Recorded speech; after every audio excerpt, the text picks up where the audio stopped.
action. Okay, ladies and gentlemen, we are back. Hope we have most of our members here on the floor. We do. Whoa, do we have a quorum? We'll take a quick count here, make sure that we can conduct business. We need 32.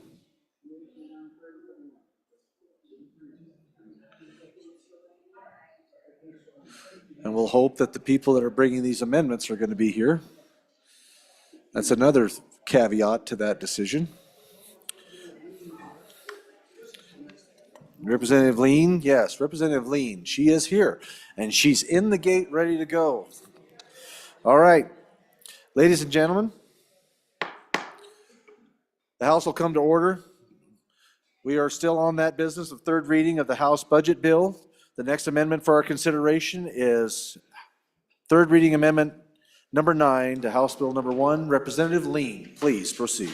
Thank you, Mr. Speaker. I respectfully withdraw my motion. Wow.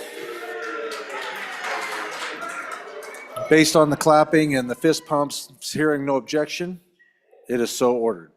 Next amendment for our consideration will be amendment number 10 to House Bill number 1. Representative Nicholas, please, sir.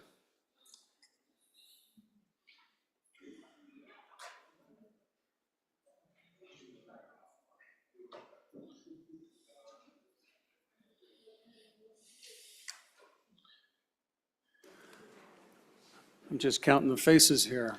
Figure out how long I have to talk. wait for the troops to show. Okay, here we go. At your pleasure, sir. Mr. Speaker, I would move Amendment 10 to House Bill 1, third reading. Ask for your favorable presentation. So, ladies and gentlemen, for those folks that were here last year, in the budget, there was $3.5 million appropriated to the Arboretum. And for those of you who are new, there are several handouts that were passed around.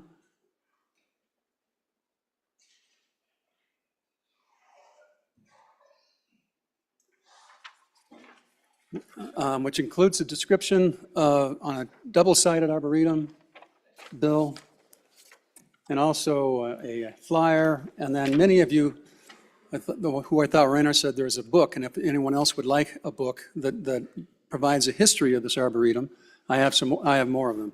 And I passed them out last year as well.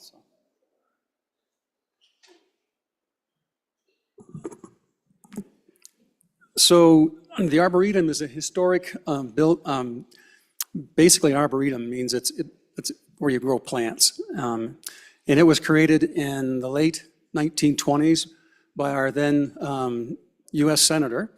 And the purpose of the creation was to grow trees on the high plains because all the people who were moving here were planting trees and they were dying all the time. So they literally went all the way around the world for about 6 or 7 years, going to high plains altitudes by boat, because this is in the 1920s primarily, finding all different types of plants, bushes, and shrubs, bringing them to Cheyenne, Wyoming, and planting them there. And then for the ones that survived, that did well, they would clip them and bring the seedlings back in and started basically creating tree farms. Between 1935 and 1974, just about every windbreak you see along the highways in Wyoming and in the towns across Wyoming have trees that came from this Arboretum, literally. And then about 1974, this property is located on the Department of Agriculture. So then in 1974, they changed the purpose of the Arboretum, and it went from trees and berries and shrubberies over to basically rangelands. And so what it did since 1974, and it's still operating today in this capacity, it researches high grassland types and varieties to help farmers and ranchers have sustainable and low season, low water survivor capabilities to help farmers run their ranches in Wyoming and the other high plains states around here. And that research is still going on today. The problem is that once the Arboretum shut down, there was no mechanism to really save the over 4,000 or 5,000 trees that were on the property at the time. And over time, they just started dying off.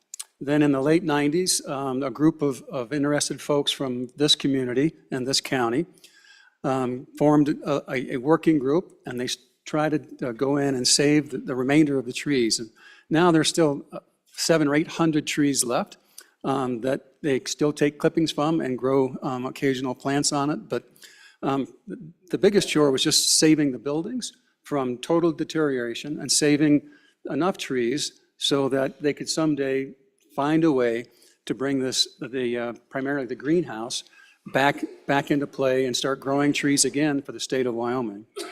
Because I don't know, as most of you know, the most tree farms, if you go to around to your garden store around the state of Wyoming, they've got different types of trees, aspens, this and that. Almost all of those come from out of state. There is no large homegrown seedling type where we actually start from the seed up. There's no entity like that in the state of Wyoming. What they want to do is the idea for this is to bring that back and start growing trees for Wyoming again. So in addition to that, this lies immediately adjacent to the only national veterans cemetery in the state of Wyoming, which is kind of a dilapidated grassland cemetery. And the other plan of this is to bring that back to life and start planting trees around that. Now when they have funeral services, they're still putting folks in the ground there. They usually have their presentations over in the Arboretum because they've got protected ground away from the wind, and they have celebrations of family and stuff like that. And the road get there drives right through the Arboretum. So it's kind of a working group. They're working together with that, with the military to help preserve and improve that situation. So our good friends at the Department of Agriculture have transferred roughly 988 acres to the city of Cheyenne, and this happened a while ago, and is still in the process of it. And the reason is they can't take care of it, and they don't have the funds to take care of this old historic landmark for the state or for the nation. And over the course of the past 20 years, Riverton and this group of hard workers, lots of them out of the Botanical Gardens here in town, have spent hours and hours and hours just trying to save this place and covering up so it doesn't slowly grind back into the dust. And last year, the city of Cheyenne spent about $360,000.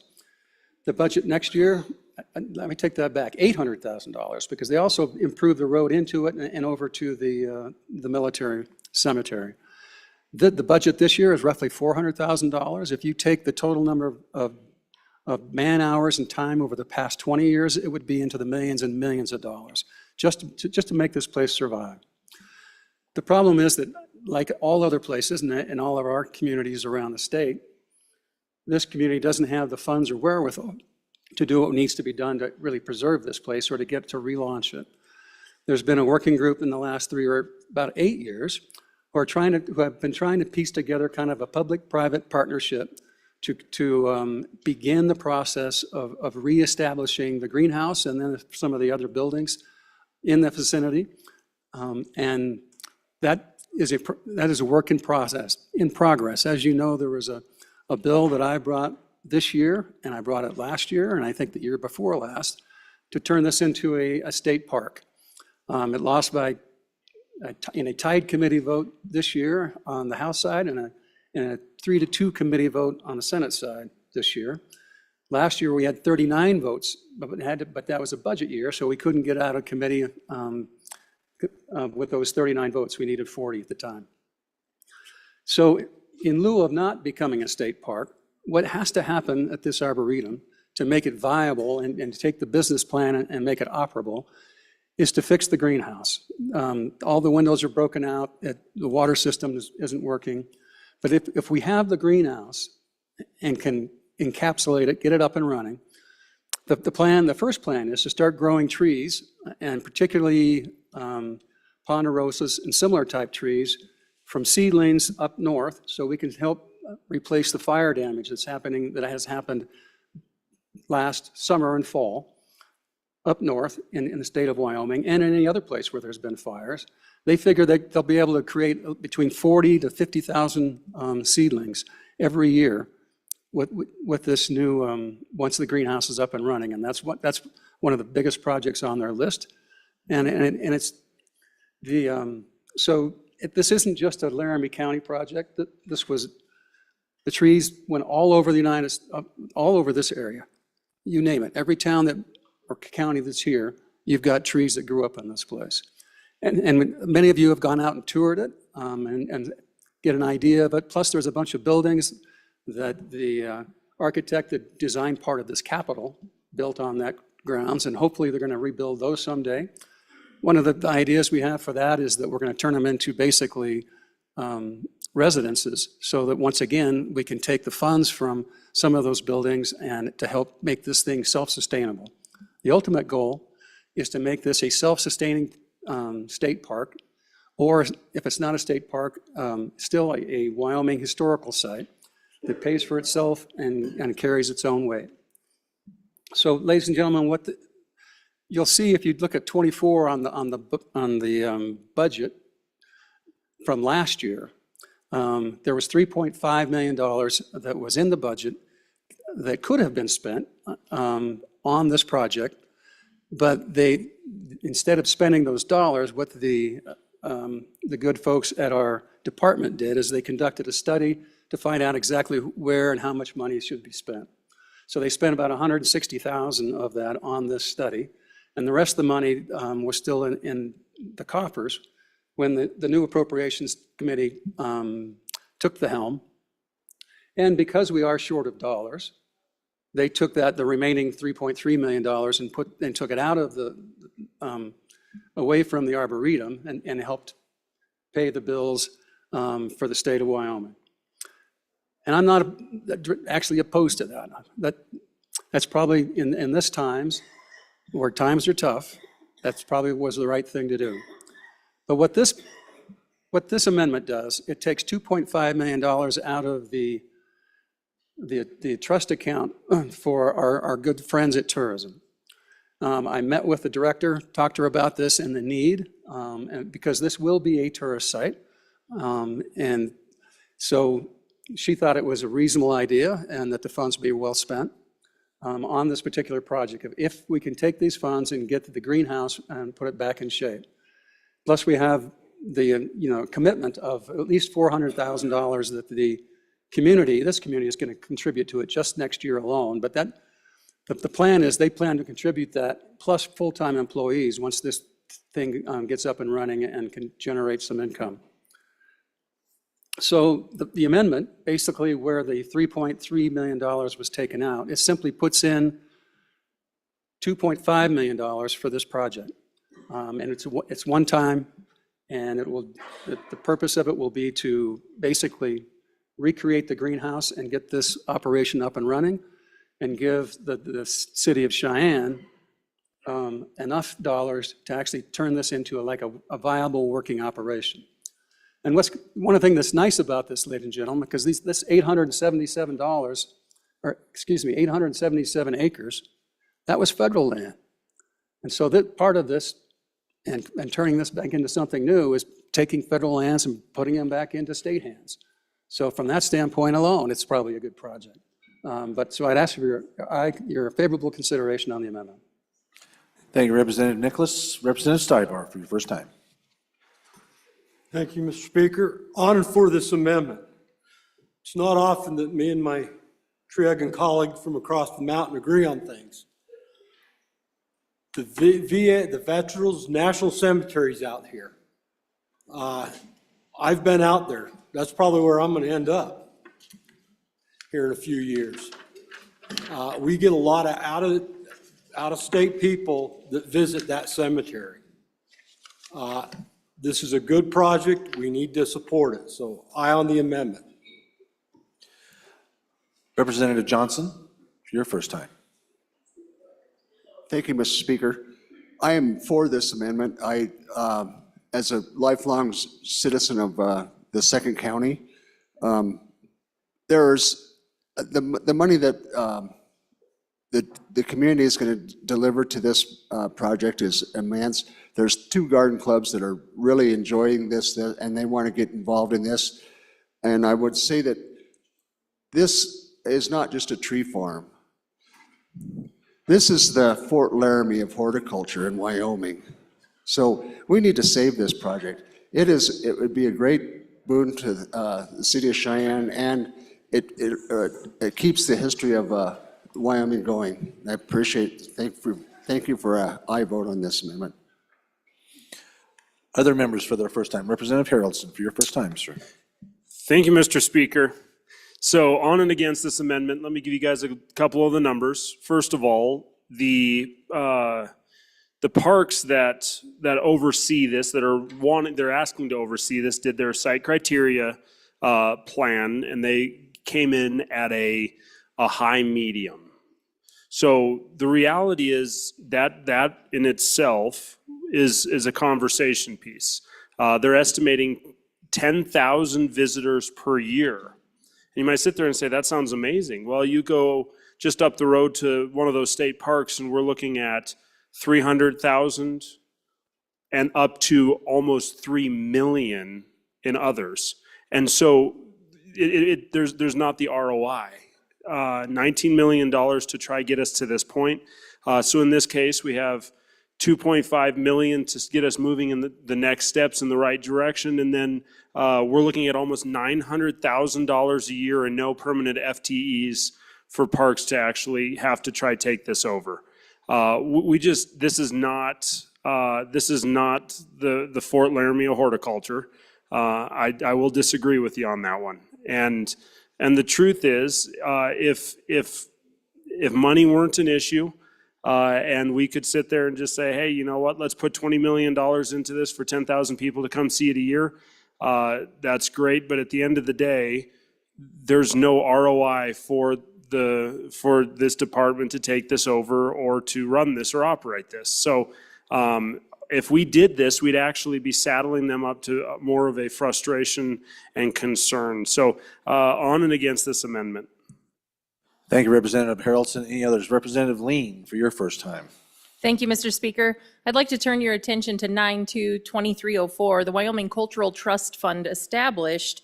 For you see, there's money sitting there, and I believe that this program would fit greatly into there. And if you keep reading to 9-2-2307, it says that you have the opportunity to apply for grants from these folks, and it gives you step by step what they are willing to support. This item fits right into there. I recommend that this funding is applied for via grant from this establishment. Thank you. Representative Eklund, for your first time. Mr. Speaker, so I'm in favor of this project as well.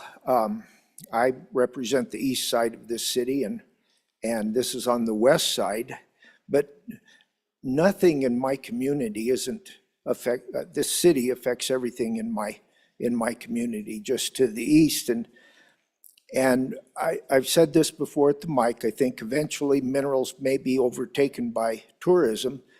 This is something that I think we need in this area because we don't have the bigger parks that other places have. And I think that it would be just a great stop in the however many people that the numbers will grow on that. It won't make any difference now how many will come, but if we continue to build tourism for all parts of the state, it'll pay its way for this state to be doing that. And we help every community in the state with these things. You can say it isn't essential. It's not an essential part of government to do this, but we do it all the time, and it's called economic development. And I'm in favor of this. You ought to go look at it too. The houses are amazing, but they will take some work to get them in shape for renting them out. But anyway, I think this is a great project, and I'd like to see the state of Wyoming help with it. Thank you, Representative. Any other members for their first time? First time, Representative Bear. Thank you, Mr. Speaker. I'm going to address the last speaker first.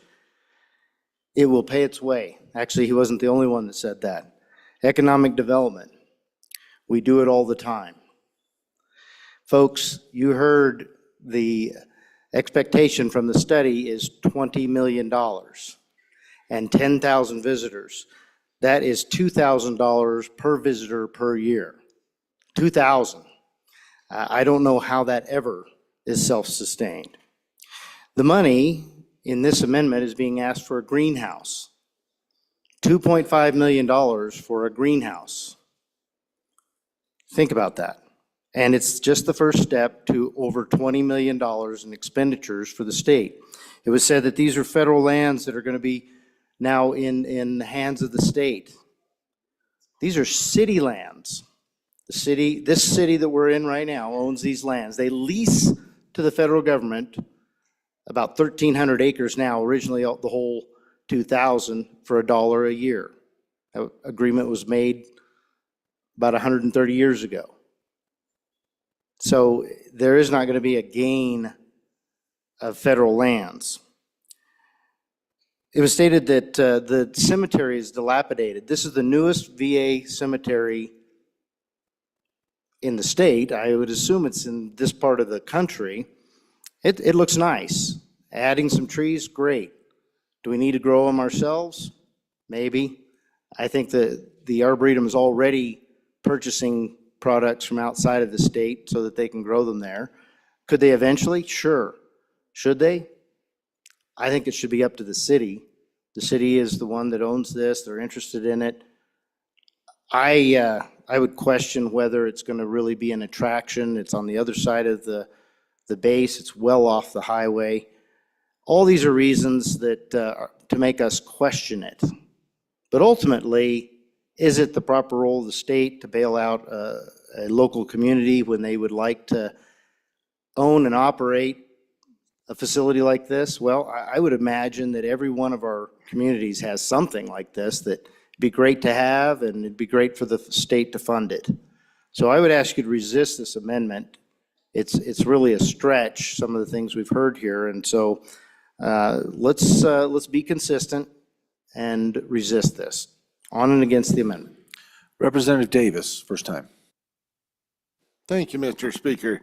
You know, I look at this a little bit different, being involved in the conservation districts, and I see these little plants sitting here. Every year we get out there and we sponsor planting trees in Wyoming.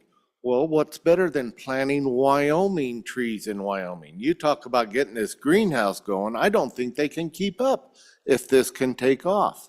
But once again, Rome was not built in one day, neither. Representative Jarvis, for the first time. Thank you, Mr. Speaker. I heard something very similar, 40 to 50,000 trees that can go towards a devastating disaster that just happened. I think that's a worthy cause and an immediate need. Thank you. Representative Filer, for your first time. Thank you, Mr. Speaker. On and for this, and for, besides the fact that it's in my community, and people do visit that a lot. As a matter of fact, I believe even this nice military installation that we have out here, they actually set up tours for all their new airmen, their families, everything else to actually go out there and visit this location. But let's think about this. If this thing takes off and the federal government's willing to give us 900 acres of federal land in the county that we are in, that's about an average of $10,000 an acre. That's $9 million, just like that in value to our community, that we actually take back control from the federal government. Let's also talk about the 10,000 people. If that's the arbitrary number, is 10,000, I believe it's more, to be honest, if you actually set up all the tours and everything else. These are just passerbys that are going to this, about 10,000 a year. That's a little over 500,000 a year in just revenue for tourism. That's 500,000 a year. When we talk about, the 40 to 50,000 trees, has everybody here bought saplings or anything like that and know how much those little trees cost when you want to go plant one in your yard? We're talking, this is millions. of savings to our state just by planting these little trees. Millions.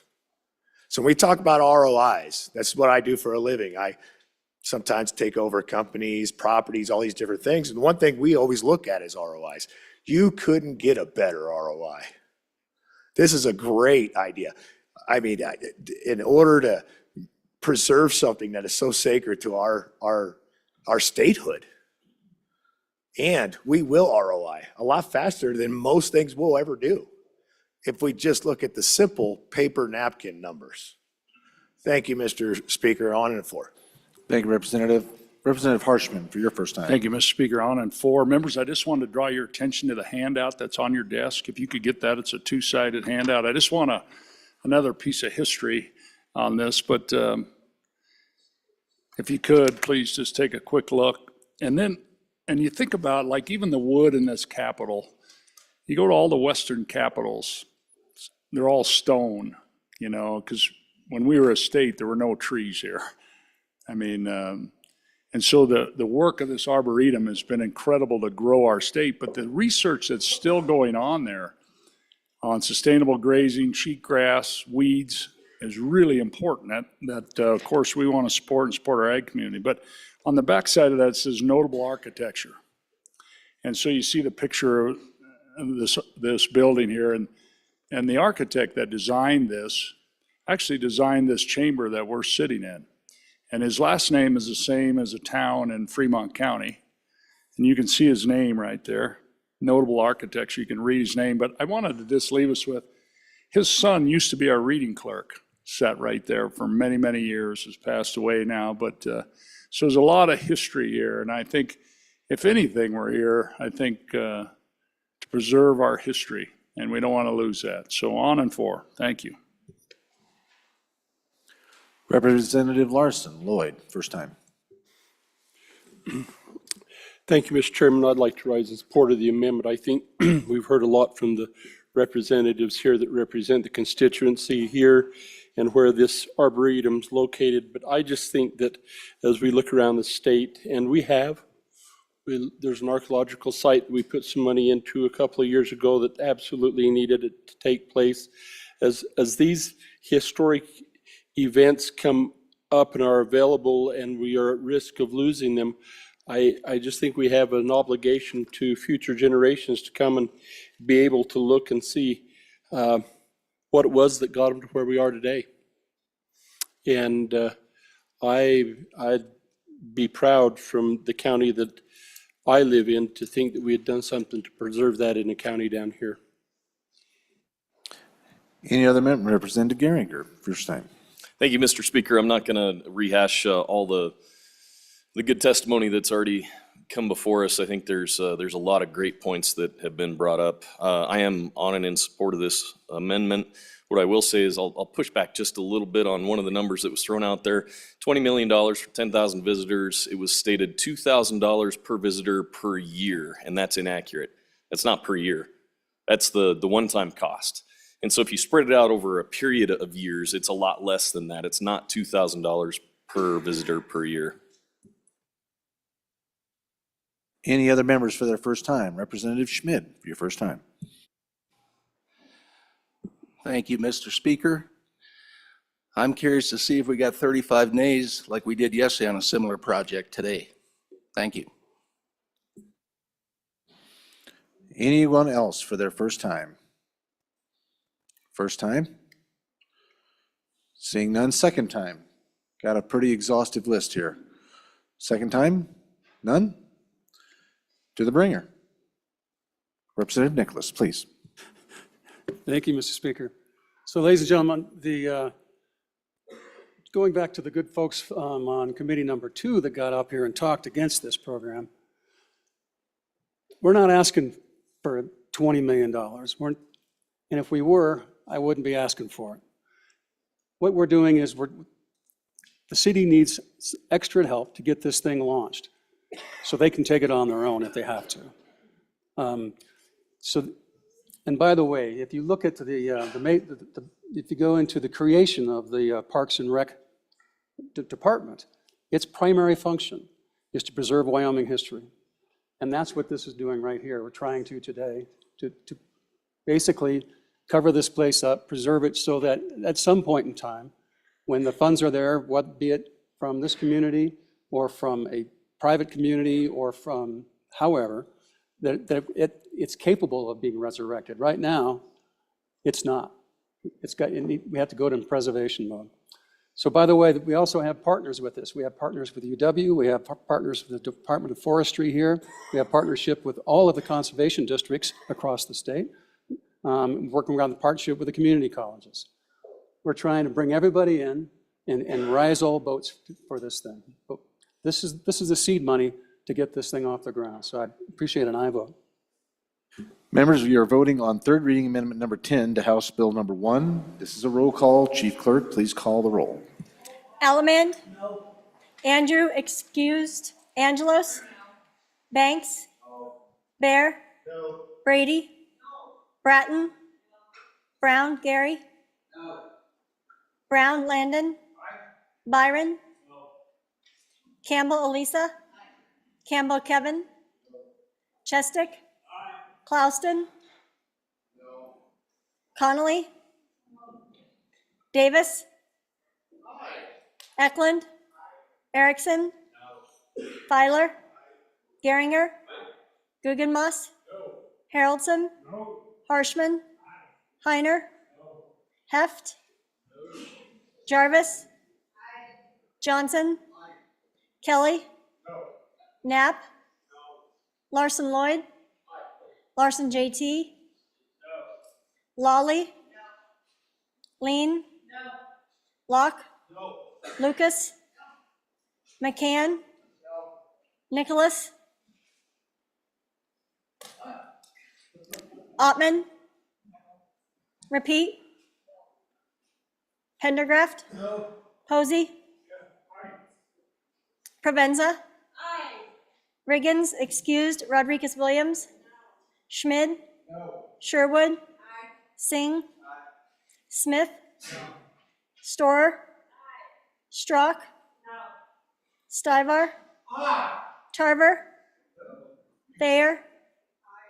Washut? Aye. Wasserberger? No. Webb? No. Weber? No. Wharf? No. Williams? No. Winter? Wiley? Aye. Yin? Speaker Nyman? Are there any changes? Are there any changes? Closing vote? Vote closed. 22 aye, 38 no, 2 excused.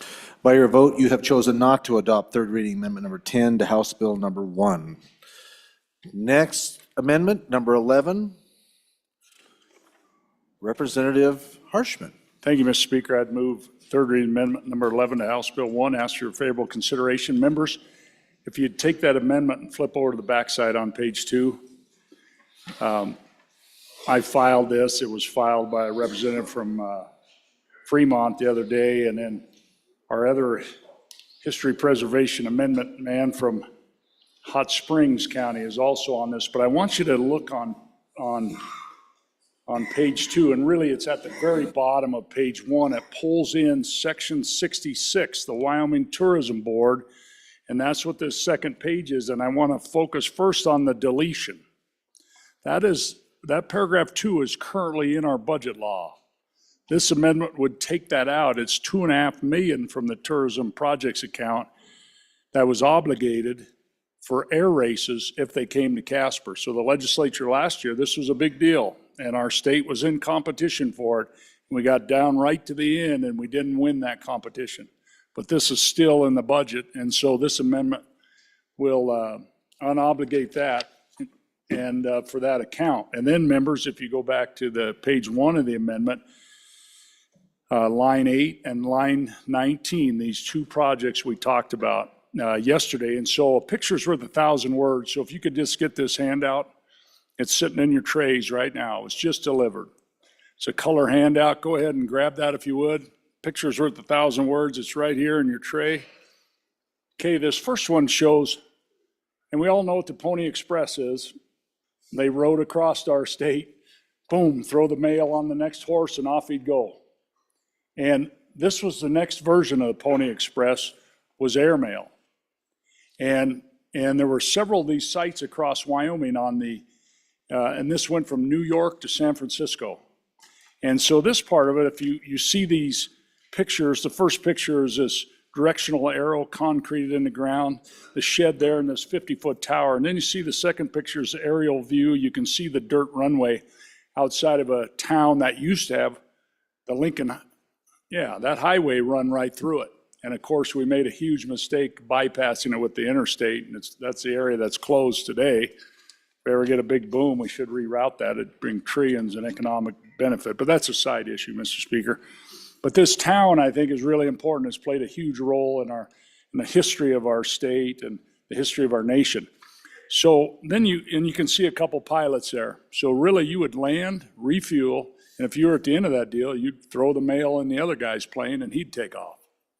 Okay, it's a huge advancement. So you flip over to page 2, it gives you a little bit of information about that. This SLO 32, Salt Lake to Omaha. This was Station 32 out at Medbo, Wyoming. All right, and so we're trying to save this. And if you look at the first paragraph on that page, you read all of it later, but it says, a small shed and 50-foot tower standing at the end of the 4,000-foot-long dirt runway near Medicine Bow, astonishingly intact relics from a pivotal period in American history. The SLO 32 Medicine Bow Airport might be the last and best of its kind in the United States.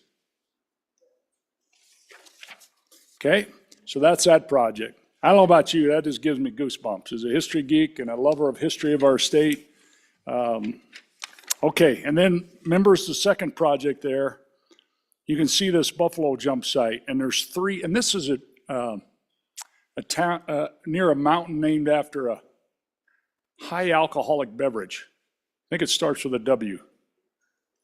Sounds like whiskey. Okay, it's near that mountain. I know I pushed the limit. That was a red light, Mr. Speaker. My apologies. It was certainly flashing beige. Okay. Mr. Speaker and members, that first picture shows the bones in this site. And we have several buffalo jump sites that are amazing. I mean, that's how a little town, the next town north of here, got its name, where the water goes ka-chug, right? And there's one up in Crook County between the interstate and the U.S. highway. It's incredible. And the state has put resources into that, and it's owned by a private foundation. In my time here, we have sent researchers, we've helped with road construction, all those things at that site. This site is really unique because you look at the second picture, you go, geez, I don't see any cliffs there. And so you see that green foliage in the middle of that second picture, and then the third picture actually shows that green foliage. And I should have probably drew some arrows on here to direct your eyes, but that bottom picture, right in the middle, you can kind of see this runway of rocks. And so the way these buffalo jumps work, there's all these stones that kind of guide the herd, and it'll take days to bring them, and they start bringing them. Well, this wasn't steep enough to hurt any buffalo, so they planted all these rocks, native Wyomingites, hundreds of years ago, and so the buffalo would come off or wham, break their legs. So it's a really unique site that it's kind of different. Most of them, like the town north here, it's all, bam, the fall. The one in Crook County, the fall is what does it, but this is a unique site, huge historic deal for us to preserve and to continue to explore. So, Mr. Speaker, that's the money then comes from, the amendment yesterday was from a different source. So, Mr. Speaker, I went in and tried to work with these co-sponsors, free up that $2.5 million that was obligated from this account. The account has $11 million plus in it. So just asking for $250,000 to preserve this piece of Wyoming history. And so I'd stand for any questions. Thank you. Okay, we are on amendment number 11, third reading to House Bill number 1. Representative Larson Lloyd. Thank you, Mr. Chairman, and I know you listened to me get excited about this the other day.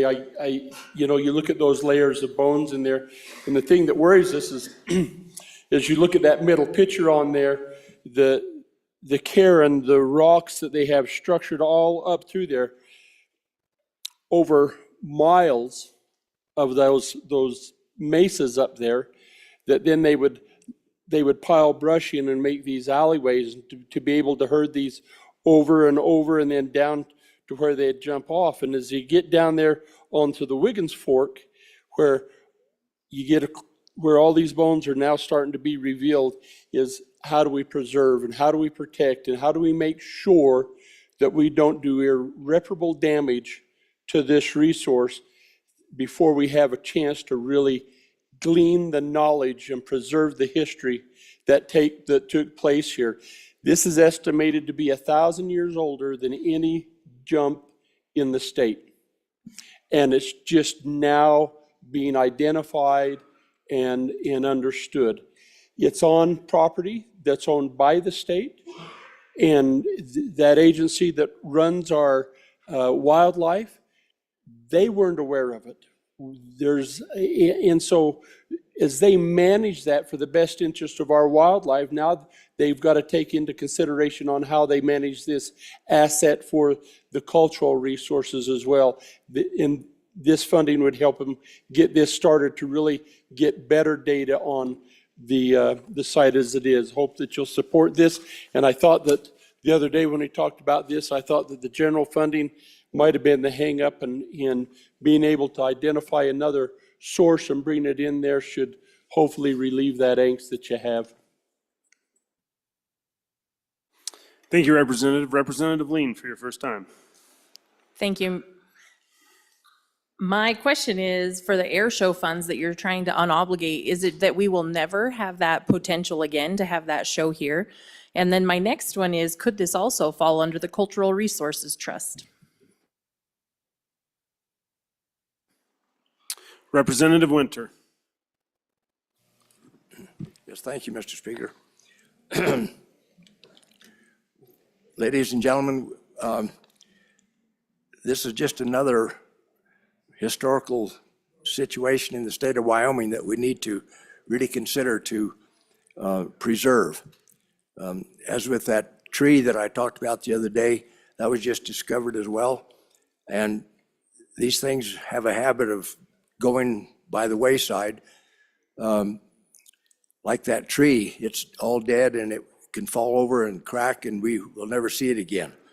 Same way with these other two situations that we're talking about. We need to preserve them for posterity. So I recommend a vote for this amendment. Thank you. Representative Yin. Mr. Speaker Pro Temp, for the good member that spoke and asked the question from county number 1, if we unobligate these monies for the air show, it doesn't prevent us from trying to do that again in another budget. It just wouldn't be within this budget. That's all. So if the folks from Natrona County come back to us next year and say there's another chance for us to get into this air show, let's do this again, I'll probably be for it. Chairman Bear, for your first time. Thank you, Mr. Chairman. Vote no, folks, just vote no. Some people may think that the Appropriations Committee is interested in raiding this fund. We're not. There were some appropriate things for that fund. Maybe this is appropriate, maybe it's not, but let's leave those funds for another time. Vote no. Anyone else for their first time? Representative Provenza. Thank you, Mr. Speaker Pro Tem. I guess I'm just curious what the other time is third reading. We can't, from the good appropriator said there's another time for this. This is the last time we're going to touch the supplemental. Thank you.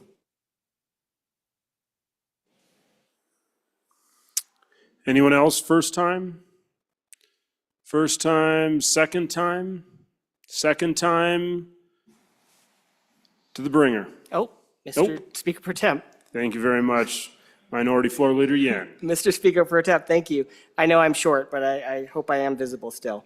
So I did hear, I was told a correction from when we had that conversation last year during our budget. For the air shows, I think it was a long-term contract that we ended up being missed out on.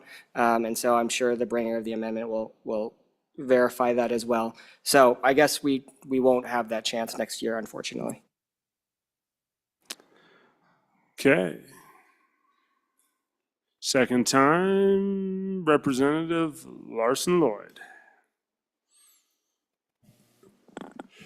Thank you, Mr. Chairman. I remember the years looking out from the front of this body to your glaring stink eyes when I'd get up and just say no. And sometimes I just didn't have a reason. I couldn't argue that maybe the projects you were trying to get across were good, and I didn't want to necessarily just say, yeah, it's a good idea, do it. But so I'd just get up and say no, just say no, and give you a little flexibility and do that. I think if there's really a valid reason not to do this, I think now's the time to share that. We've given you some very valid reasons. We found resources that have already been committed that don't reflect. We're putting most of those back and then allowing $250,000 to do this. So I think we've dotted the I's and crossed the T's and hope that you would support us in the effort in getting the preservation on these two places started. Anyone else for their second time? Second time to the sponsor. Thank you, Mr. Speaker Pro Tem. To bring us home, a couple of questions on the Cultural Trust Fund. We do not appropriate from that fund. We set up a statute where there is a board of directors and that goes through that. So we have not disregarded that statute and appropriate from that. As far as the air show, that horse has left the station, and so we are out of the running for that. And so if we didn't unobligate these funds in this amendment, when this budget expires in another year, they will be unobligated. So it's not like the city can come back and apply again this August. That deal is over. And then I just want to say that both of these, and it was said, just so we hear this, both of these projects are on state lands. And we've helped Buffalo Jumps on private land in Crook County as a state. We've done that, but these are state resources.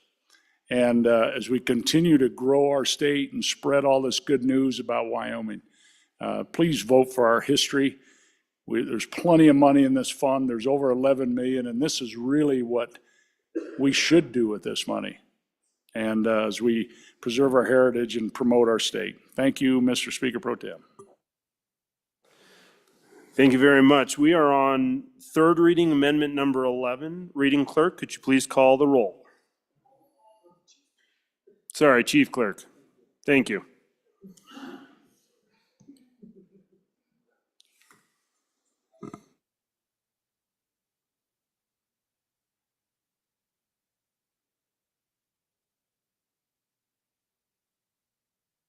Allemand? No. Andrew? Excused. Angelos? No. Banks? No. Bear? No. Brady? No. Bratton? No. Brown Gary? No. Brown Landon? Byron? Campbell Elisa? Campbell Kevin? Chestick? Clouston? Connolly? Davis? Eklund? Erickson? Filer? Geringer? Guggenmoss? Haroldson? Harshman? Heiner? Heft? Jarvis? Johnson? Kelly? Knapp? Larson Lloyd? Larson JT? Lawley? Lean? Locke? Lucas? McCann? Nicholas? Ottman? Pendergraft? Posey? Provenza?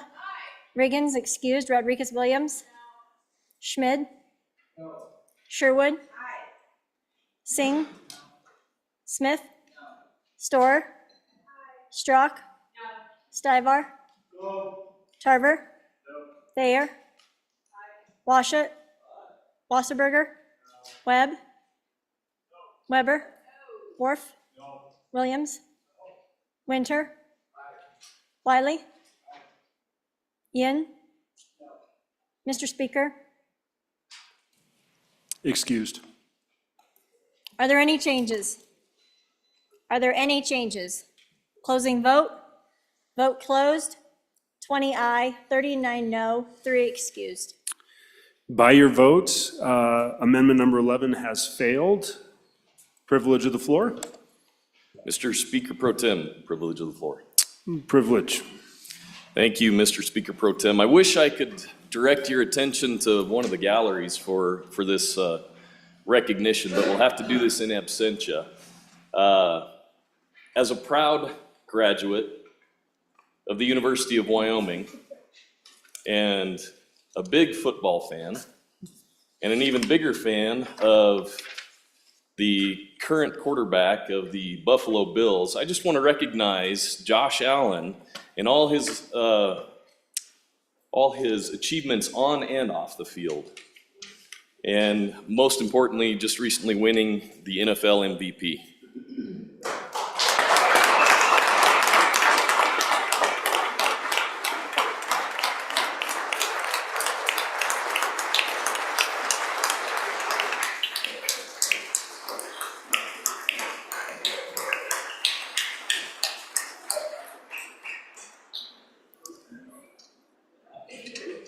Pretty amazing. We're super proud of that boy. Okay, moving on. Third reading amendment number 12. Representative Larson Lloyd. Thank you, Mr. Chairman. Boy, I hope we can use that MVP stuff to help advertise the University of Wyoming somehow. I think that'd be good. So, Mr. Chairman, I'd like to move third reading amendment number 12 to House Bill 1. And members, this is a mistake that I have to fess up to and take accountability for. When we passed House Bill 86 out of here and when we presented it, there was a strategic facility plan that's required by the Department of Construction in there, and they had a note in there for an impact of $750,000, and we didn't pick that up. I didn't pick that up. It was, well, the director brought it to my attention, and it was after we had passed it out of the House, and so I met with the chairman of this of a committee number 2 and asked him how he would like to approach it. He suggested that we maybe consider doing a third reading amendment on the budget bill, and so this is what this is. It's to put the $750,000 into that for the Department of Construction to do their strategic facility planning for all of the comprehensive systems and monitoring for our capital construction and our capital assets. So, Mr. Chairman, happy to answer any questions on that. Chairman Bear. Thank you, Mr. Chairman. Yeah, on and for this amendment, folks, I talked to you about some technical corrections. This one was missed. It's money well spent. Should have been in another bill, but let's get it taken care of here. And if nobody's up to the mic, we'll call for the question. Seeing no one else, and having an appropriation in there, Chief Clerk, would you please call the roll on amendment number 12 to House Bill number 1? Ellamand?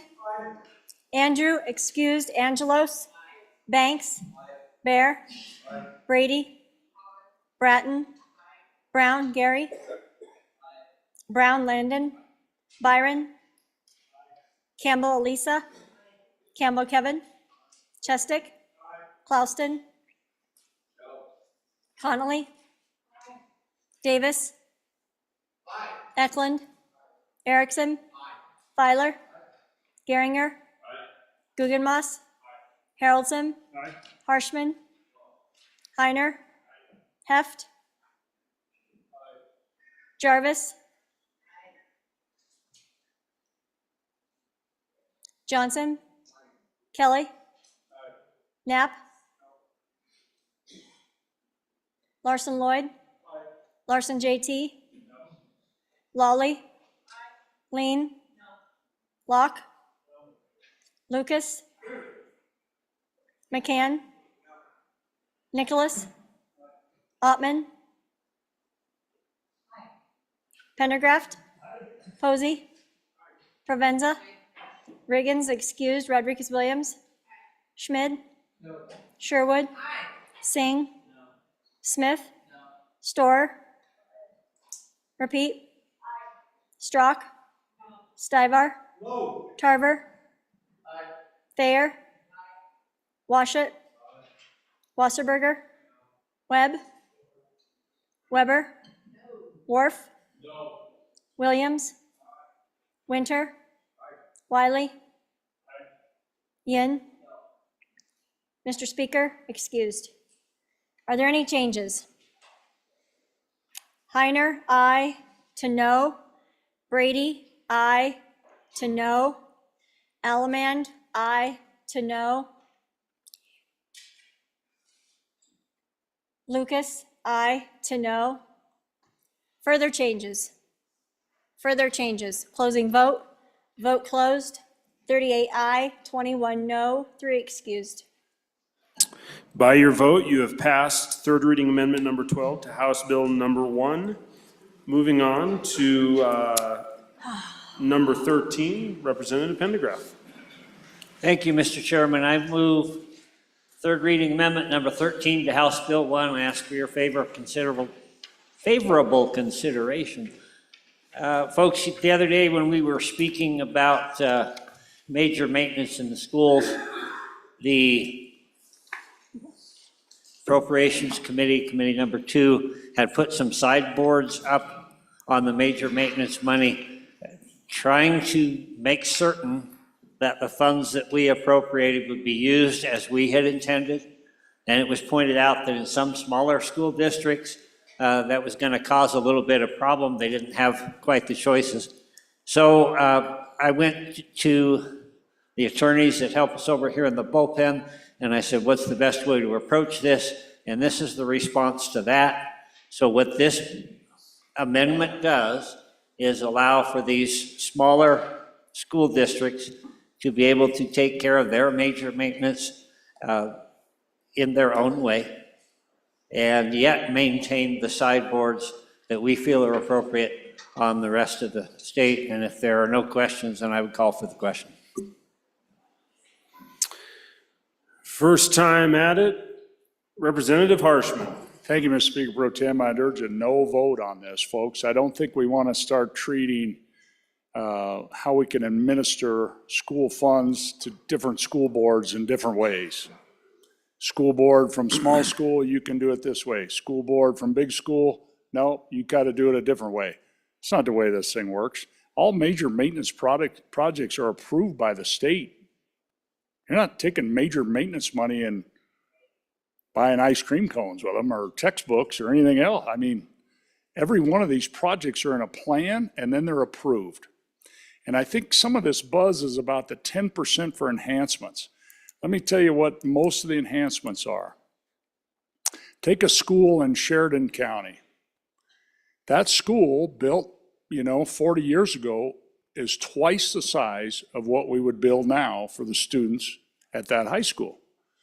So their major maintenance formula includes, it's not just square footage, it includes the number of customers that go to school there every day. And that drives a gross square footage. Well, the school's bigger than what their customers drive. So they have to use some of this 10% major maintenance because they can't just repair the roof to this part and say, oh, that part is not funded by major maintenance. And so the state works with this to give, because every situation's different. And so that's where most of this 10% enhancement is because some of these school buildings were built by our parents, and they're bigger than what we would have today if we rebuild them. Like in the county of Campbell, where we're going to rebuild that high school, it'll be half the square footage. That school has a hallway bigger than most schools. And so there's all these deals out there. And so I think no on this amendment, and then the following one also gets rid of that. And we can start moving on and let our local elected trustees, who actually got more votes than any of us, I think, they're in bigger elections, decide these things for their local schools. So on and against, thank you. Anyone else for their first time? First time, second time. Second time to the sponsor. Thank you, Mr. Chairman. Again, I urge and I vote this is a simple solution to the issue we uncovered. Okay. All those in favor of third reading amendment number 13 to House Bill number 1, please signify by saying aye. Aye. Opposed, no? No. The noes have it. Division having been called, all those in favor of 13, please stand.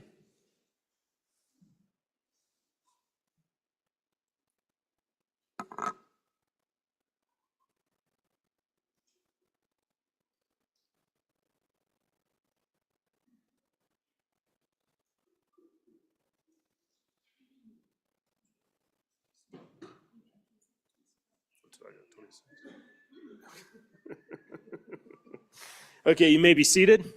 All those opposed, please stand.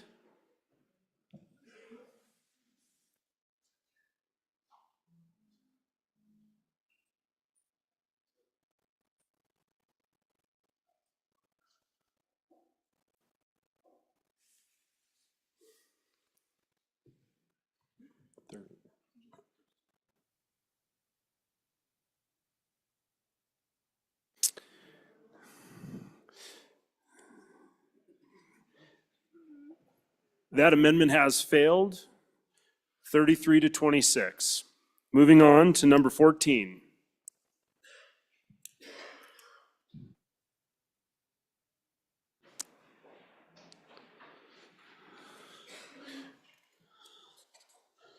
Representative Wally. Thank you, Mr. Speaker Pro Tem. So, ladies and gentlemen, we're gonna Can you move the amendment? Yes, please? I will. Thank you so much, Mr. Speaker. I move third reading amendment number 14 to House Bill 1. And again, we're on this issue of on page 26 of your budget bill. There's an interesting footnote there that appears and relates to this issue of major maintenance. And it's relating to a statute in our green books that describes how the major maintenance works and specifically describes a 10% allowance that schools can use on other enhancements that they have for their major maintenance. So again, I want to urge my argument from before that this is really legislating in the budget through a footnote.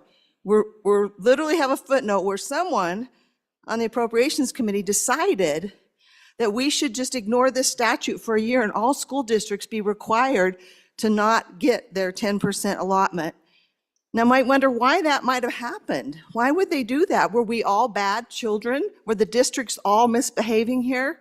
No. No, I think the footnote would have been more appropriate if we were going to legislate to just list the districts that are abusing their 10%, because that's why we're all in trouble. And that's not good. That's not good legislative practice to legislate in a budget bill. Nor is it right to basically penalize all the districts who've been following the rules for an entire year. With no explanation, if it had been put in a bill, you see, we would have had public comment. School districts could have come and they could have explained if they've been misbehaving, or they could have shown how they have not. And they could have also talked about the importance of the major maintenance allowance. None of that got to happen. It just got put in a footnote. That's honestly is not good legislative activity. It is legislating through the budget, and I really caution the body against doing that. And if you haven't heard from your schools yet, you will eventually when they realize what's happened here. Because they didn't get a say in it. They didn't get to talk about it.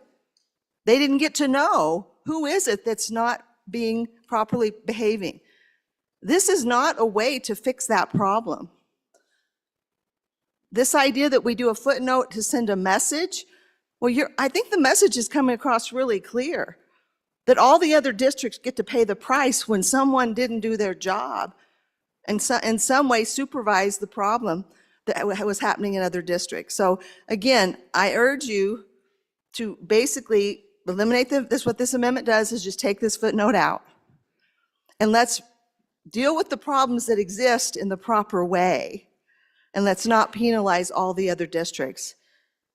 Now, I voted for the last amendment, just so you know, because it's a safeguard for my smaller districts. This does disproportionately affect smaller districts, but it affects every district. So I'm asking you to vote for this amendment and take this footnote out. And if the problem persists, let's have a bill next session and let's address the problem with a real solution that really goes to what is not working correctly. I ask for your aye vote. Okay, Representative Banks, for your first time. Thank you, Mr. Speaker Pro Tem. On and in favor of this amendment, you know, I think we need to give, especially our small school districts, the ability to continue to use these enhancements. You know, my school districts are reaching out to me going, what did we do? What did we do to lose the ability to be able to put a new roof on our gym because that's considered an enhancement? Or to fix things in our transportation barn because that's considered an enhancement. I just don't think this is the right way to approach a problem. And I think that especially for our smaller districts, they need to have that flexibility to be able to use that 10% for things that come outside the major maintenance definitions. And I think that if there's another way we can go about this, I'm all for that. I just don't think that this is the way we need to do that. And so I'm on and in favor of this amendment and ask for your support so that our small districts can continue to utilize the money that we set aside for them to do so. So thank you. Thank you, Representative Banks. Representative Conley, for your first time. Good afternoon. I am in favor of this amendment. My schools have looked at, they've got roofs that need to be repaired, they've got maintenance plans that they have to provide to the state, and they've done their due diligence, and they should not be penalized and not be able to fulfill what they need to do to keep, if you don't have a roof on your school, and you've got to beg for that, and you lose your funding for that, you don't have a school. So I'm in favor of this amendment. Thank you. Representative Wiley. Thank you, Speaker Pro Tem. On in favor. Over and over and over again the last 2 years, I've heard we don't legislate in the budget. We don't legislate in budget footnotes. Hypocrisy is pretty deep. Anyone else for their first time? Representative Harshman. Thank you, Mr. Speaker Pro Tem. Members, again, just so we're clear what this very good amendment does. This amendment, go to page 26 of your budget.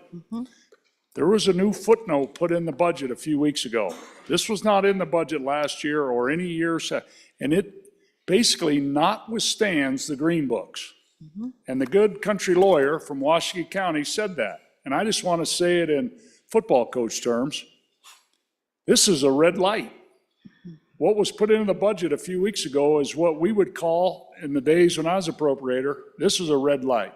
You are changing Green Book statute. So please vote for the amendment and we'll have this cleaned up. Thank you so much. Okay, anyone else for their first time? First time, second time to the sponsor, Representative Walker. Thank you, Mr. Speaker Pro Tem.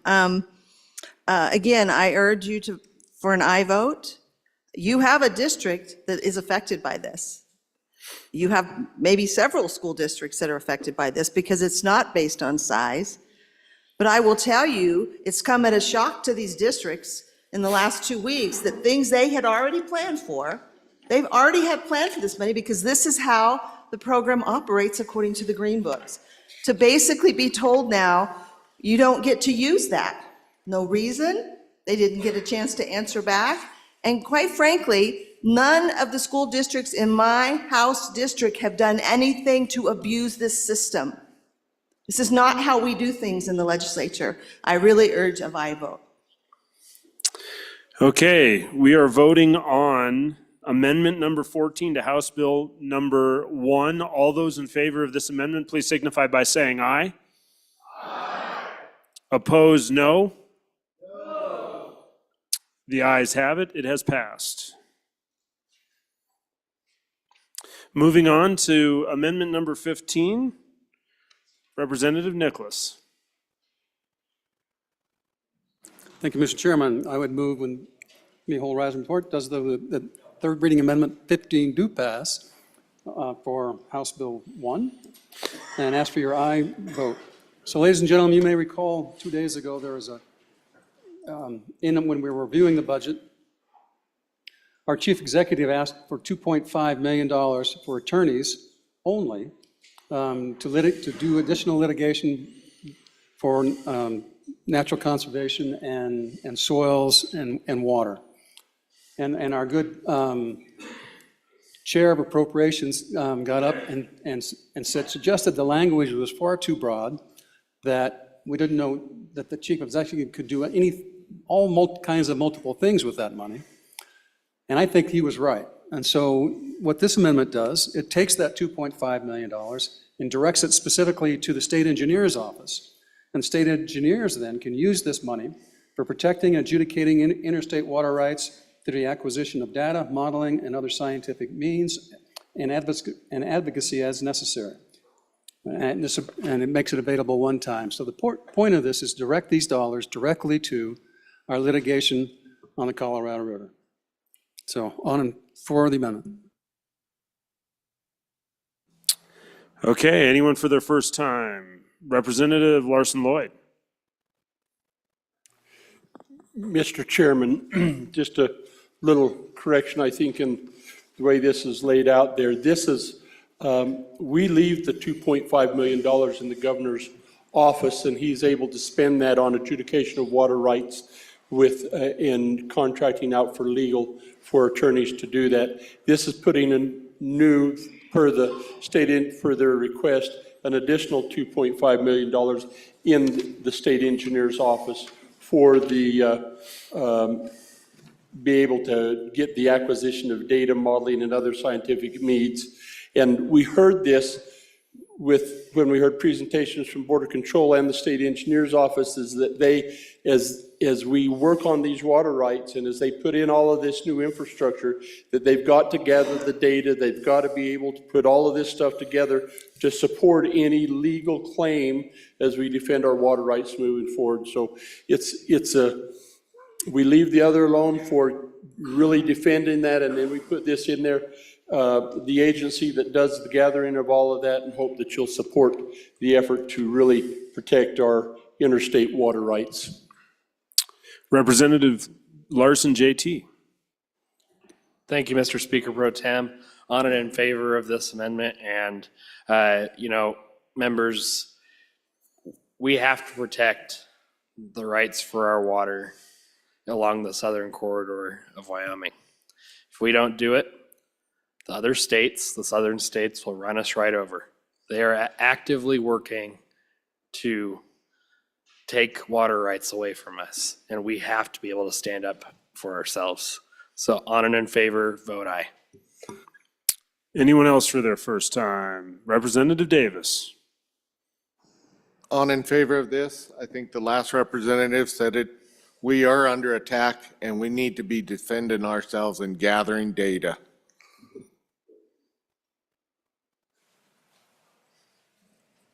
Okay. Representative Ottman. Thank you, Mr. Speaker Pro Tem. Just a question. It seems to me the other day when we were talking about water, and it is as gold, which it is here, that we were putting money towards litigation and protection on these waterways. Could somebody please help me remember that? Thank you. Representative Wiley. Thank you, Speaker Pro Tem, and I will help the previous speaker here. So this is the other half of the coin.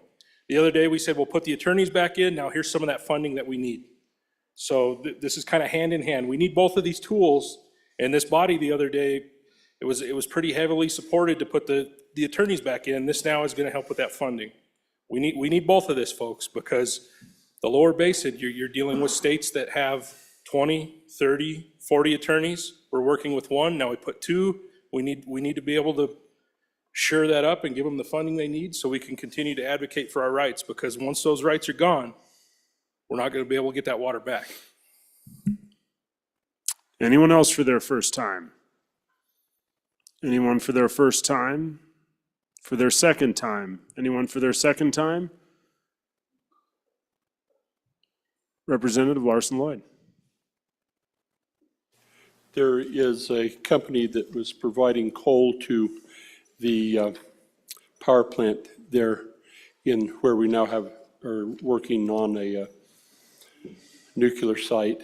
And a young man went to law school with my son, and he was working for the company, and they was having some financial stress. He asked me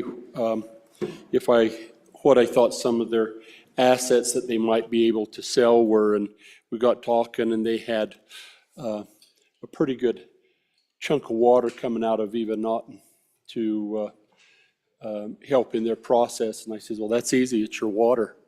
And he said, really? He called me back a couple of weeks and he says, we're not selling those. He says, man, he says, I kind of put that out there, and he says, there were several downstream states that wanted that in a hurry. And he said, we just cannot let this water go unfettered. We've got to make sure that we've got all our ducks in a row, that we're providing the right information so that when they do get challenged, that our good attorneys here and those good legal attorneys that we hire through contract have the information to defend our rights. So thank you, Mr. Chairman. Thanks for the consideration. Thank you. Anyone else for their second time? Anyone for their second time? Second time to the sponsor? Representative Nicholas, you want to speak? Nope, okay. Chief Clerk, would you please call roll on amendment number 15 to House Bill number 1? Allemand? No. Andrew, excused. Angelos? Banks? No. Bear? No. Brady? No. Bratton? No. Brown, Gary? No. Brown, Landon? Aye. Byron? Aye. Campbell, Elisa? Aye. Campbell, Kevin? No. Chestick? Aye. Plouston? Aye. Connolly? Aye. Davis? Aye. Eklund? Aye. Erickson? Aye. Filer? Aye. Geringer? Aye. Guggenmoss? No. Haroldson? No. Harshman? Aye. Heiner? No. Heft? No. Jarvis? Aye. Johnson? No. Kelly? No. Knapp? No. Larson Lloyd? Aye. Larson JT? Aye. Lawley? Aye. Lean? No. Locke? No. Lucas? No. McCann? No. Nicholas? Aye. Ottman?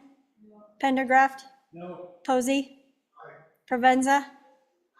Riggins, excused. Rodriguez Williams? No. Schmid? No. Sherwood? Aye. Singh? No. Smith? No. Storer? Aye. Strock? No. Stivar? No. Tarver? No. Thayer? Aye. Washut? Aye. Wasserberger?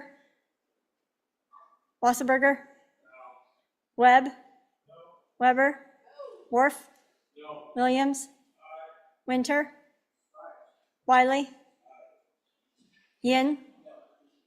No. Mr. Speaker, excused. Are there any changes?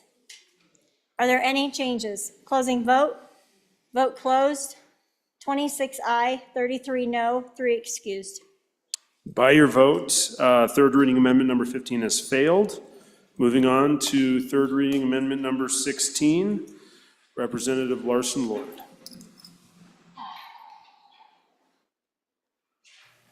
Thank you, Mr. Chairman. I'd like to move third reading amendment number 16 to House Bill 1. Folks, this is the exact same amendment that we just voted on. It's just less money. I'm a little surprised. I guess I'm a little taken back, particularly those that from rural parts of the state that are really depending on water, that we don't feel that there's a value in gathering the data to help support our defense against this. So maybe it's just that we were asking for too much.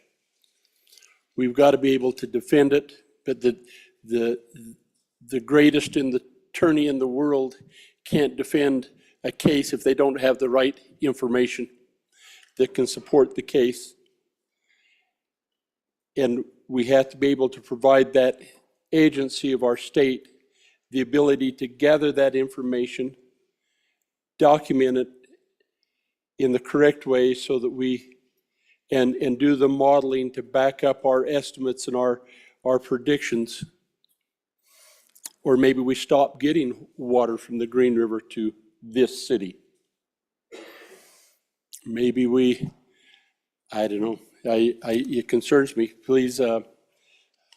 Chairman, just so we brought this down to $2 million rather than 2.5. Representative Davis, for your first time. Thank you, Mr. Chairman.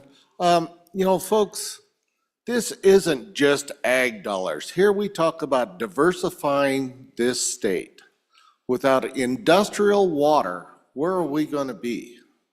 And if we can't and don't have the ability to hang on to the 14% that we get out of the Green River Basin, we are not going to have economic development in this state. They're after that water, and there are a lot more of them than there are of us.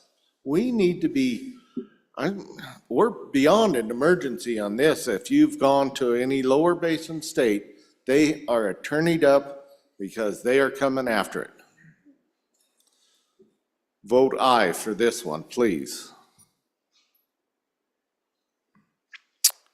Representative Wiley. Thank you, Speaker Pro Tem. Question to the gaggle of folks that just voted no. What's our plan for the folks at home? One of you please get up here and answer why we're voting no on this important issue. I have several projects gonna depend on this water. I have agriculture that's gonna depend on this water. I have public consumption and growth that depends on this water. Please, somebody answer why we're not gonna advocate to retain that water. Because if you vote no, that's what you're doing. A lot of folks at home are gonna wanna know, they're gonna ask me, and I'm gonna say, well, I don't know. Well, here we go. Someone answer for me, would you? Representative Larson JT, for your first time. Thank you, Mr. Speaker Pro Tem. Along the same lines, I would really appreciate it, because last amendment, it didn't happen, if one of our good appropriators could get up here and explain why they're not supporting it, or anybody who voted against the last one. This is very important for my area. It's important for this town. So explain why you don't support it. Chairman Baird, for your first time. Thank you, Mr. Chairman. The answer is obvious. We've debated this. We defeated the last amendment. There's no need to debate it any further. These are funds that are just being thrown at this. We have funded this issue in the second reading. We funded this issue. There's no need to fund it anymore. Representative Williams. On and for this amendment. Water's gold. This isn't political. This is serious. Vote yes. Representative McCann. To answer the question of a couple speakers previously, on page 5, line 16, I believe there's an appropriation for $2,500,000. Then again, on page 11, paragraph 15 to 19. That's why I said no.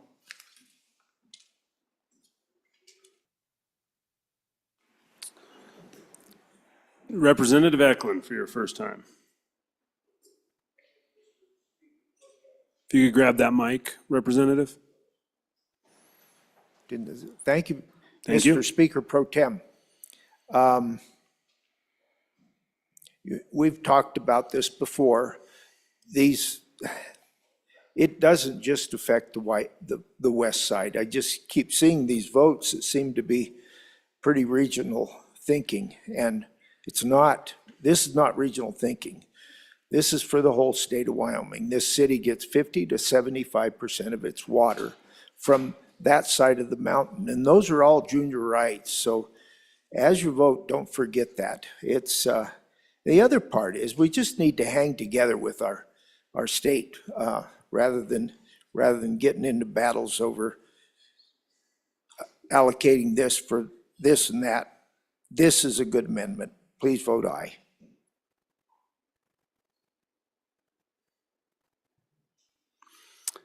Representative Chestic, for your first time.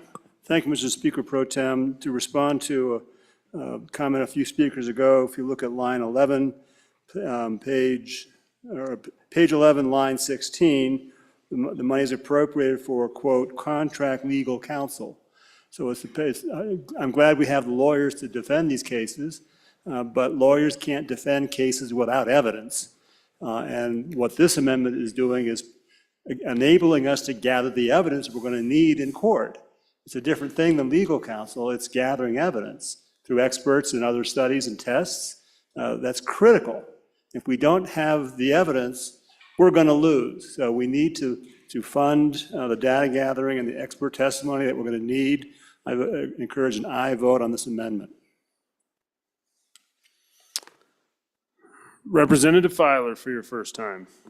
Thanks, Mr. Speaker Pro Tem. I wasn't going to get up and talk on this issue because it's a little bit out of my wheelhouse. But after doing a little bit of research, did you know one of the biggest reasons to fight for our water is population? We have a little over 500,000 people in the state of Wyoming. That's not even a suburb of a town less than 100 miles south of us. So when we talk about fighting for our water rights, and keeping as much water as possible in the state of Wyoming to fuel our agriculture industry, to fuel our growth, to make sure our kids have a place to have their families and grow, because water is the most essential thing we need here. We're talking about something that is essential to our life and our livelihoods. And to have that little extra money to go out and find that evidence and give our legal team the best fighting chance there is to make sure that some little tiny suburb doesn't need to fill up their swimming pools. Let's think about this, guys. Let's think about this on this vote. On and for the amendment. Thanks, Mr. Speaker Pro Tem. Anyone else for their first time? First time, Representative Conley. Thank you, Mr. Pro Tem. This is one issue that I would really go to the mat for. It's our water. We'll never get it back. And climate, all those different things affect our water. And I've sat here and I've learned as a newbie in this body about all the different data things that we have to have for different parts of our government. We require the schools to gather data and do evidence-based this, and then there's evidence-based for something else, and then there's a plan that you have to have before you can do something else. It's evidence and plans, pre-studies, and yet we don't want to take enough money to do the planning that's necessary to protect the water in Wyoming. You got to vote for this amendment. Chairman Brown. Thank you, Mr. Speaker Pro Tem. Ladies and gentlemen, I'm going to be voting for this, and this kind of brought up a little bit of a memory for me in my first term. We had a former chief executive that was in the middle of a lawsuit that had been brought against this state from a state to the north in a very, very similar situation. Now, the outcome, if you go read the decision that came out of that, it looks like we lost, right? It says decision was made against this state. But when you actually go read that decision, we actually kicked some serious butt in the court. We came back with a whopping decision of $20,000 that we owed to the state of the north because we had the tools and the information necessary to fight that litigation. When that went up to the the Court of Supremes out in Washington, D.C., we had everything in our favor. They spent months and months and months going through discovery in those rooms. The former Attorney General had a gaggle of water experts, not attorneys, water experts. That's what this money is going to be focusing on. We can have all the attorneys out there, but unless you have people who understand exactly what they're talking about, that $20,000 that's up on my screen right now could have been a heck of a lot more. And it could have also been a heck of a lot more water leaving this state and going into the state to our north too. On and forth. Anyone else for their first time? First time to the second time. Representative Wiley. Thank you, Speaker Pro Tem. Okay, folks at home, and for the folks on the floor that answered the question. So the other day, $2.5 million, that was for attorneys. Now, we're not going to fund any of the resources that they need to go fight for us. That seems not even nearsighted to me. That seems foolish. Again, we have billions and billions and billions on the line here, and we're talking a couple of $1 million. Sounds like we're going to send our guys to a butt kicking contest with their leg tied behind their back. That's not bold. That's not conservative. Again, that's cheap. Let's be careful on impugning anyone's decision-making ability from the mic. We got to keep her civil, guys. Representative Davis for your second time. Thank you, Mr. Speaker Pro Tem. Hey, I went down there to a symposium there in the largest growing state or community in the United States, and that happens to be to the south of us, on the river that leads to the west of us. And $2 million isn't even a retainer for their staff down there. So we are way behind on this, and we need to get caught up. Representative Lloyd Larson. I'm really glad we come back and have this, because I wasn't making the connection in my head. And when the good representative from the land of where the water is sweet asked the committee number 2 to explain, and then we heard from a good representative on why, got it. And I think we move fast on this budget process, and it's hard to understand. So this is a pretty important vote, and I want to explain what has happened and transpired. The good chairman from committee number 2 says we funded it. Okay, so here's what we've done.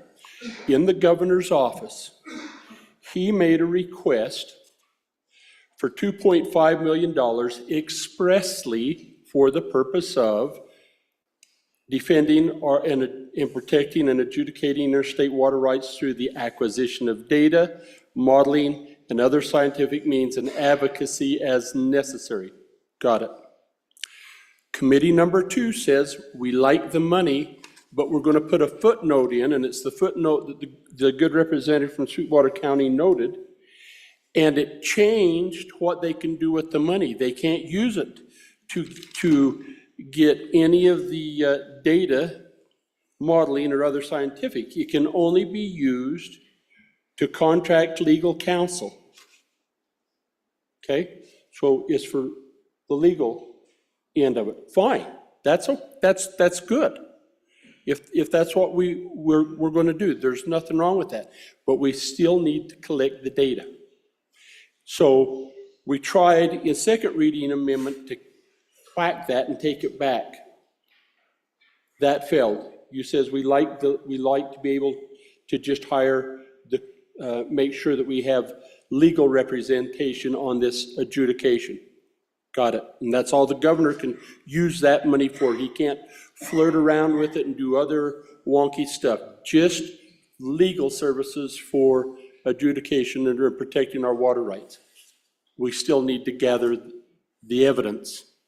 We still need to produce the data that they can use to defend us. So that's what we're trying to do, and we're taking $2 million, putting it in the state engineer's budget so that they can then collect the data, do the modeling, and provide that information that these attorneys can then defend our case. Now, we talked largely about this being for that river that goes down into the couple of rivers that go down to the state south of us and end into the Gulf. Let's not forget that river that goes into the lake that resembles a bear, that then dumps into that great lake full of salt that is at record all-time low, and they're wanting to know, hey, where's the water? Are our guys over in Wyoming hoarding our water? We've got to have the data to show that we're using our water and we're letting their water go. We also have a basin up in the land where we fight about rodeo grounds that feeds a river that goes like a snake. And when do we let that water out of that lake that feeds it, and when do we not? Because other states determine that, and when the federal government. And we've had to push back on that and have been successful because we've had the data. We need to be able to provide that. In our agencies have told us they don't have the resources, money, to contract or hire and to do what we need to collect the data. Please. I think it's important, I believe, and would encourage an aye vote. Mr. Chairman, thank you. Thank you very much. So we are going to be voting on amendment number 16 to House Bill number 1. Chief Clerk, could you please call the roll?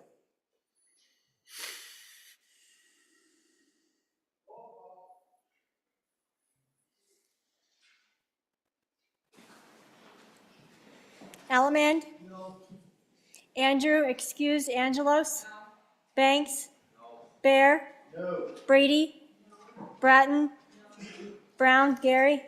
No. Brown, Landon? Aye. Byron? Aye. Campbell, Elisa? Aye. Campbell, Kevin? No. Chestick? Aye. Clausen? Aye. Connolly? Aye. Davis? Aye. Eklund? Aye. Erickson? Aye. Filer? Geringer? Aye. Guggenmoss? No. Haroldson? No. Harshman? Aye. Heiner? No. Heft? No. Jarvis? Aye. Johnson? No. Kelly? No. Knapp? No. Larson Lloyd? Aye. Larson JT? Aye. Lawley? Aye. Lean? No. Locke? No. Lucas? No. McCann? No. Nicholas? Aye. Ottman? No. Pendergraft? No. Posey? Aye. Provenza? Aye. Riggins, excused. Rodriguez Williams? No. Schmid? No. Sherwood? Aye. Singh? No. Smith? No. Storer? Aye. Strock? No. Stivar? No. Tarver? No. Thayer? Aye. Washut? Wasserberger? No. Webb? No.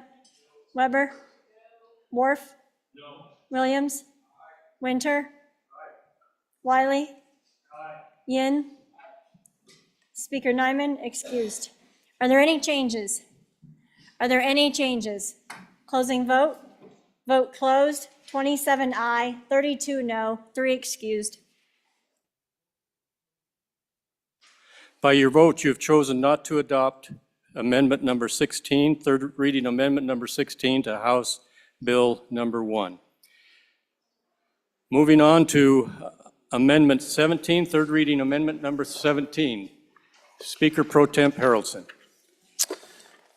Thank you, Mr. Majority Floor Leader. I move third reading amendment number 17 to House Bill number 1.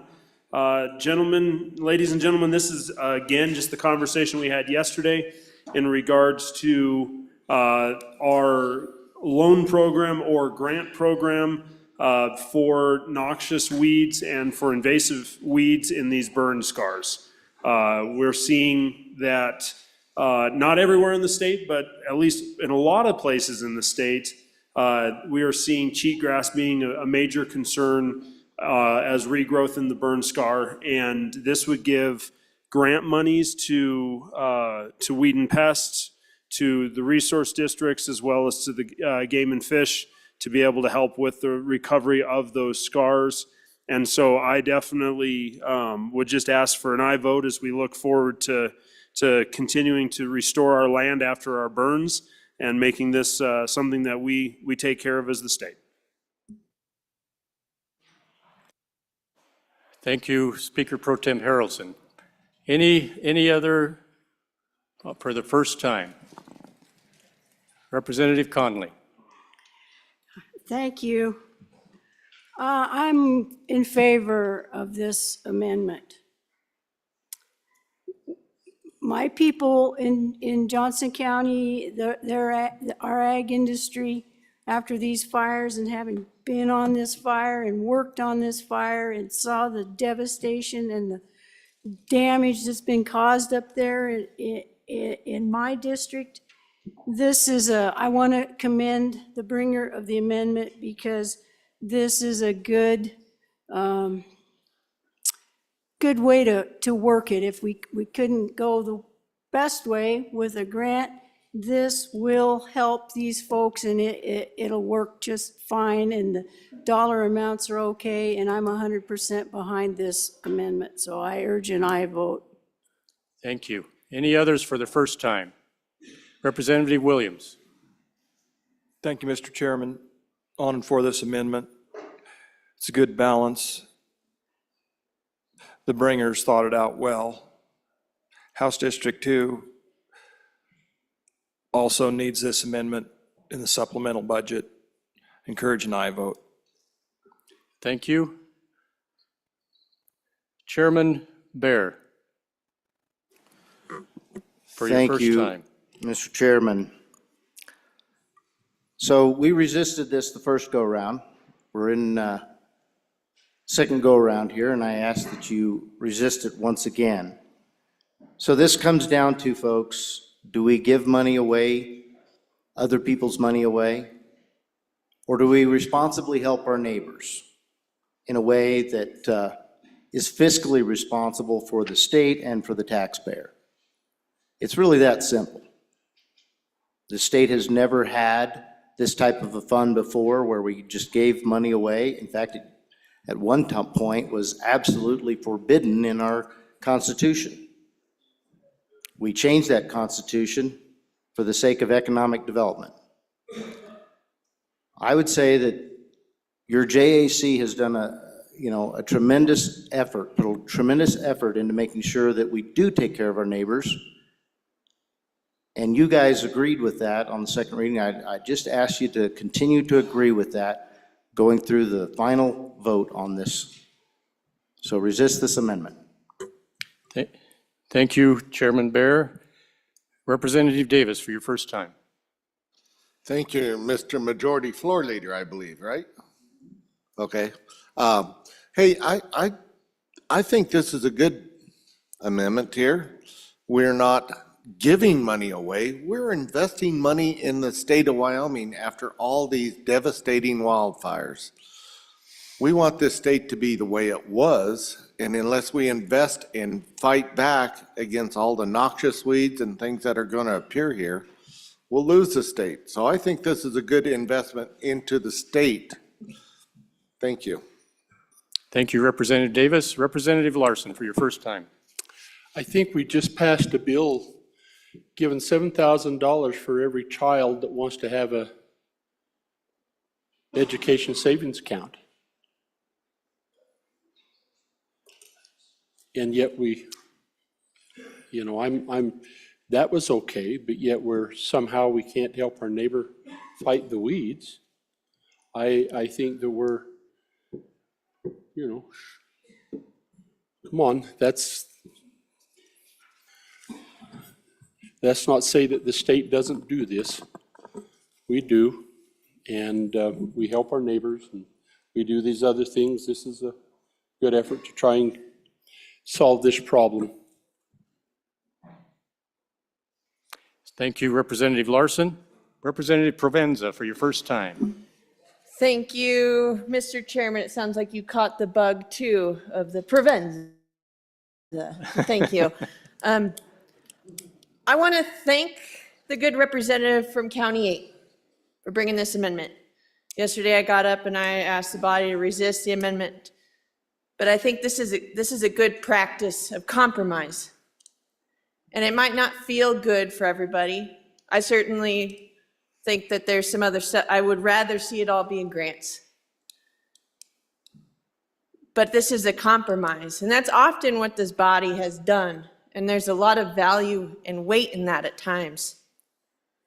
That doesn't make me a lobbyist. That makes me a representative of my community. That makes me a representative of Wyoming's Western heritage. That makes me a representative of the people, the ag communities that are going to benefit from this. The money that goes towards this comes back. We spend it locally. That's why this entity that we're putting this money through is so important. Tons of money, millions of dollars is going back into your districts. And this is going to help our culture. This is going to help the people that have faced devastating fires. And it's going to signal to the people of Wyoming that we care about solving real problems. And I care enough to reach across to my friend from County 8 and say this is a good amendment. So I hope that you will too. Vote aye on the amendment. Vote for the good people in our communities. Let's protect our heritage. Thank you, Representative. Representative Clouston for your first time. Thank you, Majority Floor Leader. You know, again, I see this as a great compromise. We have the loan money there, 60 million, that they can take on a loan to replace their fences, to replace the buildings that have been lost. But how many ranchers are going to take out a loan to go fight weeds? And do they really have the equipment and the knowledge to go fight weeds? So this money is with Weed and Pest, it's with Game and Fish, it's with the people that it's their job. This is a way to tackle this problem, and I'd really like to thank the bringer for coming up with this idea. On and for. Thank you, Representative Clouston. Anyone else for their first time? For their first time, Representative Jarvis. Thank you, Chairman. I wasn't planning on getting up and really speaking on this one because I got some bets going on what time we're going to get out of here tonight. But I do, all jokes aside, I do want to say that I do have very close friends who have lost a lot of land. And so when we're asking people to take out loans, some of these people, those loans, they're looking at losing their land and their livelihoods. And I know that there are people who say that all of the people they've spoke to are okay with that. But I've heard from people that I haven't heard from in a really long time that are pretty upset that it went from being support where they could keep their private property and continue to produce cattle for Wyoming and the United States at large. These are some big, big, big pieces of land that burnt in the county for which I grew up in. The other thing that I want to bring light to is that there was a lot of state land that burnt as well. And we're asking these organizations, and I'm not sure if I can say, to take care of Weed and Pest, to take care of these state lands. So is it my understanding that they have to take out a loan? Weed and Pest has to take out a loan? Because I think I heard the first time around when we were talking about this, when we started talking about state land and who was going to take care of that, if if my memory is correct, I believe I heard oops, that was an oversight. We need to come back and look at that in an amendment, that we didn't take into account those certain constituents and the state properties. So I am absolutely for this amendment. I don't want to see anyone lose their livelihood because they can't afford an astronomical loan to be able to keep their livelihood and their families' ranches. Thank you. Thank you, Representative Jarvis. Anyone else for their first time? For their first time? Anyone else for their first time? Seeing none, second time. Anyone for their second time? Representative Connolly. Thank you. Whedon Pest in my district couldn't really take advantage of this loan program. And the conservation districts were having issues too. Again, I want to say thank you to the bringer of this amendment for working out a deal that both the conservation district, the weed pest district, and the local ranchers could benefit from. And I got to tell you, if those fires in these counties it was a thing that we'd never seen before in Wyoming. More acres than ever before in Wyoming. Those wind conditions were something like our firefighters have never seen. If that's not an emergency to go into a supplemental budget to help take care of this, I don't know what is. So please vote. Thank you, Representative Connolly. Anyone else for their second time? Chairman Bear. Thank you, Mr. Chairman. We had a storm in this community a few years ago. I happened to be serving in this body at that time. We called it Snowmageddon. There were a lot of ranchers that had serious issues, losing their cattle, not able to get out there and feed them. I'll bet you every one of us knows someone who lost a home or something in a fire. Is it the state's responsibility to come in and solve all those problems? I guess that's what we're deciding right now, that we're going to swoop in and just give money away. And I'll remind this body of that very link that I sent out to all of you before we started this whole process on the budget. Not yours to give. This is not yours to give. We're not giving it away, folks, in a loan. We're providing help, but we're not giving it away. Those are pretty important differences. One that I would hope that just your conscience would be pricked as you fight to try to just give money away from one taxpayer to another. This is not at all like the $7,000 scholarship. Scholarships are for something that we are constitutionally required to fund. Education, constitutionally required to fund. I dare you to find something in the Constitution that says that it's our responsibility to give money away to help people recover from whatever issue they have.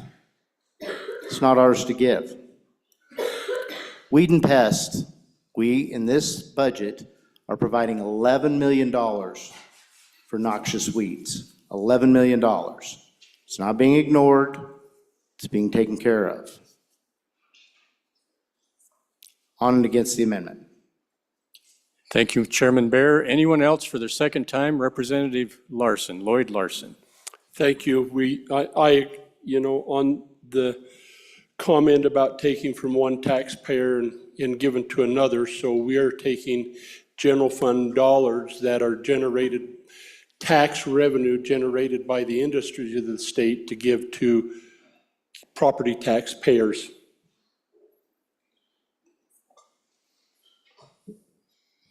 Thank you, Representative Larson. Representative Provenza. Thank you, Mr. Majority Floor Leader. I want to address the comment about giving money away. This amendment is 60% loan.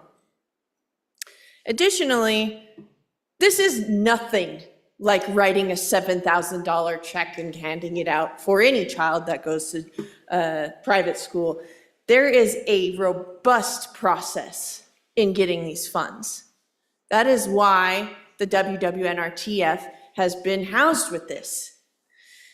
They receive applications, they have a board that oversees the projects, they're vetted, they go through.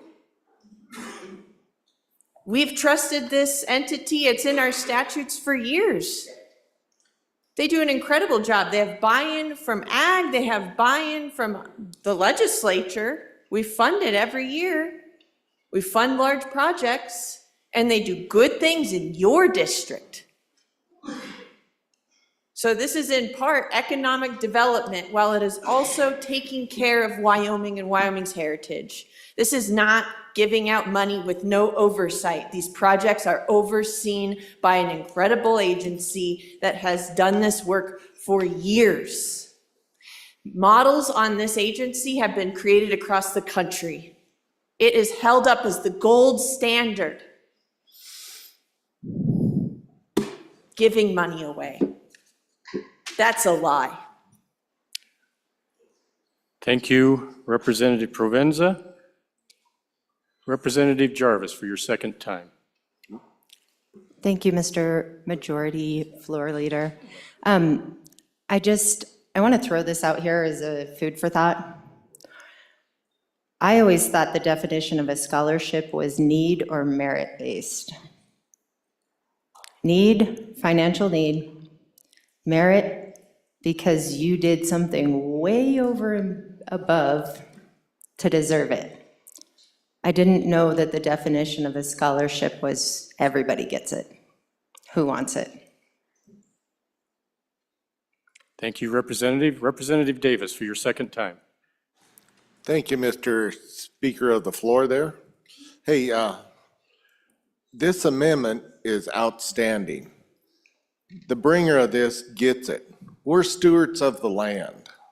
How much better can we show the people of this state that we, as the legislatures, are also stewards of this land? I think this is a great chance to prove that. Thank you, Representative Davis.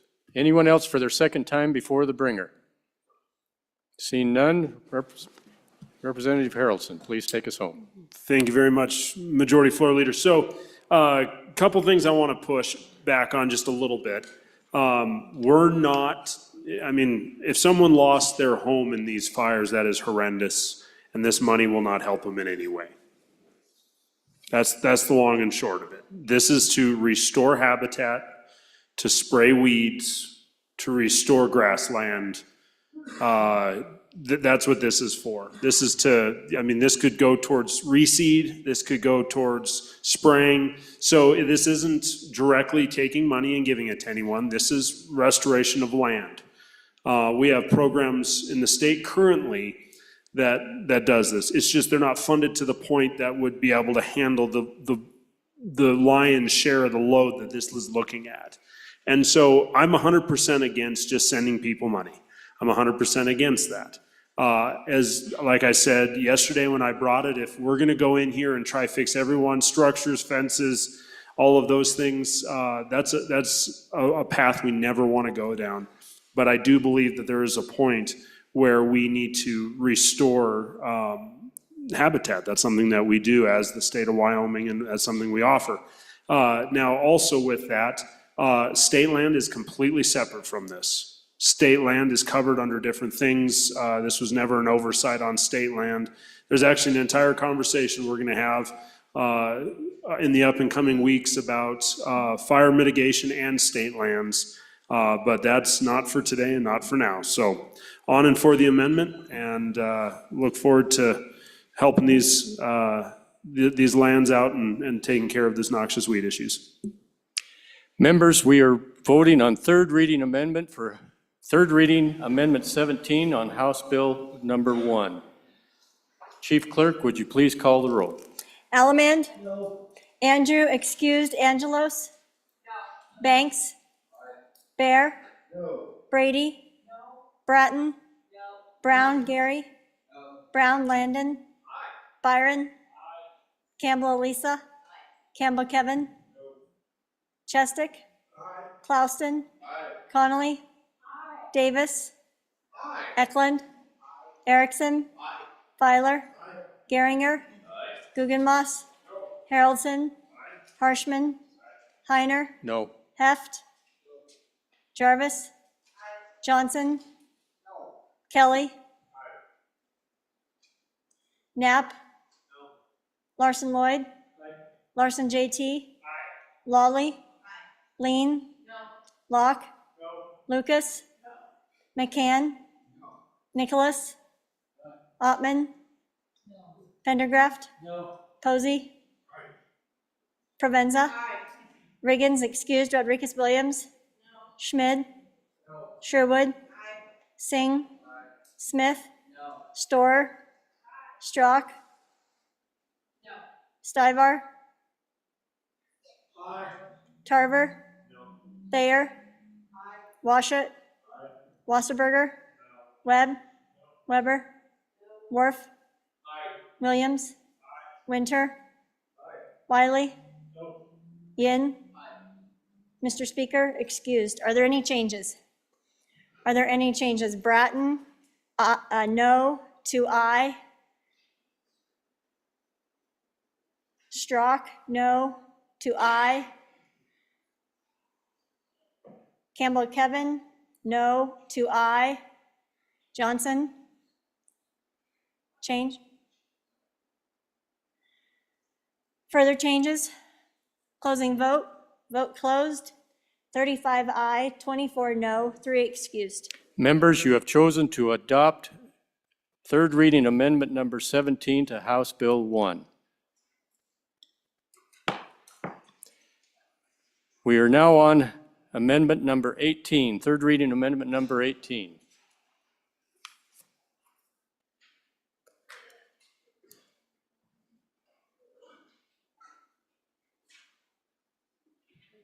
Representative Nicholas?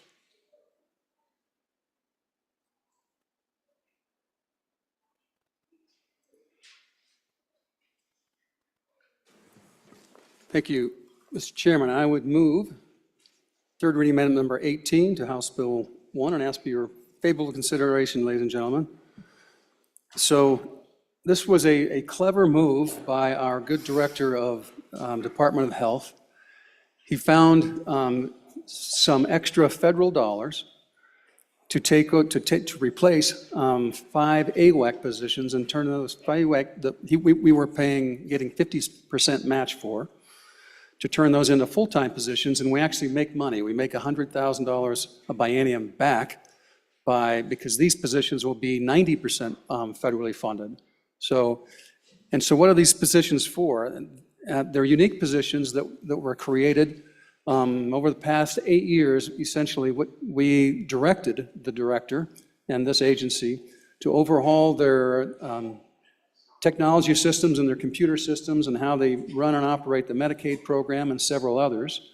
And it's called the WING system that they now have, which is tremendously more effective. It integrates with lots of other parts of both the Department of Health and other issues, other functions that they perform for other agencies. But these positions, these 8 WAC positions that have been operating and running this program, are highly technical, computer-based positions. And because they're AWAC positions, and because they don't pay very well on a regular basis, they have about a 50% vacancy rate. They can't keep these people on the job, and so they're continually this revolving door of new positions, and as soon as a better computer programming position comes up, they lose them because there's no benefits, and it's just hard to keep these positions. So with ingenuity and creativity, the director went in and found similar federal dollars to be 90 to 10 versus 50-50, to then take the 5 AWAC commissions and make them full-time, with the primary goal, and the only goal really, is so that he can get people that will come in and stay and perform the functions that he has to have in order to operate this computer system. So let's save $100,000 a biennium and keep the Department of Health's wing system running. And it's for your favorable consideration. Thank you, Representative Nicholas. Any discussion on House Bill number 1, Amendment number 18? Any discussion? Chairman Bear. Thank you, Mr. Chairman. I would just urge a no vote here. We defeated this in the previous round, and I would just ask for a no vote. Representative Yin, for your first time. Mr. Chairman, thank you. From my understanding, this is nothing like the previous round. This actually, it converts 5 AWACS to 5 FTEs, but they're different position types, so we actually get an enhanced FMAP. So FMAP is the federal matching funds, where normally we would get 50-50, but these positions that he's swapping them into, the director is trying to swap them into, gets an enhanced FMAP, so we actually get more money for still keeping the same 5 positions, but just turning them into FTEs. Thank you, Representative Yin. Any further discussion for the first time? First time, any further discussion? For the second time, any discussion for the second time? Seeing none, back to the bringer, Representative Nicholas. Thank you. And one part that you don't see in the budget books is we're actually saving a lot more than just $100,000 biennium, because what you don't see is what the good director had to do to retain outside contract costs to fill those positions that were 50% vacant over the last 6 or 7 years. That adds up to about another 100,000. So this is closer to about 200,000 savings per biennium. So why not save money? All in favor? Members, we are voting on third reading amendment number 18 to House Bill 1. Chief Clerk, will you please call the roll? Allemand? No. Andrew, excused. Angelos? No. Banks? No. Bear? No. Brady? No. Bratton? No. Brown, Gary? No. Brown, Landon? Aye. Byron? Aye. Campbell, Elisa? Aye. Campbell, Kevin? No. Chestick? Aye. Clauston? Connolly? Aye. Davis? Aye. Eklund? Aye. Erickson? No. Feiler? Aye. Geringer? No. Guggenmoss? No. Haroldson? No. Harshman? Aye. Heiner? No. Heft? No. Jarvis? Aye. Johnson? No. Kelly? No. Knapp? No. Larson Lloyd? Aye. Larson JT? Aye. Lawley? No. Lean? Locke? No. Lucas? No. McCann? No. Nicholas? Ottman? No. Pendergraft? No. Posey? Aye. Provenza? Aye. Riggins, excused. Rodriguez Williams? No. Schmid? No. Sherwood? Aye. Singh? No. Smith? No. Storer? Aye. Strock? No. Stivar? No. Tarver? Thayer? Washut? Wasserberger? No. Webb? No. Weber? No. Worf? No. Worf? No. Williams? No. Winter? No. Wiley? Yin? Mr. Speaker, excused. Are there any changes? Are there any changes? Closing vote. Vote closed. 21 aye, 38 no, 3 excused. Members, you have chosen not to adopt third reading amendment number 18 to House Bill 1. Moving on to third reading amendment number 19. Representative Larson Lloyd. Thank you, Mr. Chairman. I move third reading amendment number 19 to House Bill 1. Folks, we run this by you the other day, and this is the rebasing that took place prior to the 2024, or after we'd done the 2024 budget for the community mental health providers who provide outpatient mental health services and substance abuse services, and also for our agencies, the WISA agencies that take care of our adjudicated youth that have behavioral health challenges, and for those kids that have challenges and are placed outside the home. It is for a total of 1.6 million. Half of that's federal and half of it's state. The last time when we talked about that, we had a lot of good conversation, and the question was how often does the rebasing take place? And it takes, and we didn't have that information, and it takes place about every 5 years.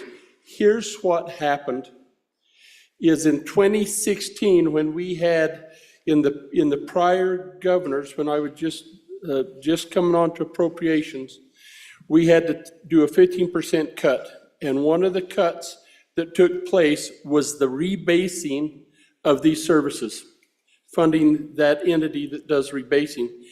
That never was restored until 2023. And so these services here have not been rebased for checking with the good director of that agency, probably in at least 9 years. And so we knew that that was coming, and we knew that there would be an increase, but they didn't get it completed for the 2024 budget. So is it worthy of emergency if that's what we're looking at, 9 years behind the 8 ball? Yes. And so and also I would point out that during that time, not having any increase, that they've also had to take part of a 2.5% and a 3.5% reduction that took place in the step 1 and step 2 cuts that were not restored. So that's the system our state has for taking care of these young people, and it's also the system we have to help deliver mental health services across the state. So I would hope that you would support me in getting this funding back into the budgets of these essential services. And with that, Mr. Chairman, take questions. Thank you. Any further discussion on amendment number 19? Representative Stivar. Thank you, Mr. Speaker. On and for this amendment. These are very important programs for these kids in our communities. We need this. So on and for. Thank you, Representative Stivar. Chairman Bear, for your first time. Thank you, Mr. Chairman. Just again, something that we've resisted in the past. Ask that you hold strong, and we resist till the end.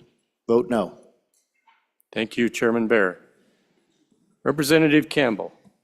Thank you, Mr. Majority Floor and Chairman. What we are resisting is that the rebasing, the cost of services provided to these kiddos that has been granted to every other service.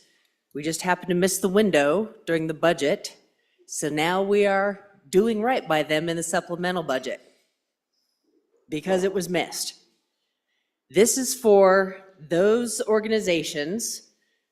You know, there's one in my community that offers services for those kiddos in crisis. Those kiddos that home is not a safe place to be, or they've been kicked out of house and are now surfing on somebody's couch, having challenges at school, having challenges at pick a challenge. There's probably one of these in your community, just one, that provides these services to these kiddos. And if we don't do right by them and saying, yeah, here's how much it costs to take care of these kiddos, and we're actually gonna stand by our word and make sure that you're getting reimbursed what it costs, those services shut down. They're the only ones in the communities that provide this service. So then what happens to those kiddos? Well, now they're either shipped out of state or they spend time in our detention centers.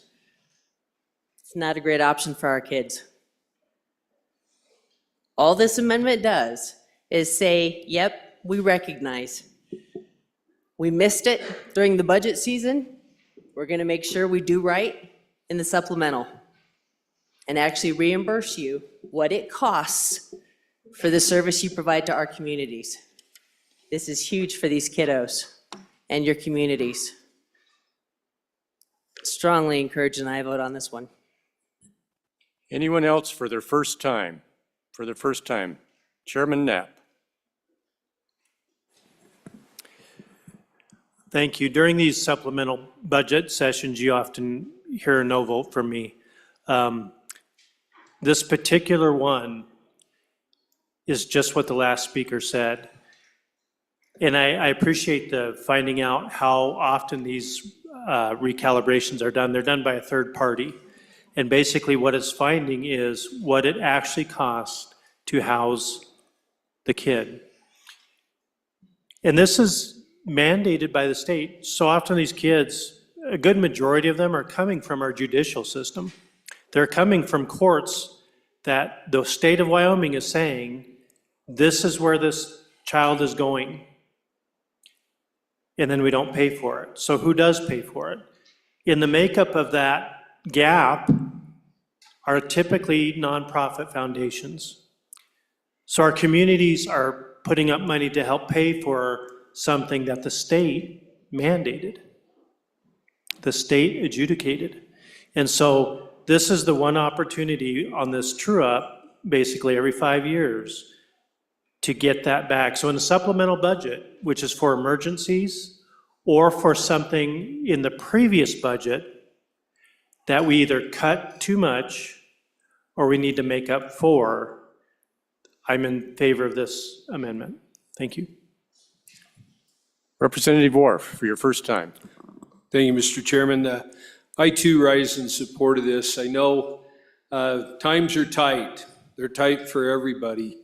But I guess I can't help but think if we don't help these kids now, they're going to become greater problems when they become adults. And we all know that that costs us way more. I think this is an opportunity for us to pick up some funding that has been lost. And I think it's a mistake if we vote this amendment down. So I would ask you guys to support this.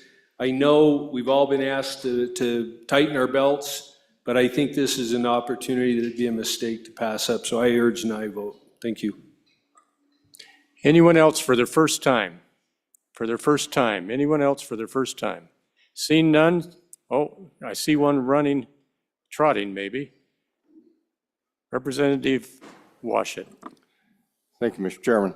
I too rise in support of this.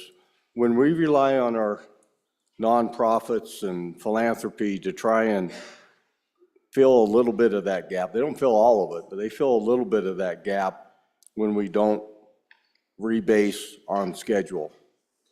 What that means is folks are having to tighten their belts at these facilities more than they can really tolerate.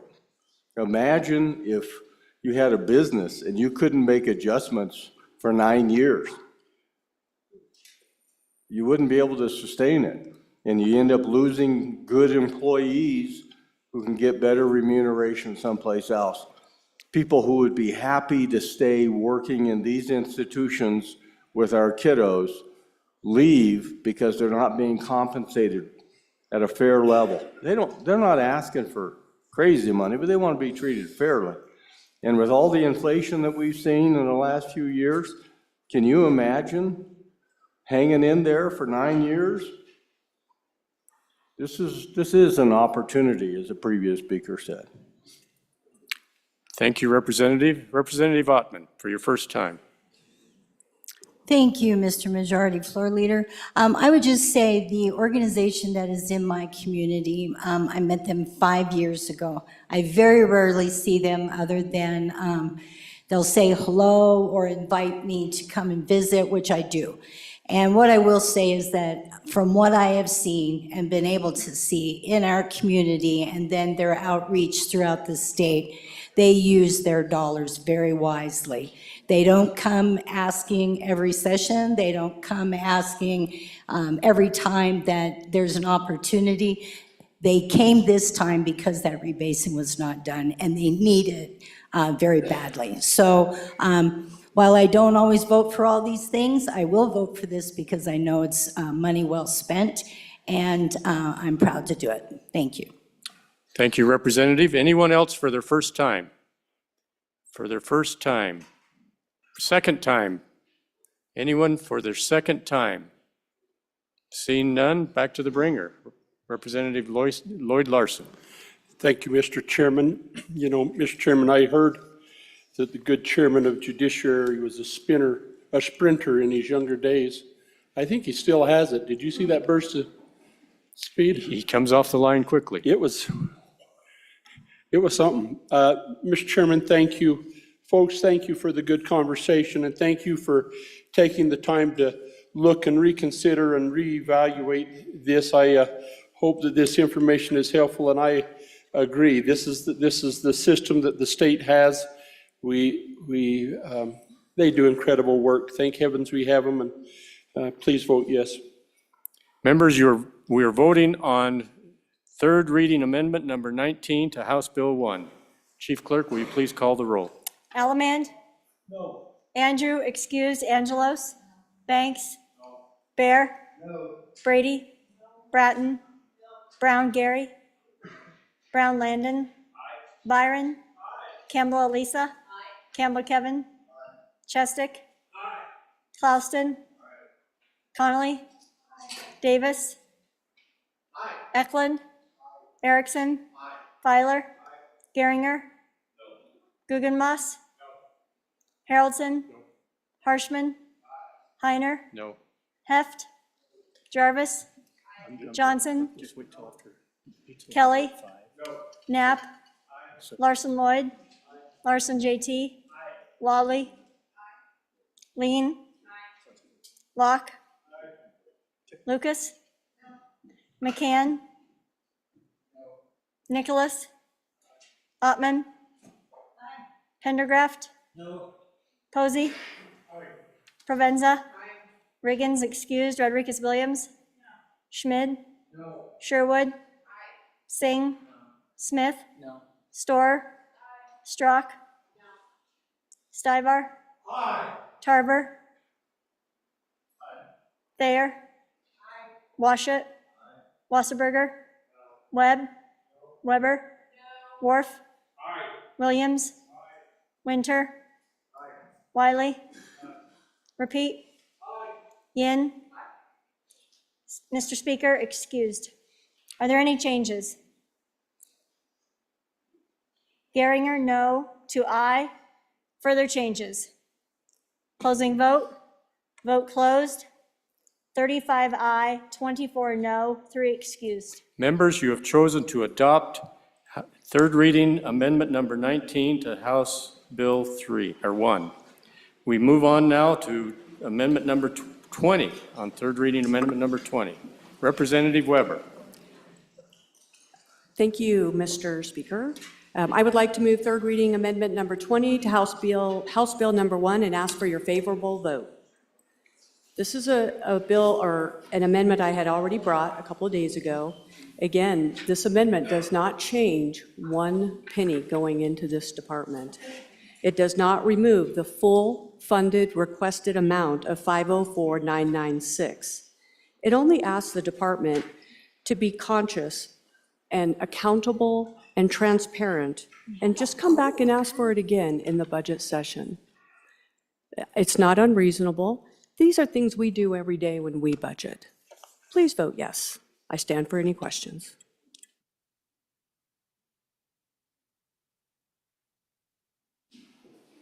I see there's someone out there that wants to speak.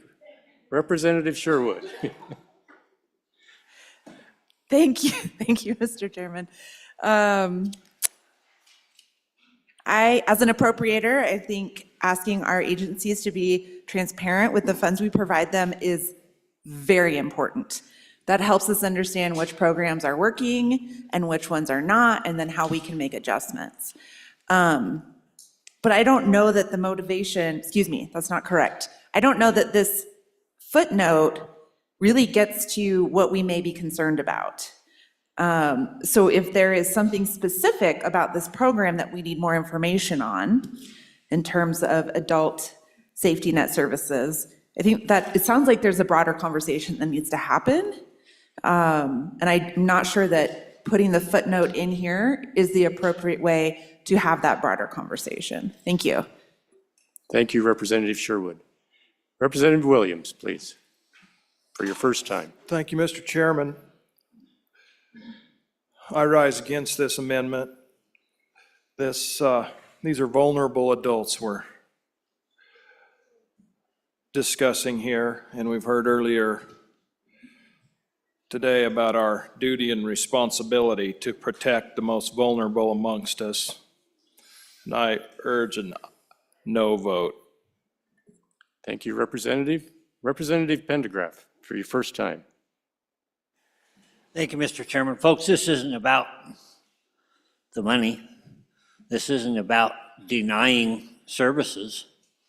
This is about reminding ourselves each time we put together a budget where we're going to put our money, what the priorities are, and not having things that just become put on autopilot and we lose track of where we are. Thank you, Representative Pendergraft. Anyone else for their first time? Oh, Representative Wiley. Thank you, Mr. Chairman. Again, folks, we defeated this the other day. We needed to protect our vulnerable. We need to protect our elderly. I think we all did on the campaign trail. I ask you to stand by them now. That's what it's doing.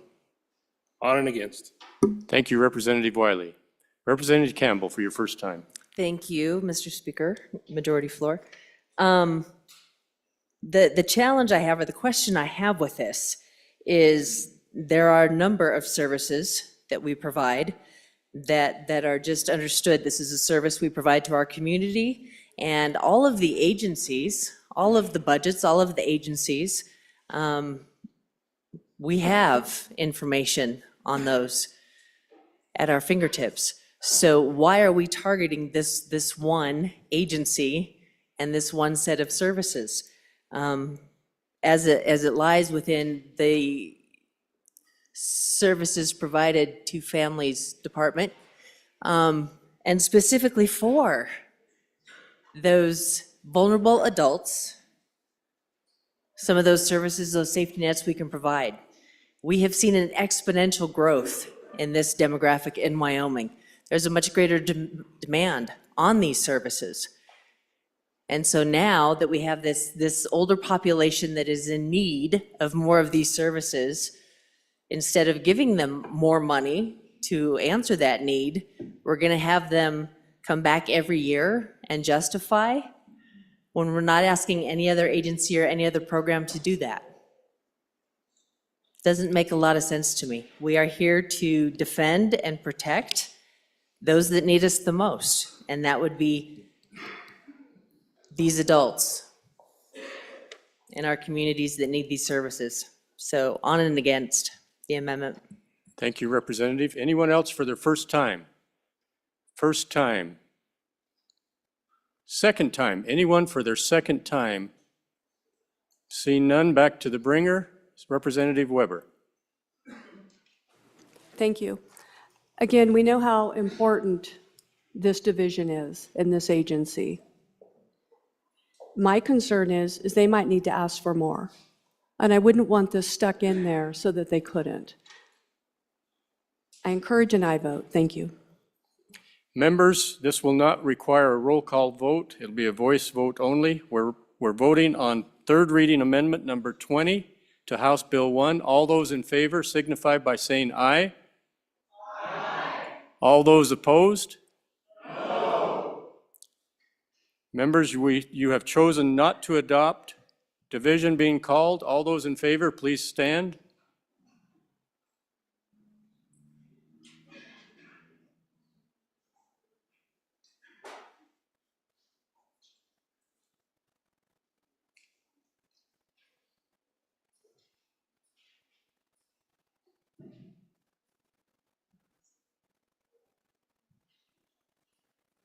You may be seated. All those opposed, please stand. Please arise.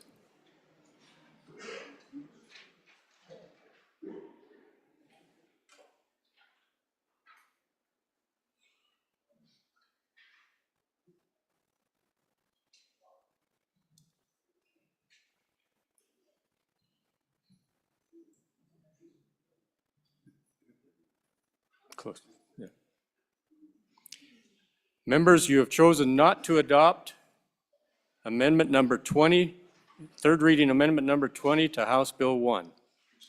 Moving on to third reading amendment number 21. Representative Yin. Mr. Chairman, thank you. I move third reading amendment number 21 to House Bill 1, and members, this is my first attempt at a pay for. I really don't like doing it, so I'm gonna actually move to divide the amendment. So I'm dividing the amendment where division number 1 is 1 to 3, and division number 2 is 4 onwards. And Mr. Chairman, The chair rules that that amendment is divisible. Please proceed. Mr. Chairman, I will start with division number 1 and ask you guys to vote no, because I don't like making you make this choice. All right, so we're voting on division number 1, which is lines 1 through 3 on third reading amendment number 21, excuse me. All those in favor, please signify by saying aye. Oh, it's a roll call. Don't respond yet. Chief Clerk. Okay, the division is lines 1 through 3 to delete second reading amendment from Representative Lucas. This is division 1 to delete. Is it a roll call? Hold on.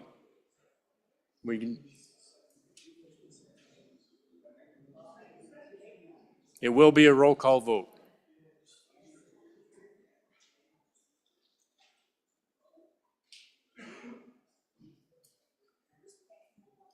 While we're getting ready for that, members, this is the halfway point, and we've spent 4 hours, so those of you that have excelled in math can probably figure out how much more time we have. I'm ready. Mr. Okay. Chairman, Chief Clerk, please call the roll.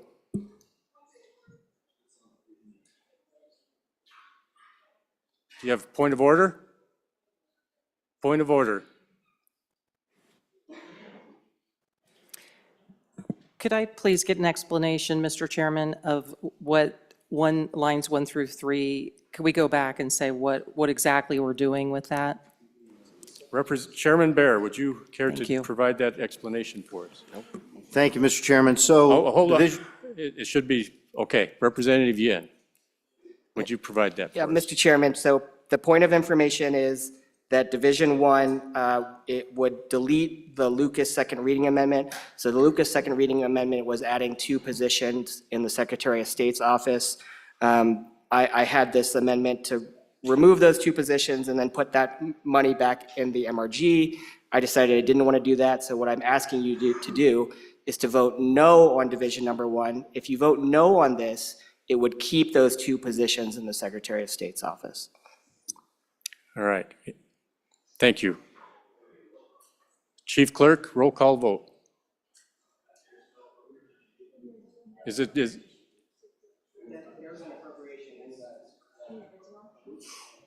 Yeah, there is. Okay. Allemand? No. Andrew, excused. Angelos? No. Banks? No. Bear? No. Brady? No. Bratton? No. Brown, Gary? No. Brown, Landon? No. Byron? No. Campbell, Elisa? No. Campbell, Kevin? No. Chestick? Aye. Clouston? No. Connolly? No. Davis? No. Eklund? No. Erickson? No. Feiler? No. Geringer? No. Guggenmoss? No. Haroldson? No. Harshman? Aye. Heiner? No. Heft? Jarvis? Johnson? Kelly? Knapp? Larson Lloyd? Larson JT? Lawley? Lean? Locke? Lucas? McCann? Nicholas? Ottman? Pendergraft? Posey? Provenza? Riggins excused. Rodriguez Williams? Schmid? Sherwood? Singh? Smith?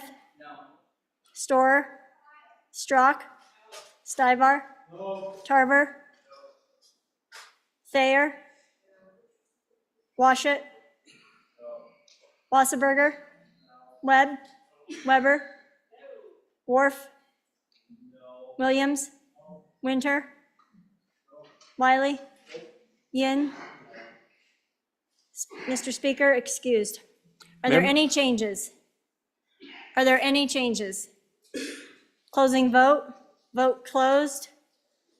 7 aye, 52 no, 3 excused. Members, you have chosen not to adopt Division 1 on third reading amendment number 21. Representative Yin, please proceed on Division number 2. Mr. Chairman, thank you. Members, I know it's not a lot of money, but I do think it's really important that we put something back in our MRG fund. So I will ask you to vote yes. Sorry I didn't go through with my pay for idea, but it didn't seem right for me to do, so I decided against it. But I will still ask you. I think investing in our infrastructure across the state is really important. Any further discussion on Division number 2? Representative Bear, Chairman Bear. Thank you, Mr. Chairman. I would urge a no vote. I'll remind the body that this particular fund had appropriated $27 million in the budget last March, and we have added another $15 million to this fund in this budget currently. Any further discussion? Further discussion on Division number 2?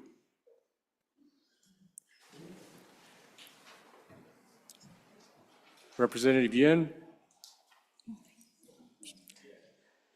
Okay.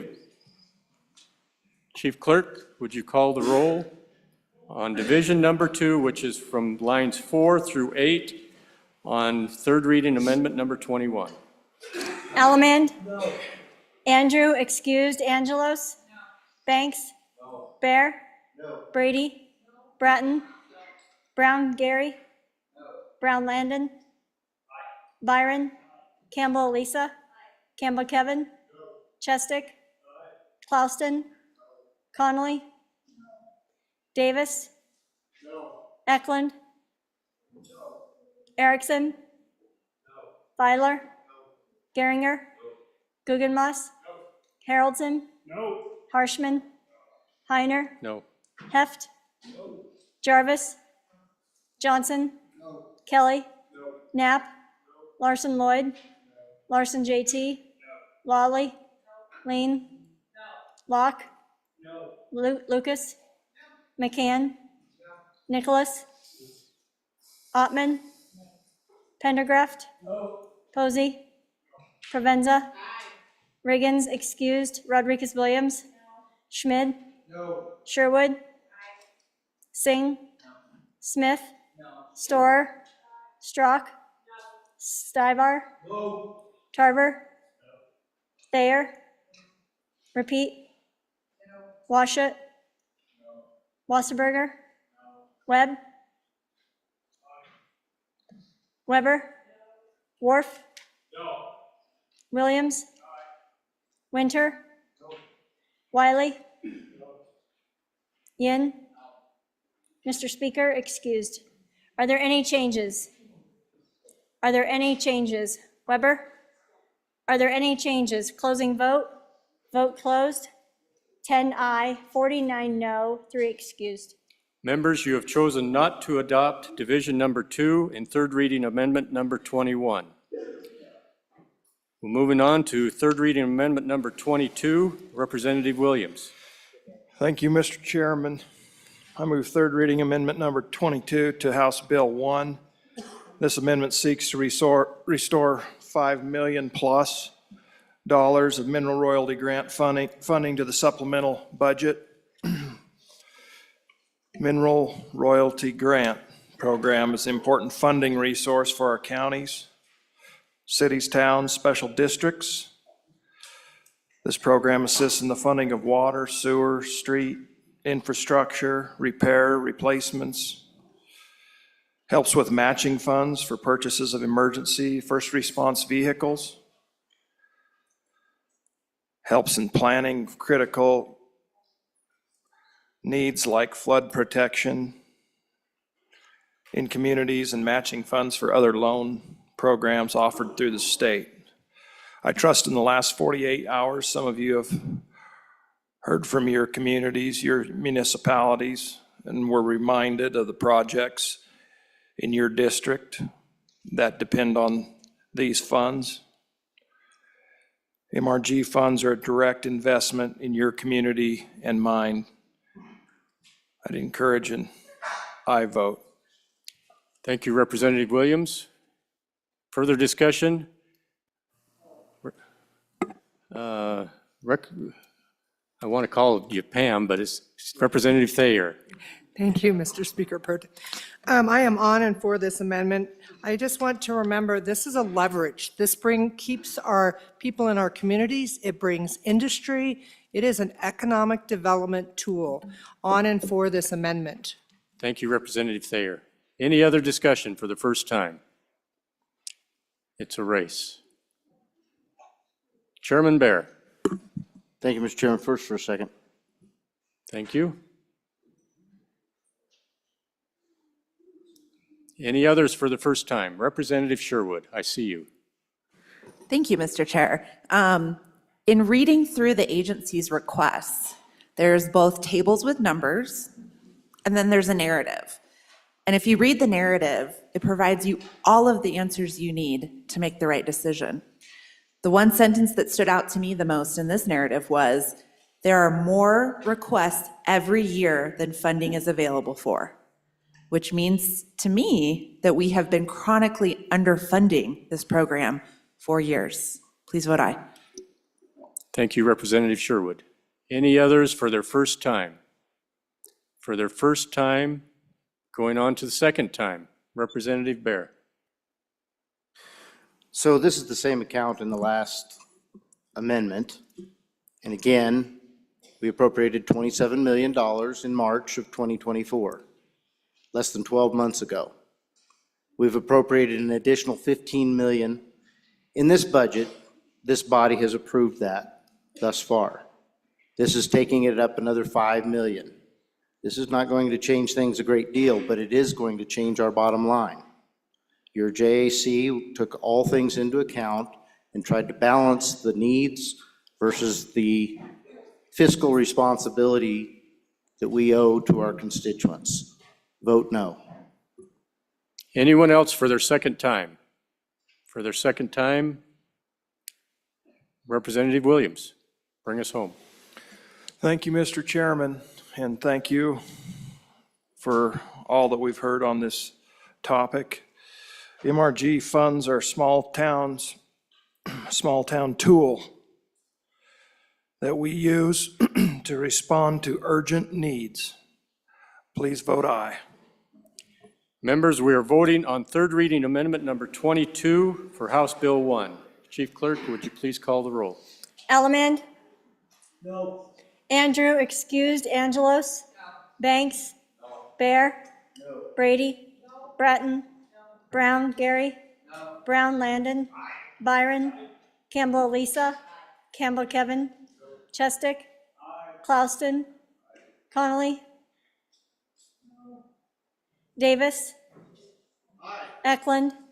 Erickson? Aye. Filer? No. Geringer? No. Guggenmoss? Aye. Haroldson? Aye. Harshman? Harshman? Heiner? No. Heft? No. Jarvis? Aye. Johnson? No. Kelly? No. Knapp? No. Larson Lloyd? Aye. Larson JT. Lawley. Lean. Locke. Lucas. McCann. Nicholas. Ottman. Pendergraft. Posey. Provenza. Riggins excused. Rodriguez Williams. Schmid. Sherwood. Singh. Smith. Storer. Strock. Stivar. Tarver. Thayer.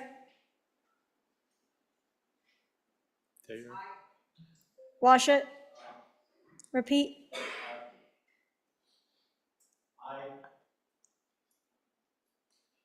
Wasserberger. Webb. Weber. Worf. Williams. Winter. Wiley. Yin. Mr. Speaker, excused. Are there any changes? Are there any changes? Closing vote. Vote closed. 25 aye, 34 no, 3 excused. Members, you have chosen not to adopt third reading amendment number 22 to House Bill 1. Moving on to third reading amendment number 23. Representative Nicholas.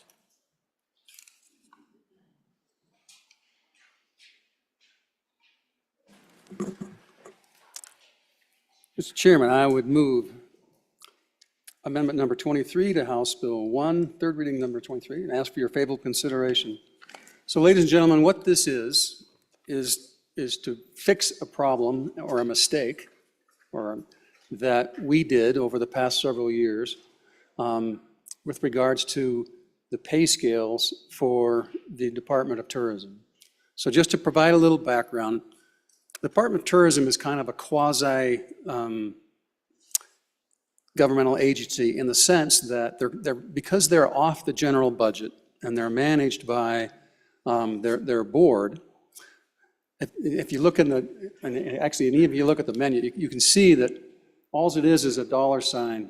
There's no breakdown of how much they're paying their employees and the outlines. And so that's just the nature of this kind of quasi-independent that we've given to the Department of Tourism when it was created. And so as a result of that, over the course of the last 6 or 7 years, when the state started giving pay raises to, and classification pay raises to the state employees, what they didn't do is they didn't go in and evaluate the job descriptions of what the folks do at the Department of Tourism.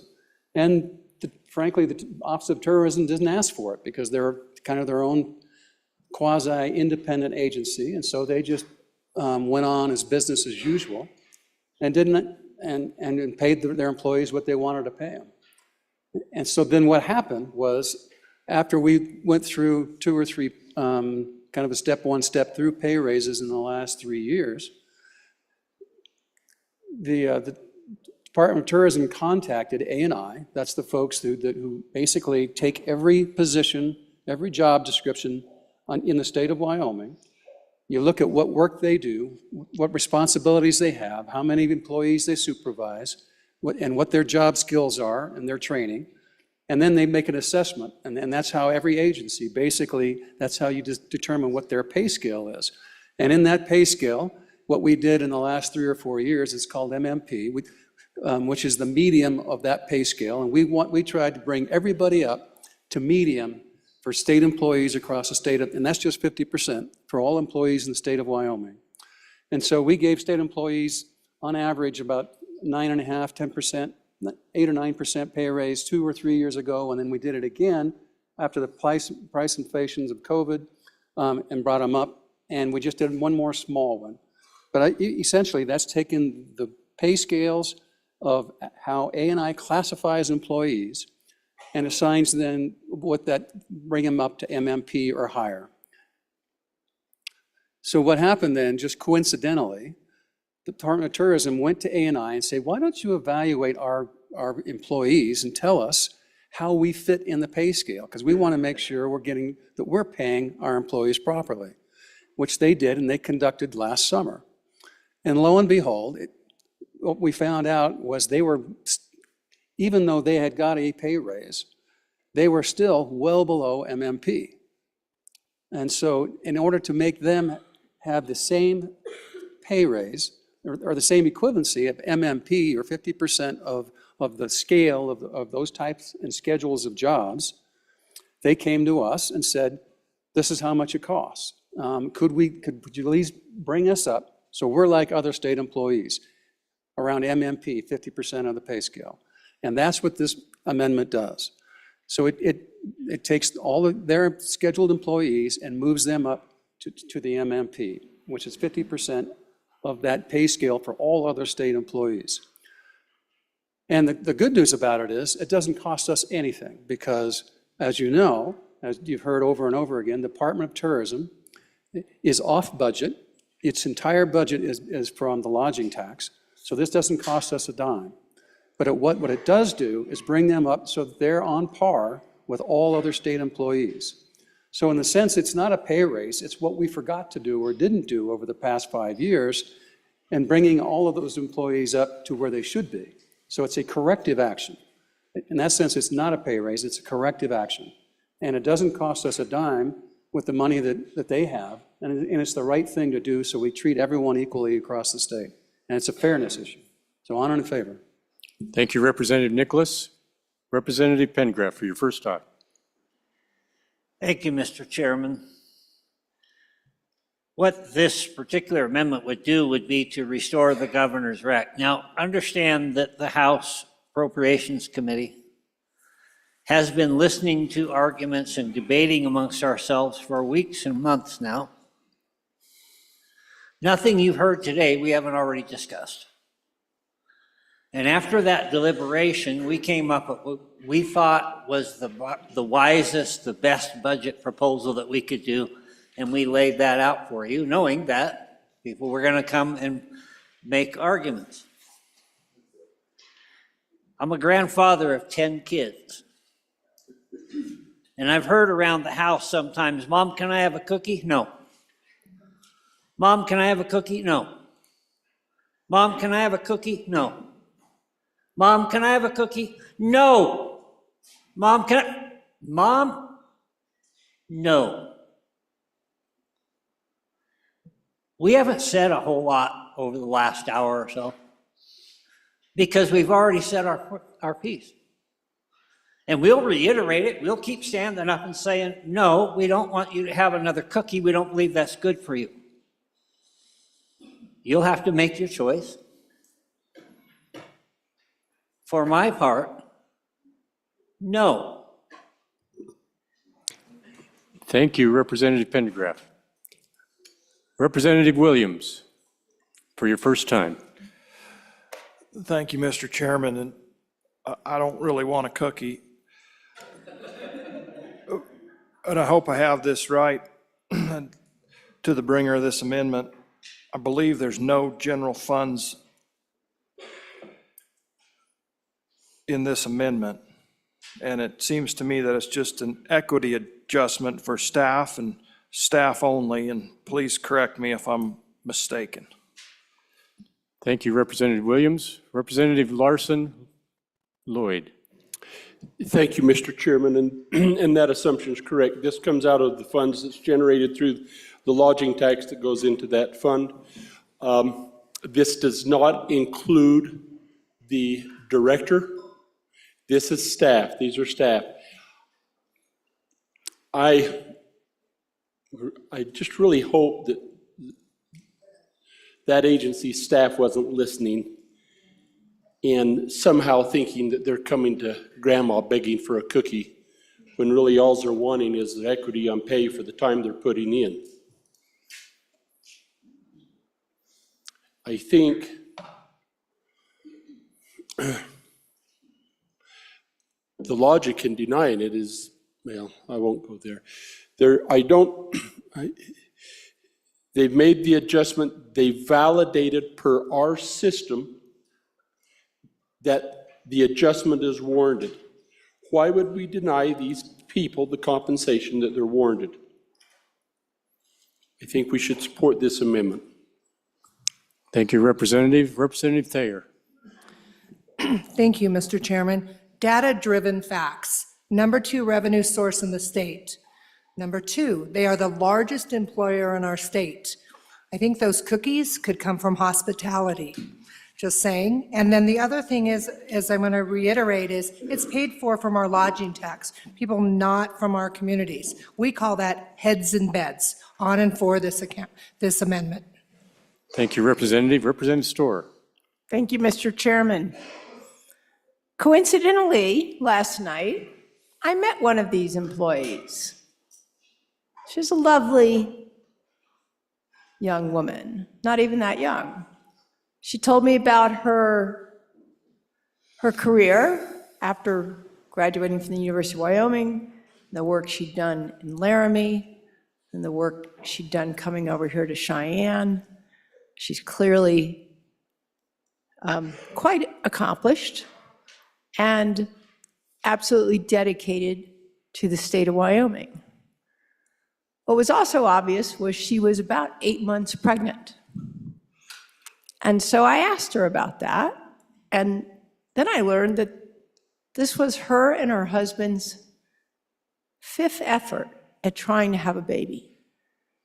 And if you've ever gone through that, you know how hard it can be, how much it costs, how difficult. And I was just, you know, she was a pretty jovial person and feeling healthy. But I couldn't help but think that this body, to deny this person the salary that she deserves, given she's about to give birth, and also just, you know, these are Wyoming families.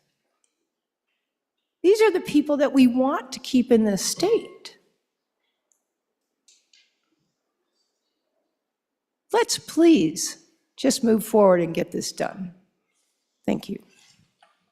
Thank you, Representative. Representative Yin, for your first time. Mr. Chairman, thank you. So members, when our number 1 industry comes knocking and they're asking for help, we've supported them.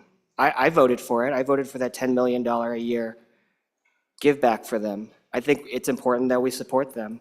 When our number 3 industry comes to us saying they need help, we have families that rely on this water. We support them. We have that construction bill. We have planning bills to help our number 3 industry. When our number 2 industry comes saying, let me use the money that we are already bringing, that this is money that's coming from us, let us use it for positions that will support our industry. We're calling them a redheaded stepchild asking for cookies over and over again. That's insulting. That is truly insulting. We all contribute to the state. This is the industry asking because they want to make sure that they're the best people in these positions, which only happens if we pay them what they deserve to be paid. This comes from the industry. It's meant to go back to the industry so they can support themselves and make even more money for our great state, support our community, support our families, support the people who live and work here. Calling them, treating them like stepchildren, asking for cookies is insulting. Thank you, Representative Yin. Representative Campbell, for your first time. Thank you, Majority Floor, Mr. Chairman. I think it's this simple. These are state employees. State employees. We've already adjusted everyone else. We haven't adjusted these guys. They're state employees.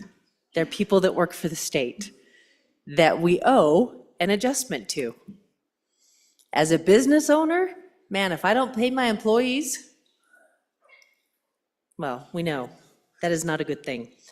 So not only can we do right by as a state, our employees, not only can we do right by our employees, it's not going to touch our general fund at all.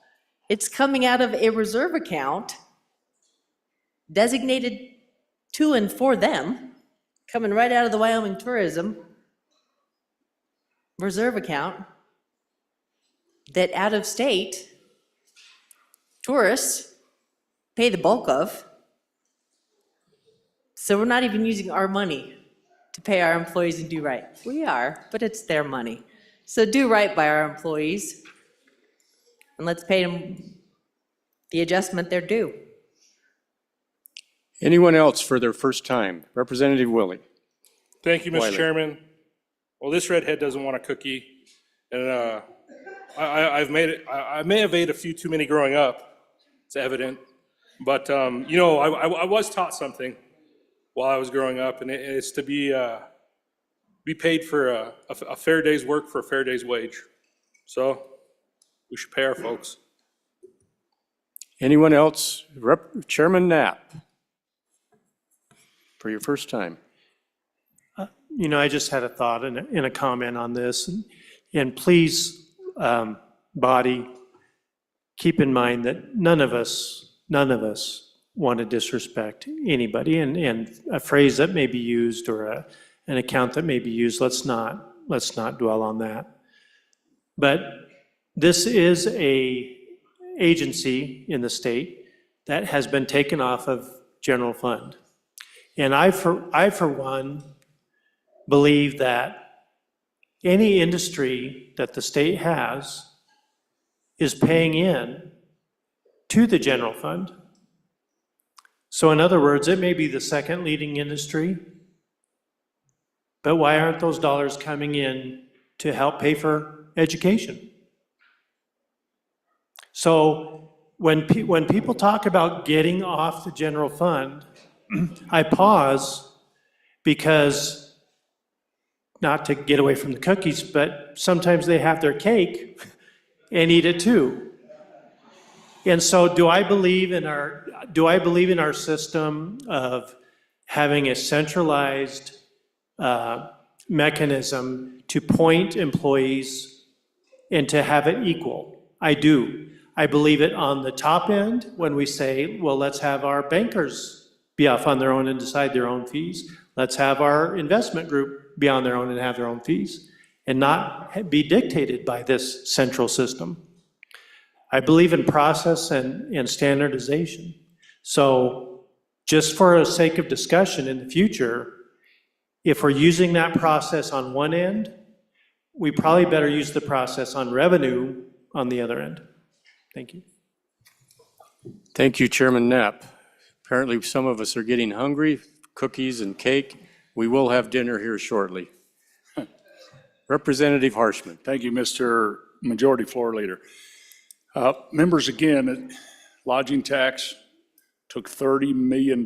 We were really broke in those days, and we're trying to move everything off out of the general fund, passed a statewide lodging tax. So these folks are off the general fund. So we have to go back and make this adjustment. It's just part of the education of all of us as we turn over this body, 50% of the members or so every couple of years.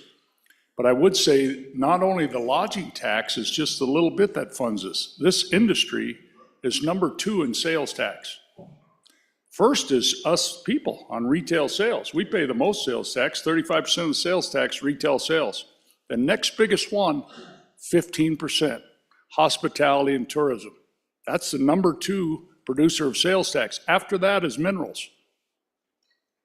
And then that doesn't count, so they are contributing to the general fund and all those. And then, of course, the property tax.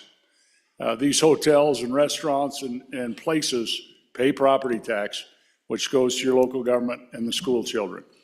And so really important deal that we do this right. It's the way we've set the system up, and we ought to honor the system. And the system is good. Took $30 million off the general fund. Very important. Paid by out-of-staters. Thank you, Mr. Chairman. Representative Byron. Thank you, good Majority Floor Leader. To the good chairman who spoke a few ago, if we're struggling to figure out how tourism doesn't pay taxes, I think we need to take a couple steps back to kindergarten, first grade. This is tourism not paying taxes. They come into our state, they buy something. They come into our state, they put fuel in their vehicle. They come into our state, they stay at a hotel. They come into our state, fall in love with it, they move here, they buy a house, they start paying taxes. I mean, come on, don't try to say that these folks, this number two industry that we're talking about in this amendment are not contributing to our state. Anyone else for their first time? Anyone else for their first time? For their second time, Representative Knapp.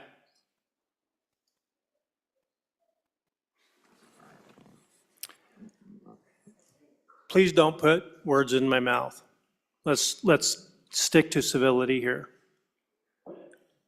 I wasn't demeaning our tourism industry. I wasn't saying that they don't contribute.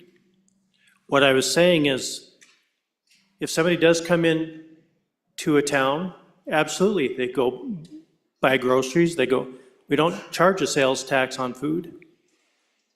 They go stay in the hotel, that's a lodging tax.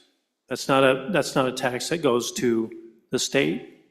What I'm saying is, when we create a state government, if we continue, and I understand what the lodging tax was for, but if we continue to peel off department after department after department with exceptions, we no longer have a standard process or an employee compensation plan. We start to have these isolated pockets where we pay, for instance, in our investment strategies, right? We understand that we need to pay high wages for those investment people, but it starts to trickle down where we say, well, you know, a office administrator in this area is different than an office administrator in this area. And so they should get paid differently. I've seen it. We continually do that, it trickles down. So I'm in favor of actually these folks getting paid the same wage as what other people get paid. My point was, as we do that, we need to make sure on the high end, we're doing that as well. That we're not carving out departments to get paid different wages, no matter where the revenue comes from. Thank you. Thank you, Representative Knapp. Representative Pendergraft, for your second time. Thank you, Mr. Chairman. I just wanted to take a second and clarify my story. My story was about my 10 grandchildren. And all of a sudden, somebody turned them into red-headed stepchildren. Details and facts matter. I guess, you know, I'm often, I feel, inaccurately quoted, but that was special to me. So I want to point out, just taking a step back from the immediate, every ask that we have, every time an agency comes and asks if they can have a cookie, and I really wasn't saying it was the agencies who are doing that. They went through the thing, they came, they asked one time, we went through the process. Every ask that we have has a good story and a good need and a reason behind it. And you can look at each one independently. It says, hey, that makes sense, I like that. And it's hard to say no, especially to your own grandkids. And maybe you want a cookie too, but now you can't have one because if you eat one, you're going to have to give them one. The problem is, and the point is, everything that I was trying to say is at some point you have to draw a line. This much and no more, we're done. We've negotiated, I'm done. Because we all know what happens if that line isn't distinct. We know what happens because we gave a mouse a cookie. Representative Storr. Thank you, Mr. Chairman.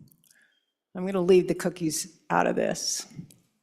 Now, right before I came down here, I had a meeting with a number of hotels in my district by that big ski place. It was snowing. You'd think they would have been in a good mood, but they were actually trying to understand where the taxes, the lodging taxes that they pay, go. We had actually a pretty good discussion about that. And I explained about, what the Wyoming Tourism Office does, some of the things they do, how it entices visitors from across the globe to Renaissance fairs, to family-run wool mills nestled against the mountains, old-fashioned diners, dude ranches, pottery stores, art galleries, coffee shops, Longmire days. I got to get there one of these days. These are the names and the experiences that these small businesses and locales that lure our visitors, these are the people that help lure the visitors to these destinations. It's stuff like that that really makes visiting Wyoming such a memorable experience. And it is these same hotels, these same small businesses, the restaurants, the galleries that promote local artists, the guy that helps a kid catch his first trout. They benefit from the great work that these people do.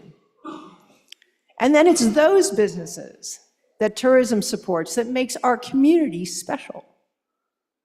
That not only attract visitors, but our communities make them places that people want to live.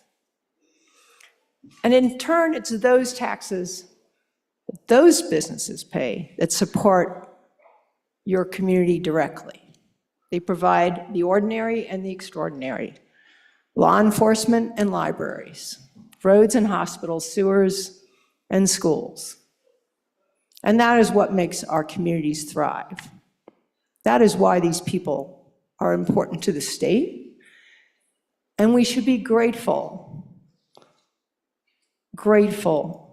to have the lodging tax as a great source to help support all of our communities across the state.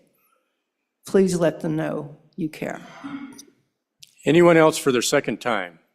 Seeing none, back to the bringer, Representative Nicholas.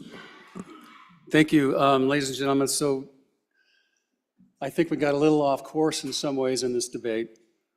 So lodging tax has only been around for about 7 years. Had we not passed the lodging tax, and we were standing here today, all of these employees would have a pay raise that we're asking to give today. Because the only reason they didn't get it is because we kind of took them off of the flow chart and put them in this quasi-independent agency, and they operated that on their own. They'd have this pay raise, and it would be coming out of the general fund. That's simple, because that's where they would be on the MMP, on the evaluations that we just did over the last 2 years and the last pay raises we gave. And so the problem really was, in part, our chief executive and also the director of this agency, because they kind of fell off the chart. And so all we're trying to do is to bring them up to get paid the same as all other state employees. That's all this does, based upon the work that they do. And by the way, I love red hair. I've got 9, 10 direct family members, they're redheads. And when I grew up, I wished I was a redhead, man. I just did. All right, thank you, Representative Nicholas. Members, we are voting on third reading amendment number 23 to House Bill 1. Chief Clerk, will you call, and members, we're getting tired and my ears are not as good as they used to be, so please speak up during the roll call vote. Chief Clerk, please call the roll. Allemande? No. Andrew, excused. Angelos? Banks? No. Bear? No. Brady? No. Bratton? No. Brown, Gary? No. Brown, Landon? Byron? Campbell, Elisa? Campbell, Kevin? Chestick? Clouston? Connolly? Davis? Eklund? Erickson? Filer? Geringer? Guggenmoss? Haroldson? Harshman? Heiner? No. Heft? Jarvis? Johnson? Kelly? Knapp?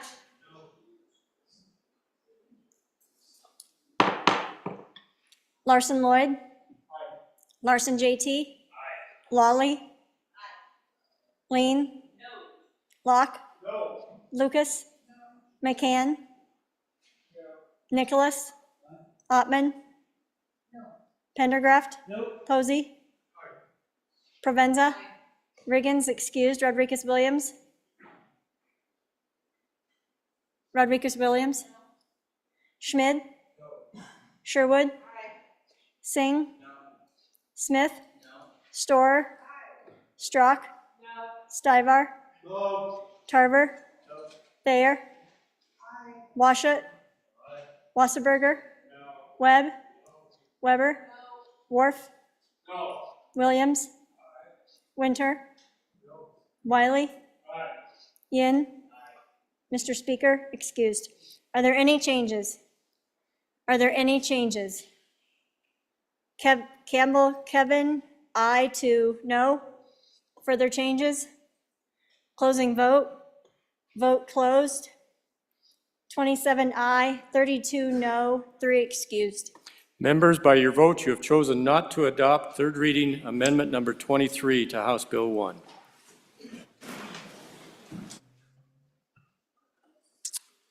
The next amendment for our consideration is third reading amendment number 24.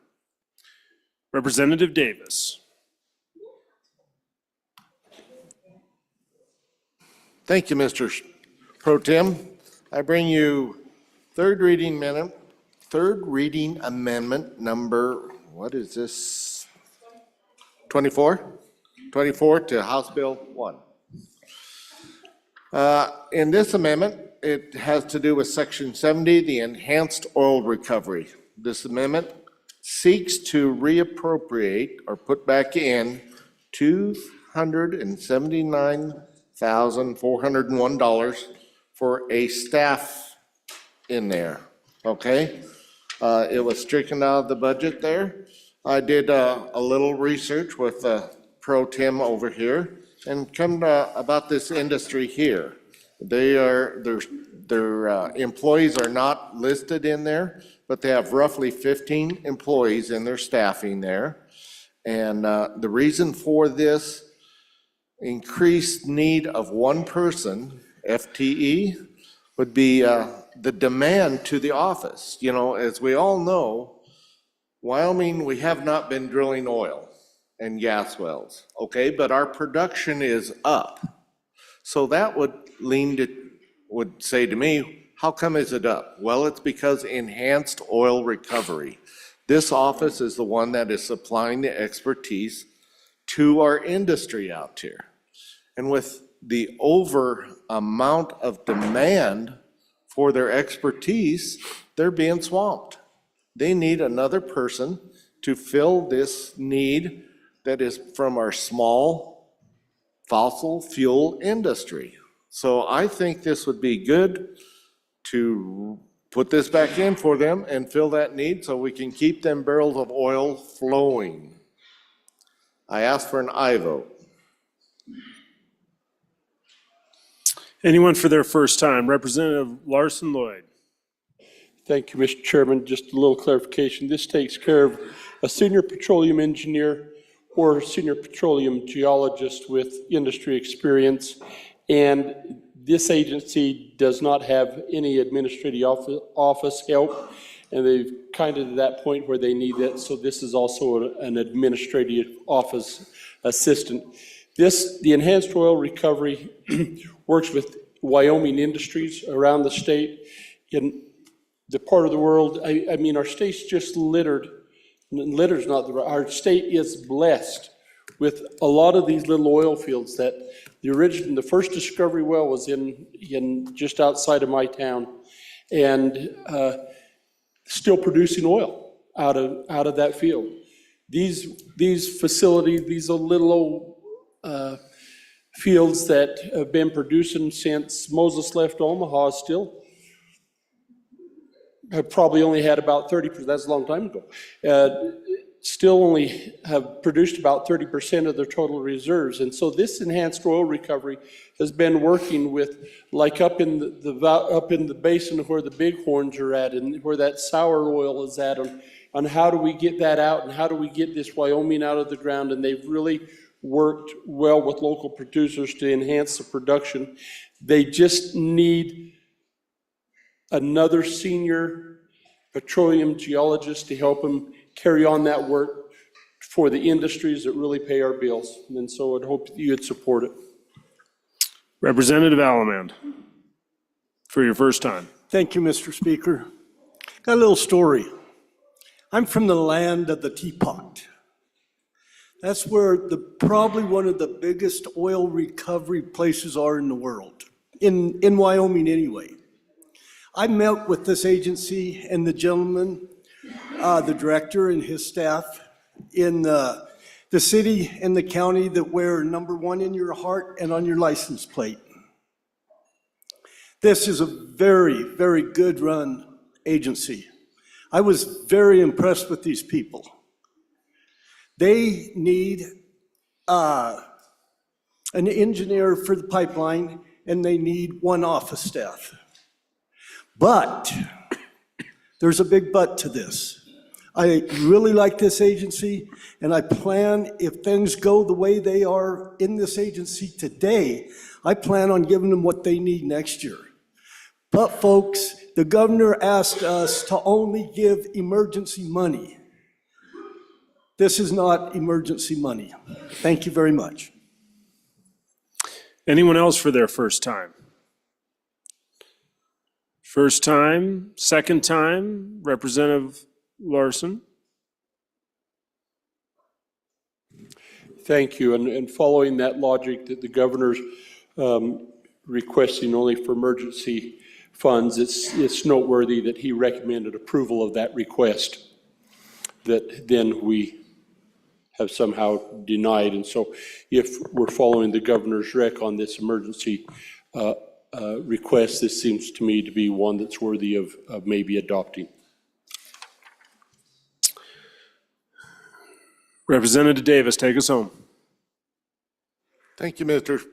Speaker Pro Tem.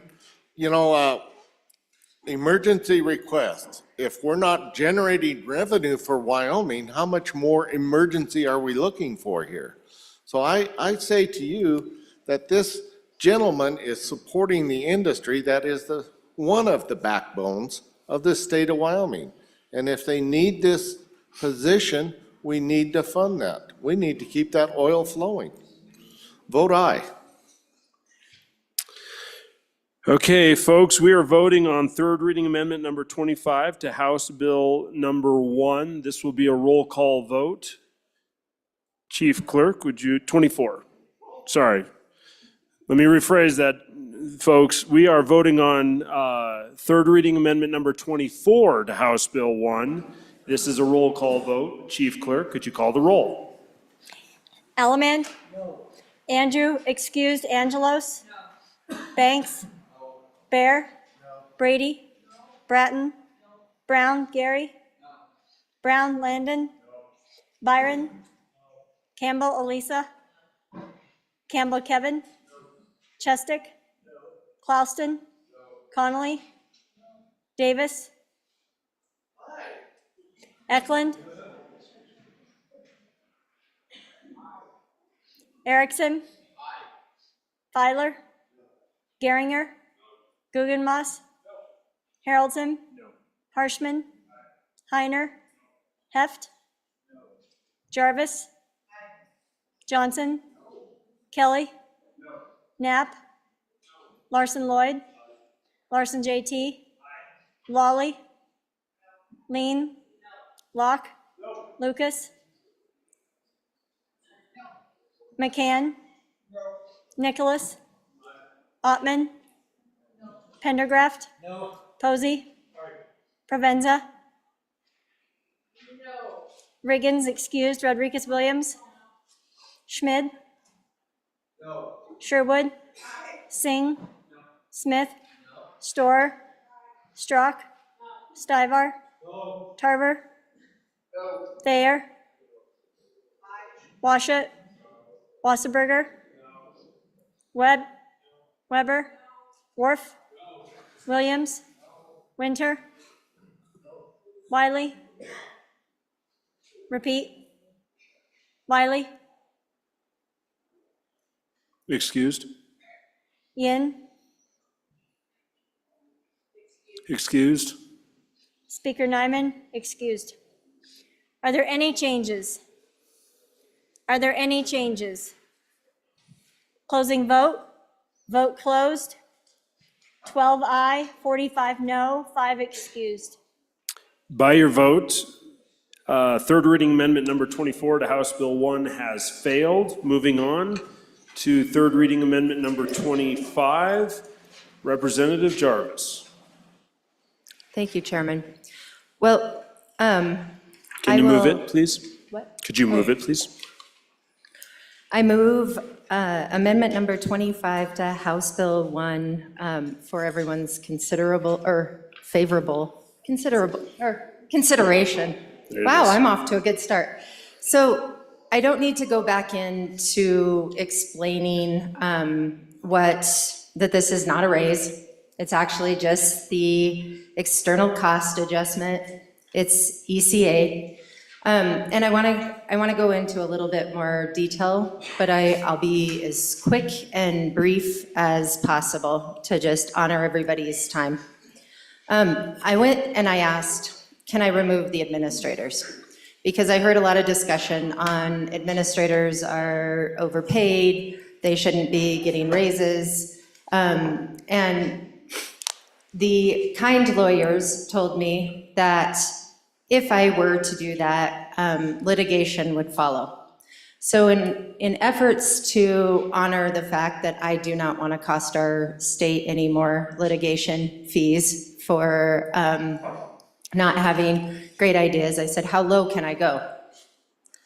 And we derived at, so this ask is taking it to exactly where it was recommended for the ECA, but it only gives the professional staff, which are your administrators, a 2% raise. I also want to bring that for the non-professional labor, that's your classified staff, that's your bus drivers, your paraprofessionals, your lunch ladies, all of those people, it's a 9.41% raise. It's definitely considerably better than what was proposed before. And then finally, the teacher's salaries, 9.41%. And let me tell you, if this goes through, this is not benefiting me. Because in that lovely crew, I happen to be personally that one central office administrator that doesn't fall on the overpaid range.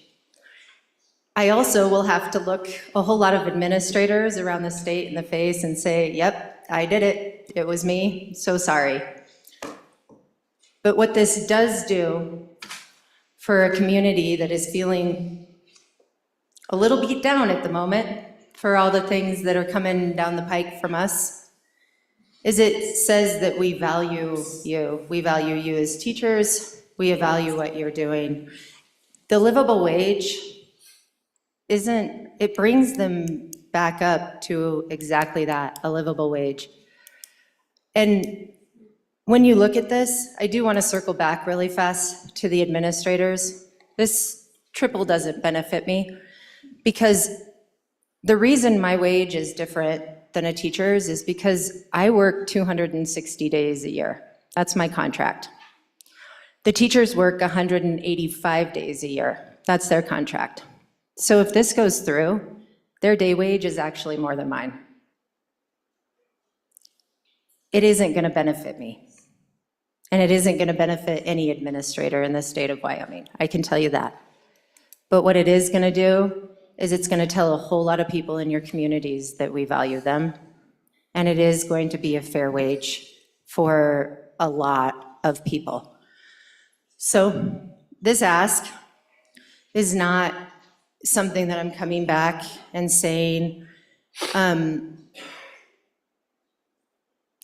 you're right, the administration before only did partial, and this administration decided to kind of leverage an in-between. This is just a fair ask. This is exactly what they said was the ECA for right now. And it does, it ends it. It ends it all right now. And with that being ended, those administrators that you say are so overpaid, they don't get to come back to the table again. It's just done. It's over. So I ask for your favorable consideration on this one. Chairman Bear, for your first time. Thank you, Mr. Chairman. It's not over. This is 1 year of an ECA, so whatever the number ends up being, you can double it. And then next year, we'll have another ECA, and another ECA, and another ECA. I'll remind you of the long-term forecast, which has our school foundation program negative in 4 years. So we have to be diligent here. Picking the position that we did, well above the consultant's recommendation of 37 million at 48.8 million. We've gone well above that. So it's not over, folks. We're going to continue doing ECAs. We're going to continue increasing them. The courts have determined that we must. I'll just remind the court, the body, that no matter what we say we're splitting this EC up for and how we're sending it to the districts, it goes there as a block grant. And who is it that's going to decide how the block grant is spent? It's a work between your school boards and your administrators. So they're the ones that are going to determine whether it's going to the administrators or not going to the administrators. So I'll remind you that we really don't have that much control over that. We can tell them what the legislature's intent is. That's what this amendment does, but so does the way we have the bill set up now. So I'd ask you to resist this amendment. On and against the amendment. Anyone else for their first time? First time, second time? Anyone for their second time? To the sponsor, Representative Jarvis. Thank you, Chairman.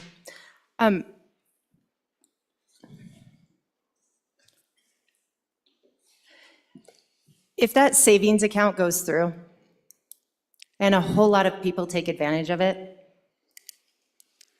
you're all going to get to look at some community members because they're going to lose their jobs. And why are they going to lose their jobs? Because the way that school funding goes is FTEs, full-time equivalency, and it's ADM, the amount of students whose rear ends are in the seats in front of them. And when that number goes significantly down, there's this thing that happens in school districts, it's called riffing. And we'll have to do it. There's no way around it. So we're coming with policies that are going to tell them what they have to do because we're telling them they don't do a good job. And we're coming with a savings account that's going to pay people to keep their kids out of school, and right now with very, very little accountability with public funds. And now, hey, by the way, if you're in your first 3 years of teaching, there's a good chance you're not going to have a job next year. So in all of that you're looking at with our public schools and everything that you are considering at this moment in time, let me remind you, according to the nation, our teachers are producing students that are number 3 in the nation in reading and number 2 in the nation in math. They aren't failing us, we are failing them.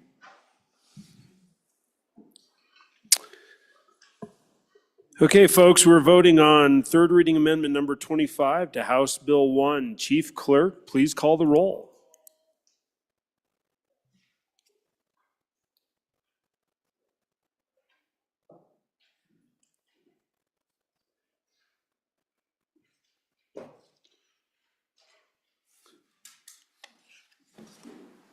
Elleman? Andrew, excused. Angelos? Banks?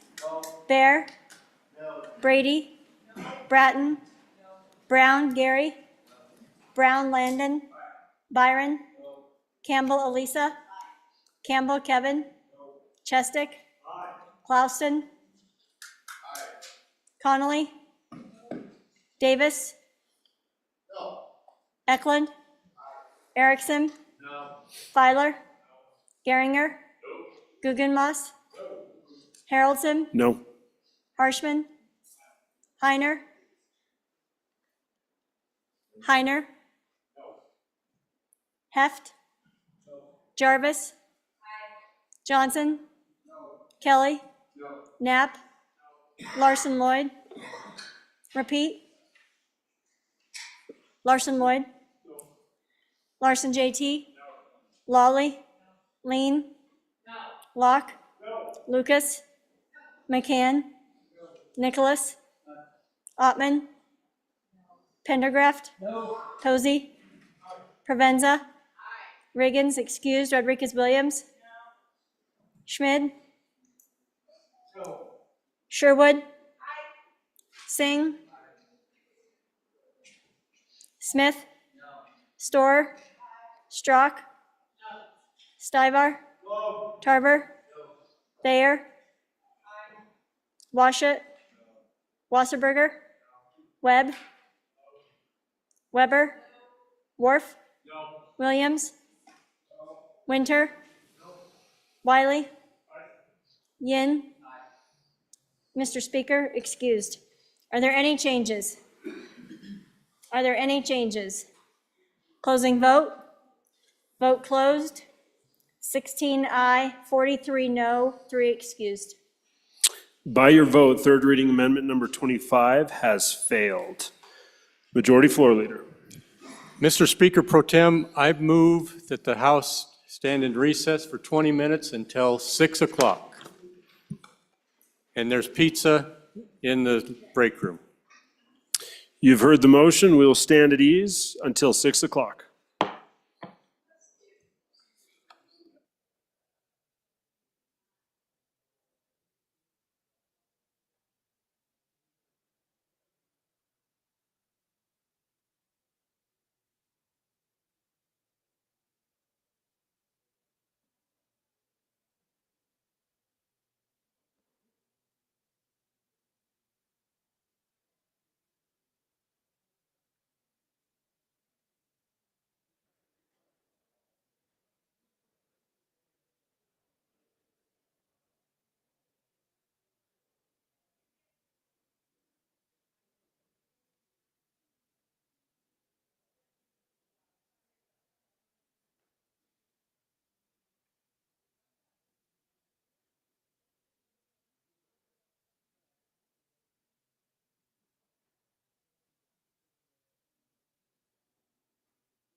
Okay, if we could get moving back onto the floor.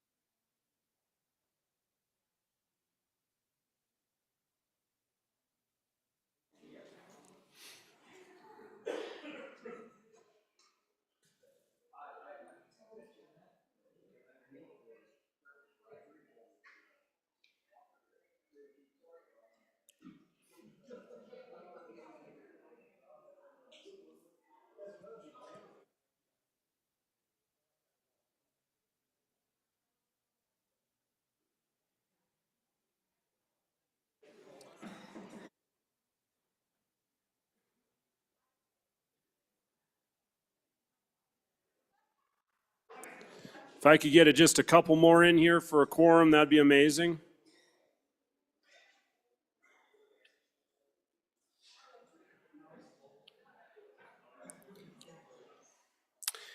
Okay, Landon Brown, Representative Brown, sorry. We are going to be going into third reading amendment number 26 to House Bill number 1.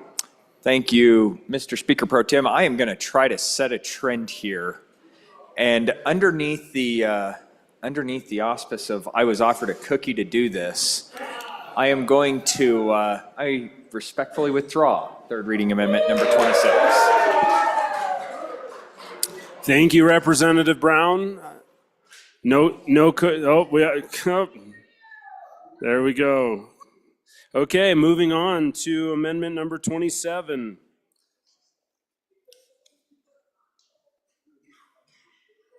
Representative Harshman.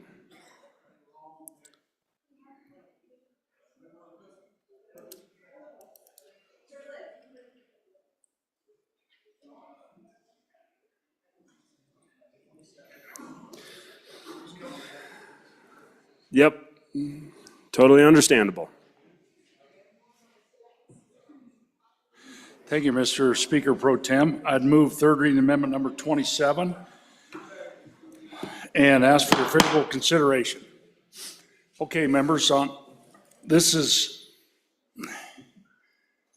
every one of these issues have a long story, but I just want to talk about this request for 2 positions in the Department of Education to serve our deaf and hard hearing kids. And just a little history, we used to have, 20 years ago, we had 6 positions. Because what happens in Wyoming every year is that 20 of our kids are born deaf. And they're easily identified right away, I mean, before they leave the hospital. But then the other issue is about over the next 3, 4, 5 years before those kids go into kindergarten, that same year that those kids are born, there's gonna be another 40 kids who lose hearing. So there's gonna be about 60 kids around the state enroll in kindergarten each year that are deaf. 20 of them we've identified early. We've already started services because we all know brain growth, the first 3 years of life that's when most of it happens and most of the stimulus needs to happen. So you go back to like our active admission and our Constitution. And our active admission gave 5,000 acres for the deaf, blind. We used to have a school of the deaf in Casper, or in Natrona County, I should say. 30,000 acres went to reform, 30,000 acres to the penitentiary, all those things to the poorhouse in Fremont County. This is all in the active admission I'm reading from. And then you look on Article 7, Section 18, establishment of institutions such charitable, reformatory institutions as the claims of humanity and public good may require. Okay, so this is a constitutional issue that, a requirement to serve these people and these kids. So here's what's happened in 20 years. And I was here for all that. This is my 23rd year, been blessed to represent the people from Casper on the floor of this House. But 20 years ago, we had 6 positions. Okay, and then natural gas went down. We started budget cuts. And then that went to 15 years ago, it was 4 positions. And we stayed at 4 pretty good until 2017, when the steepest, sharpest downturn in state revenue in the history of our state occurred. And U-Hauls were non-existent in my town. Everybody was moving out. You drive to Cheyenne, you're passing U-Hauls. And we had 2 people retire in this unit. There were 4, 2 of them retired. That made an easy budget cut when we cut all these positions. And so we cut that down to 2. So there were 2, and then last year we added, and then this amendment I proposed to add to get us back to these 6 positions. And it's no longer at the School of Deaf in the county in Natrona. These folks they're not in Cheyenne either. They're all over the state and different regions of our state serving our people. So that's where that request comes. Members, I just want to also share, since we're talking about budgets, there's a really nice handout in color. This is on our website. You can have access to all this, but I wanted to print these 2 are really important because we hear a lot of talk out there, but there's a lot to this story. And so if you look on page, I've circled number 1 in the top right-hand corner. That's page 1, if you take a look at that. Can you see that there? So that top kind of red colored, those are other funds. And you can see how much was, and this is from 2005 currently, and you can see those amounts. And then underneath that are general fund amounts. Is that I'm a little bit colorblind. That's kind of a tan color or a off-white color. And then that gray color at the bottom are federal funds for the last 20 years. But that little dotted blue line actually shows you our budgeting, all 3 of these funds, other, general fund, and federal, inflation adjusted. And you can see we're below 2005. We have a smaller budget than we did 20 years ago. We have less state employees than we did 20 years ago. So I just want to bring that kind of as a piece for all of us because facts matter, right, when we're talking about these things. And so flip over to page 2. It takes those tan colored dollars, general fund dollars, just those. It takes them out of the middle part of that graph so you can see these. And then it puts the inflation adjustment on general fund dollars.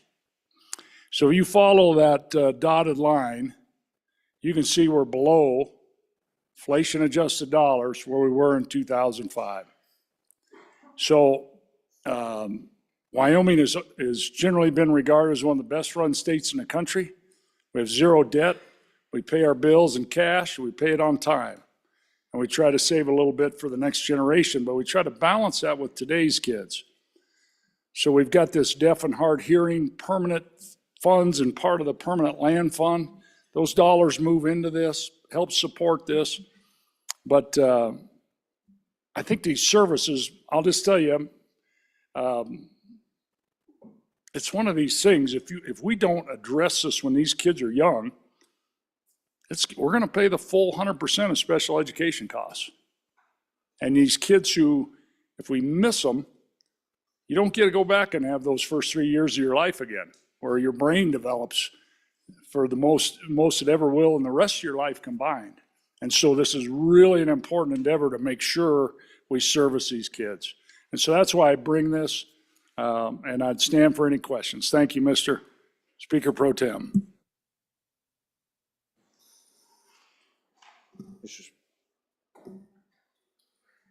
Sorry.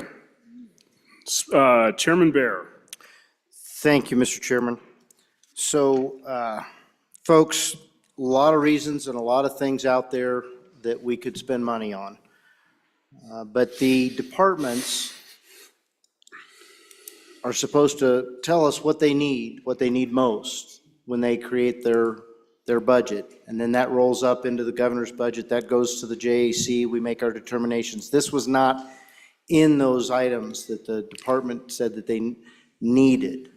So I will also point out that I had a conversation with my JAC when we were first getting started, because frankly, we're very new at this. Hopefully you feel like we're doing a pretty good job for you considering how new we are at it. But One of the things I cautioned them about was micromanaging and telling departments exactly how they should be doing things. We need to treat these departments more like a board, if you will. What a board does, they put sideboards on so that the mindset of the board is carried out by the division or the department or the entity that they're overseeing. And so I would caution us about going into an agency and telling them, hey, we want you to add these positions because each one of us, there's 62 of us in here, 31 over there, we could all come up with things that could be done better. And maybe a couple of FTEs here and a couple of FTEs there. Before you know it, we've really grown government. But if the department, which manages these issues, is not asking for it, I'd ask you to resist an amendment that adds employees that they didn't ask for. On and against the amendment. Anyone else for their first time?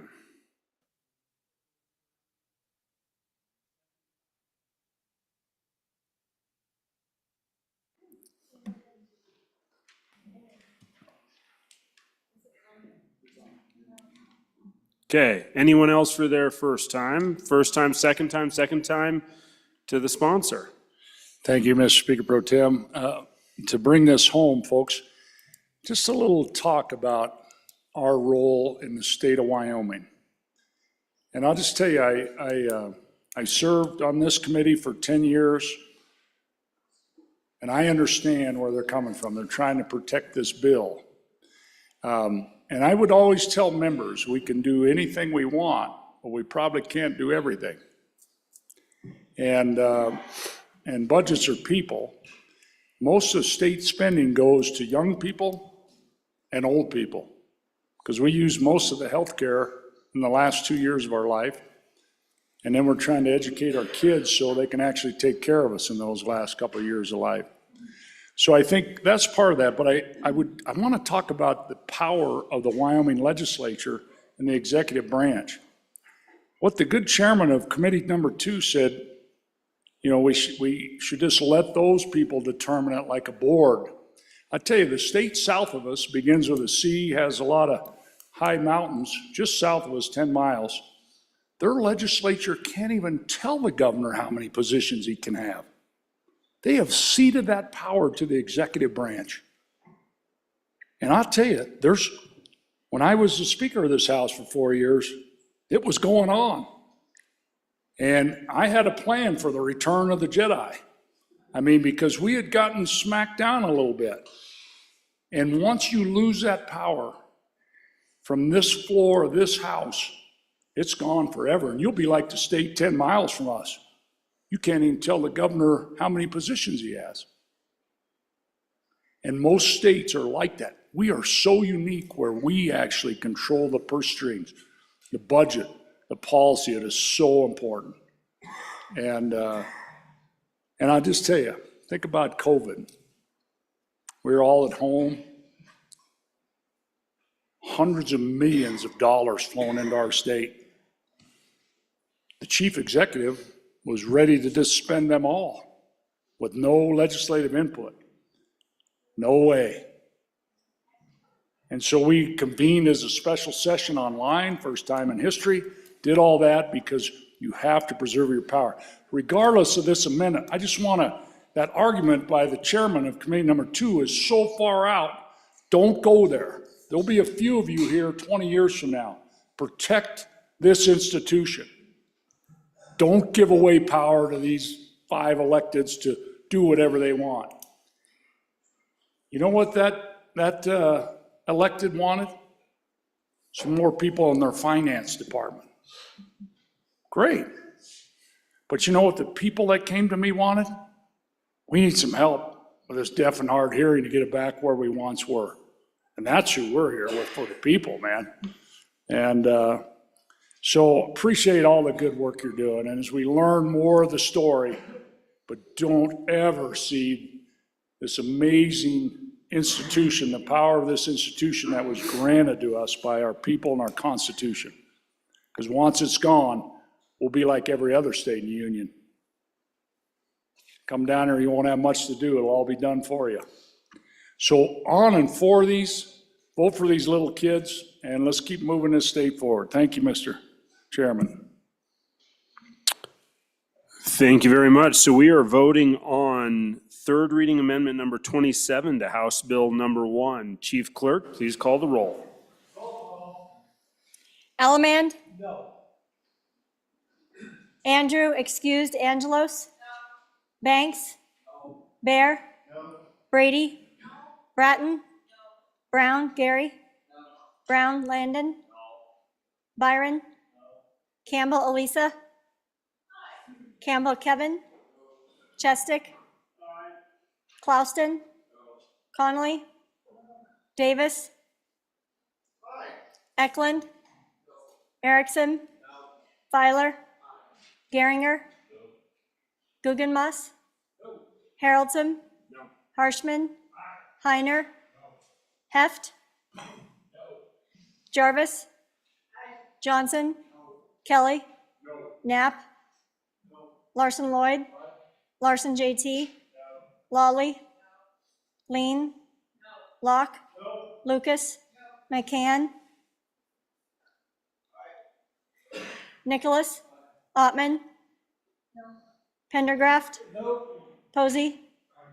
Provenza? Aye. Riggins, excused. Rodriguez Williams? No. Schmid? No. Sherwood? Aye. Singh? No. Smith? No. Storer? Aye. Strock? No. Stivar? No. Tarver? No. Thayer? Aye. Repeat? Aye. Washut? No. Wasserberger? No. Webb? No. Weber? No. Worf? No. Williams? No. Winter? No. Wiley? Aye. Yin? Aye. Mr. Speaker, excused. Are there any changes?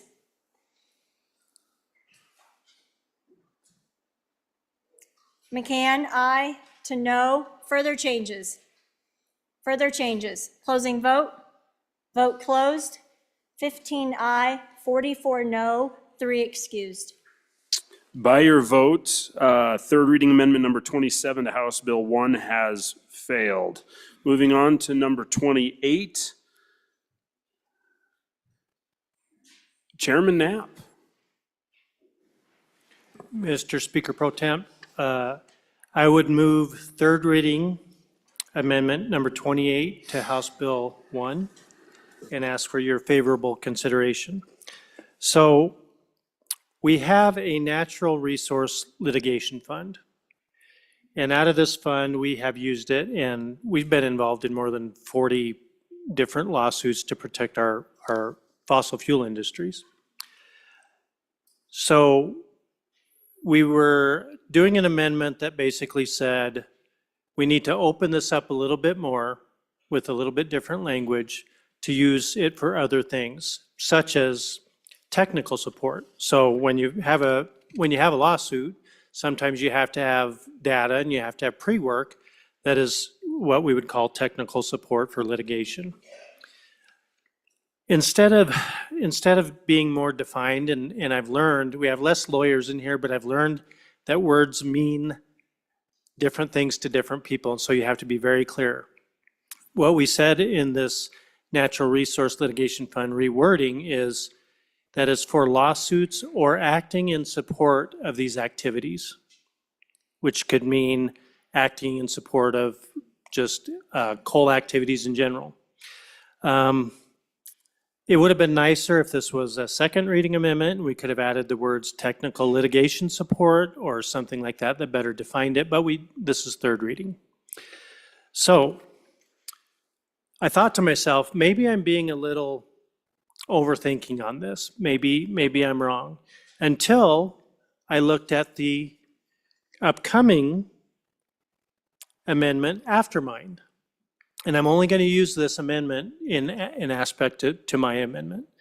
And it says we're going to add $3,600,000 to equal $7,500,000 for the governor to expend funds from the natural resource litigation account for purposes of funding a coal plant or a coal port leasing and construction.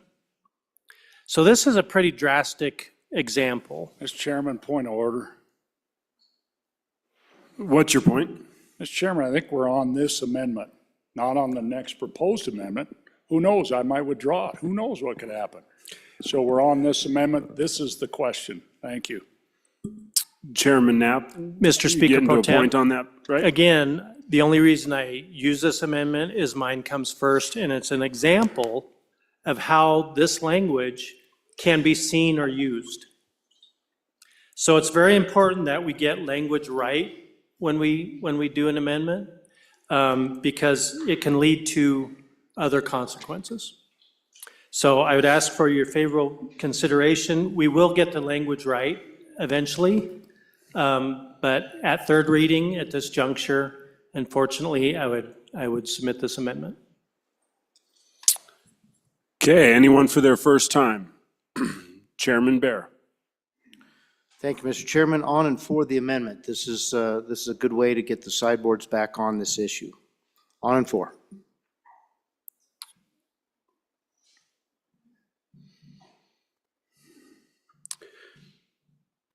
Representative Chestik. Thank you, Mr. Speaker Pro Tem. I know we're not supposed to look ahead to the next amendment, but I'm not sure how spending money on building a coal port would be in support of litigation. I don't understand that. I don't think it does. I would resist the amendment that we're discussing. We've been working very hard all day trying to make sure that we have the resources available to fight these water lawsuits and win them. And taking that language out that was put in on the Larson amendment, second reading amendment 34, that's the only thing we've got right now that allows us to try and put on a good case. And taking that out, and especially in light of that history of all the votes we've just taken, I think puts us, it harms our chances in the litigation, and I just don't see the problem with the next amendment. So I would urge a no vote on this. Representative Nicholas. Thank you, Mr. Chairman. On and against the amendment, ladies and gentlemen. So we are actually, over the last 3 years, 4 years, have been involved in 55 different lawsuits, all dealing with protecting our natural resources and our ability to develop our minerals. Most of those, all but 2 or 3, we do through our good Attorney General, who happens to, downstairs, who does that litigation for us. And what's the biggest problem we have with you is just not having enough attorneys down there to fully man those lawsuits. But what is even more important is having more money available to do the background homework for the litigation, which is exactly what the second reading amendment did and what this addresses. And I would respectfully disagree with the interpretation of the bringer of this amendment. That's not what this says. It says this has to use it as acting to support the activities, which is, the activities is the lawsuit. So on and against. Anyone else for their first time? First time, second time to the bringer. Thank you, Mr. Speaker Pro Tem. I think we just had great examples from different representatives. Words mean different things to different people. The intent of words mean different things to different people. And just think of your own bills. Just think of your own bills as you're wordsmithing through a committee, as we're wordsmithing on the floor. We try to make these things as clear as possible so that there is no misinterpretation, so that there is no misuse of an account. The sideboards are important and words are important too. I would ask for your favorable consideration on the vote. Okay, so we are voting on third reading amendment number 28 to House Bill 1. All those in favor, please signify by saying aye. Aye. Opposed, no? The ayes have it. That is passed. Moving on to third reading amendment. Do we need to hold up? Hold up for a second. We'll stand at ease for just a second.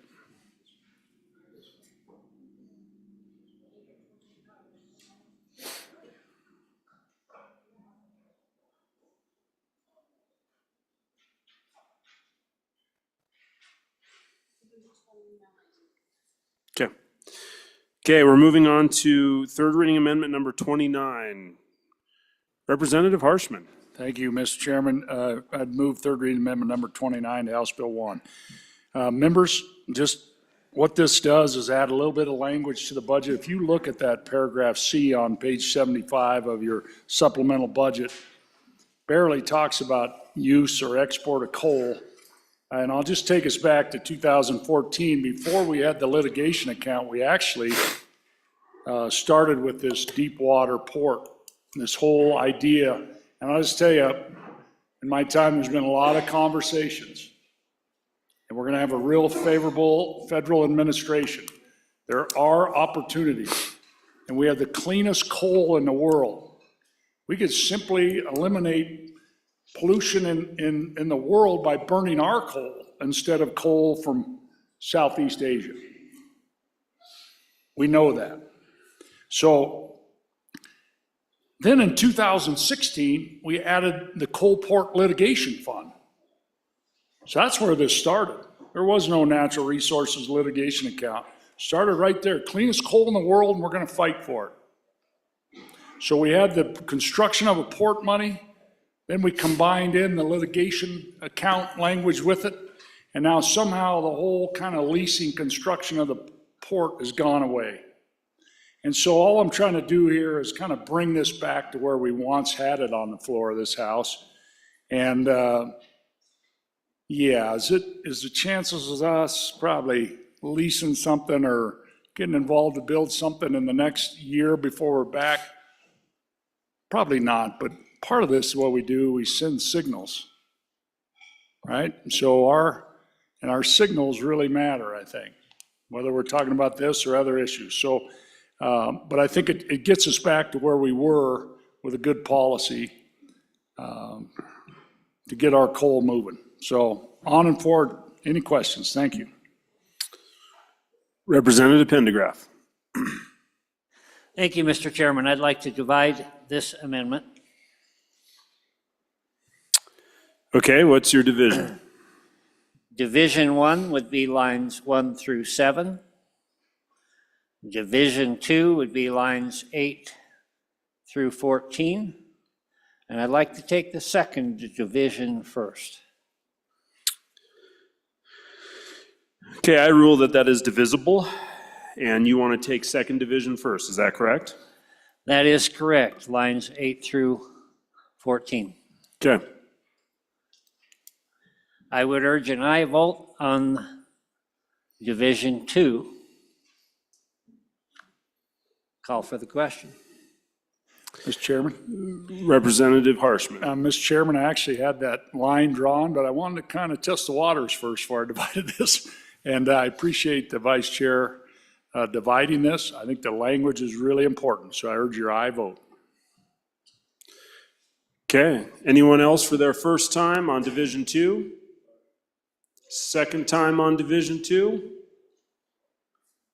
Second time? No one? Let me just look at this. This is just a roll call, or not a roll call. Nope.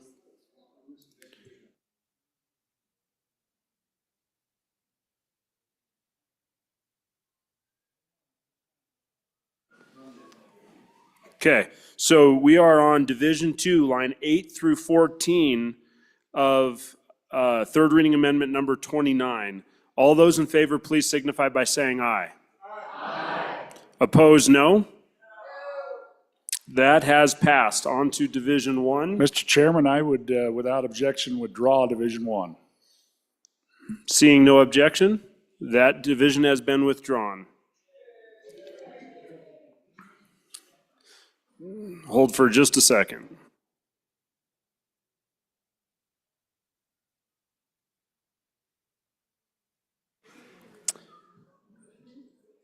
Okay, members, we've got two more amendments that are coming in out of a little bit out of order. If you want to pull up your computer and check, we've got number 43 that we're going to be taking up first. Number 43.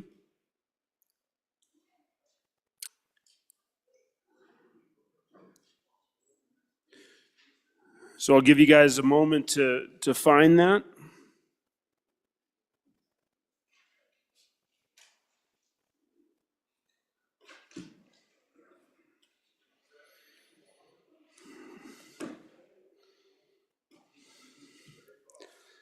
Okay, so it'd be number 43.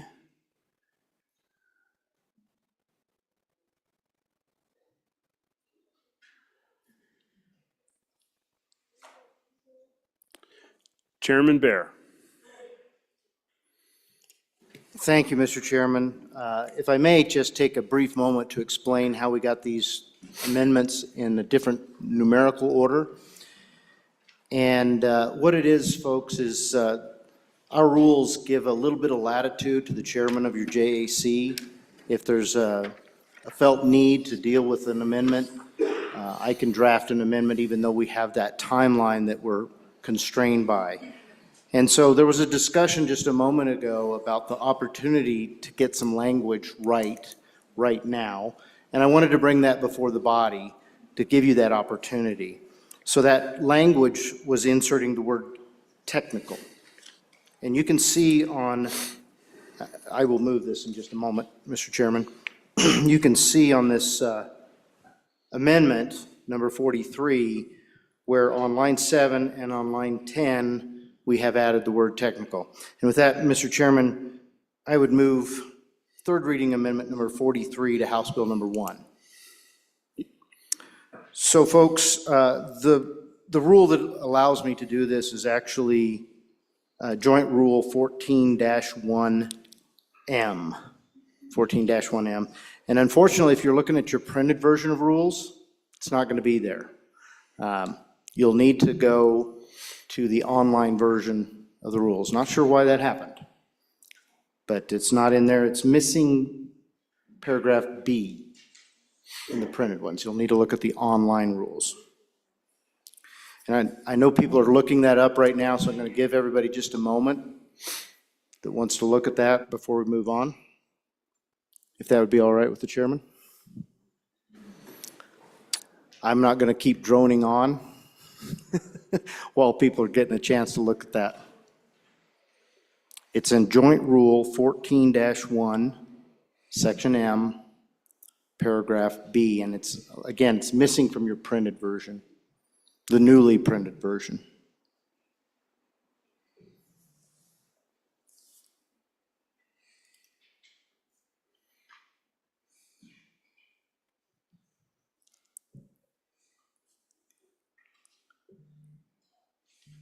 And again, the amendment that I'm working on right now is amendment number 43,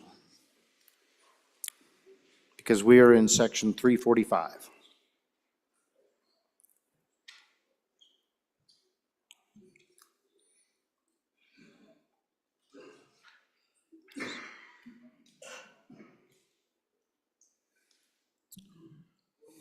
There's a little bit of confusion over here, people looking up the rules. I just want everybody to understand what rule we're using to accomplish this. I just don't want any questions in the body. Let's continue on. Chairman Bear, and why don't you Okay. present your amendment, please? Very good. With that, I'd urge an aye vote to get this technical language into the bill as it was discussed just a moment ago. Okay, anyone for their first time on third reading amendment number 43 to House Bill 1? Chairman Knapp. Thank you, and thank you to the good chairman for helping with this. You know, we want to find a way that we can use these funds to accomplish what they were set out to do. And that includes having technical support in favor of that litigation. So the good chairman worked with us in doing this and added that extra language in there. And I think that this will solve the problem that we just had with the other amendment. So thank you, and I would ask for your support. Representative Harshman. Thank you, Mr. Chairman. So as I read with the Larson amendment, second reading amendment, that was withdrawn by a previous amendment, that this one will withdraw, I see the addition of one word to the Larson amendment. It's technical. Is that right? The rest of it's identical, I believe. Just asking that question. Thank you. Representative Chestik. Thank you, Mr. Speaker Pro Tem. Yes, I think that is the change, and I am also in support of this amendment. I think it solves our problem. Thank you. Anyone for their first time? Second time. Second time to the sponsor. Chairman Bear. Thank you, Mr. Chairman. And just to answer that one question, the answer is yes. Please vote aye. Okay, folks, we're voting on third reading amendment number 43 to House Bill number 1. All those in favor, please signify by saying aye. Aye. Opposed, no. Third reading amendment number 43 has passed. Now, folks, from what I'm getting, we're actually going back to third reading amendment number 42, Chairman Bear. Again, it'll be on your refreshed screen. Thank you, Mr. Chairman. The reason we're doing this amendment right now is because we've just moved from section 345 to 346, and that's exactly where this needs to go. We're revisiting the issue that we discussed earlier about the grants versus loans for our fire mitigation. So based on our opportunity to get where we really want to as a body, we have to be able to negotiate with our bicameral brothers and sisters at the other end of the hall. And so I wanted to bring us an opportunity to get a position where we can really come out with a good solution for the people back home. So with that, this amendment takes us to 130 million, from 100 to 130 million. And I'll remind you that's what the executive asked for, is 130 million. And it allows us to go back to loans versus grants. So there's no grants in this, but this would allow us. Can you move that amendment, please? Yeah, and I'm going to, Mr. Chairman, I'd like to move the amendment. I think that'd be a good idea too. I move third reading amendment number 42 to House Bill number 1.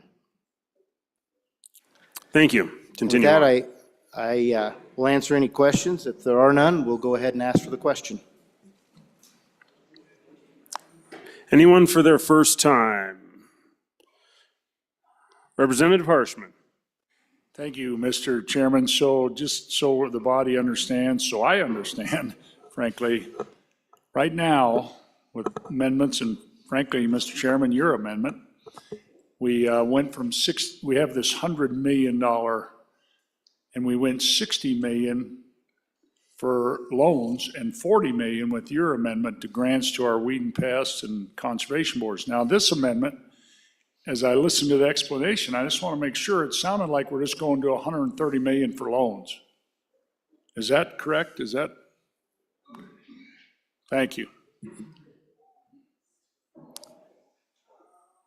Representative Pendergraft. Thank you, Mr. Chairman. When we first started discussing this issue of grants versus loans, obviously it'd be a lot simpler if we could just grant the money and be done with it. But we were advised by our staff that we're inviting a number of lawsuits if we do that. We felt like it was much safer to go with a loan.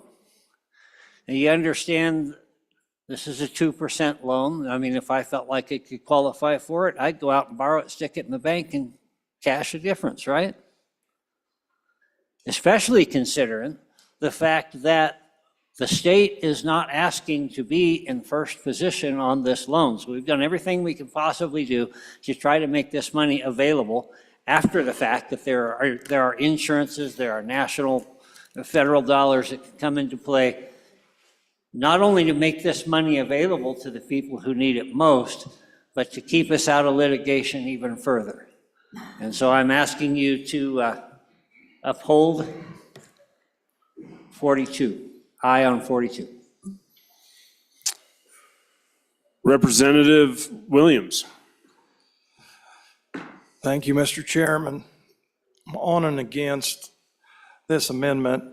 The reason it's structured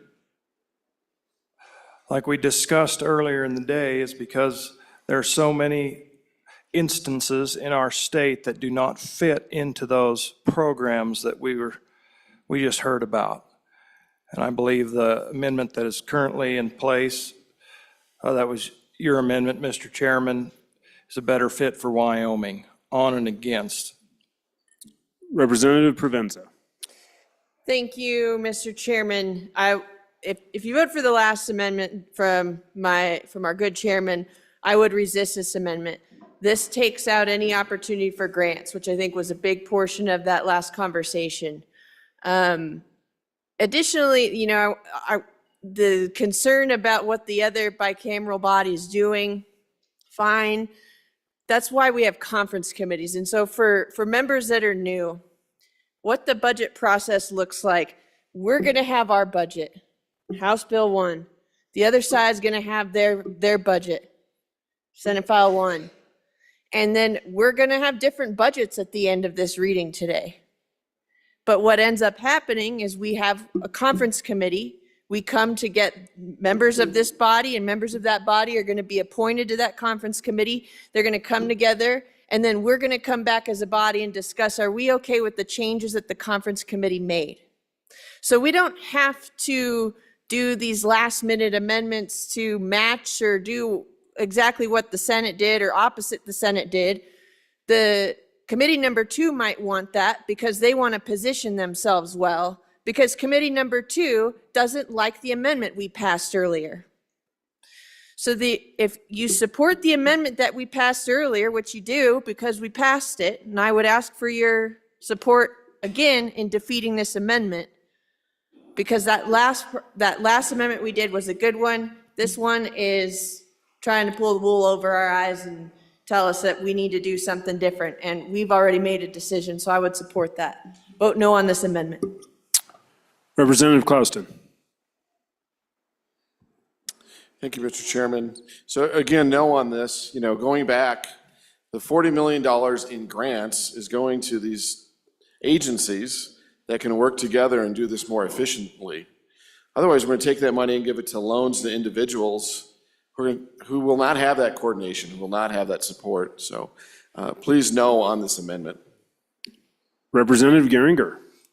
Thank you, Mr. Speaker Pro Tem. I am just kind of a wet behind the ears freshman here, but it does seem to me like this is a little bit of fancy manipulation at the last minute.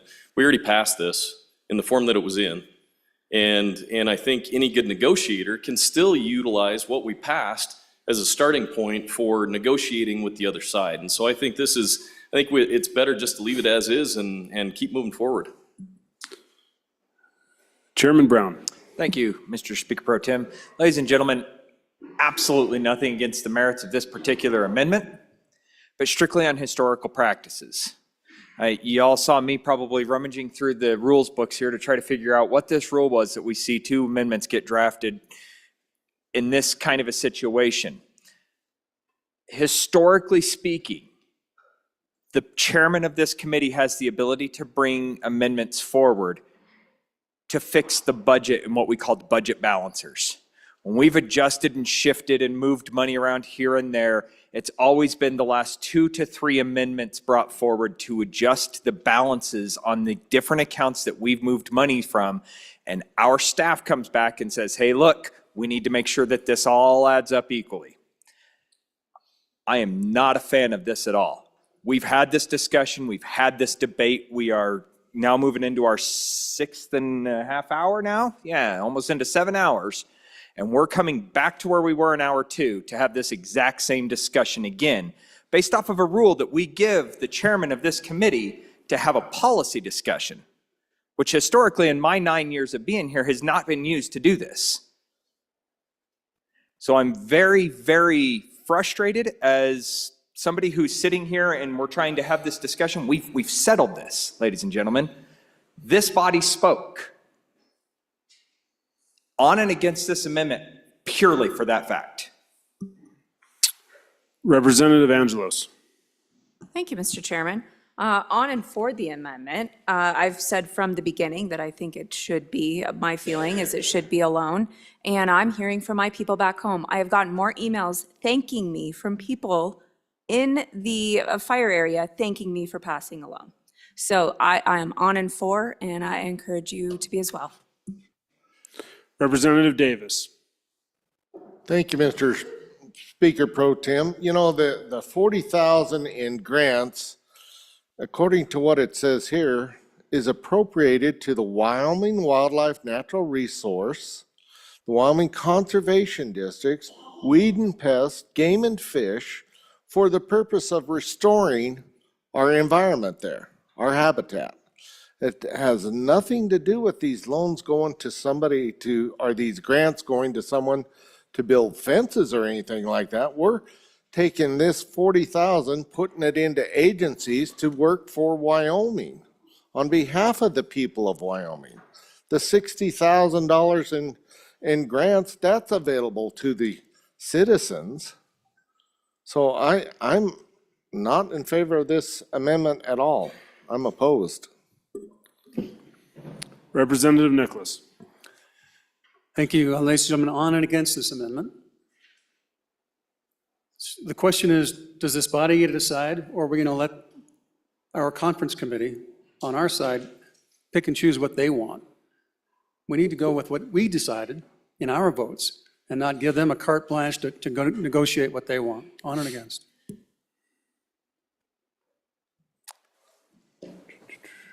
Anyone else for their first time? You've already spoken for your first time. Yep.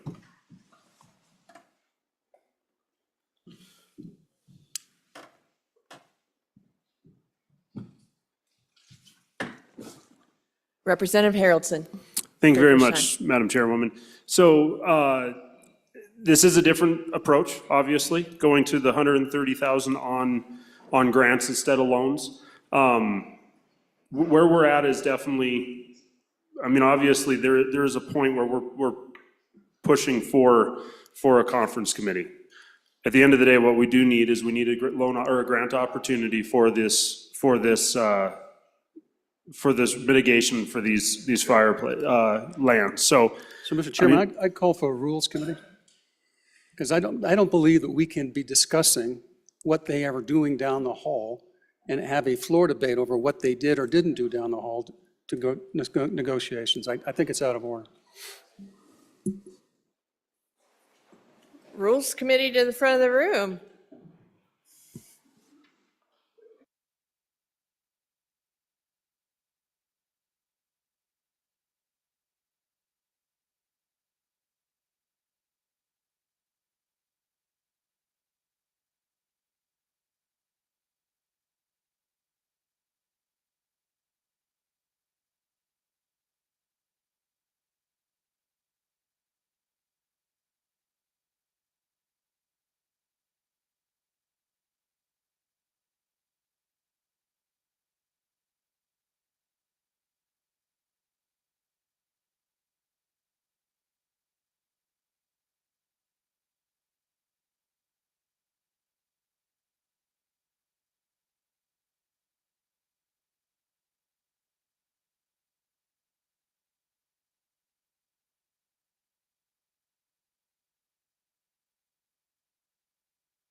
All right, so Rules Committee met. I'm going to rule that the amendment is in order, but we are not to mention the other body across the hall. It is out of order to talk about what the other body has done, what the other body's amendment has been, what any of the votes are. That is out of order.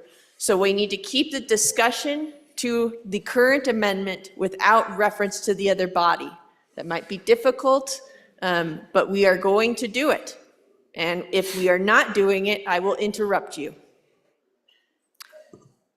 Back to Representative Haroldson. Thank you, Madam Chairwoman. Still stand in my view on needing to address grants for the rehabilitation of land, and so ask that you would vote accordingly. Are there any members for the Representative Yin? Madam Chairman, thank you. So members, I will talk a little bit about how Joint Conference Committee works, so I'm not going to talk about the other body, but I will say that for us to, and please, Madam Chairman, interrupt me if I make a mistake, or Mr. Chairman now. If I make a mistake, when we go to Conference Committee, the output of the Conference Committee has to be somewhere between the two positions of both bodies. So when we have a Conference Committee report, it's going to be basically a list of amendments that is a decision by that Conference Committee to make it somewhere between the two bodies' final passages. And if our final passage has one number out of one account and another body's has another number out of another account, it has to be somewhere between those. The big difference here is that there's a lot of language that is very specific to our amendment and to what we've passed previously. What I would say is that there is no guarantee, there is zero guarantee that if we pass loans only in the amendment, there's zero guarantee that we will end up with any grant money at all. Members of appropriations can make promises about what they can commit to when it comes to conference, but there's no guarantee that even any member of appropriations will be on the conference committee. So what I would urge you, body, is to think about what you want in the budget bill as the ideal of what you would want to come out of this body. So if you want some amount of grant money, I would resist this amendment because it removes any guarantee of having grant money. The only way we can guarantee there to be grant money is if both bodies have grant money in it, which having this amendment would not do. Everyone else for their first time? First time? First time, second time. Chairman Brown. Thank you, Mr. Speaker Pro Tem. In accordance with Rule 12-9, I call for the previous question. Okay, I need 3 seconds for that.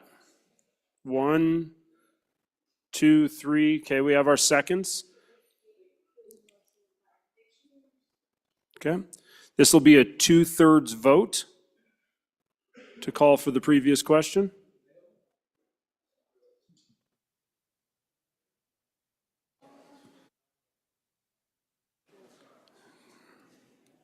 Non-debatable. Chief Clerk, would you please call the roll?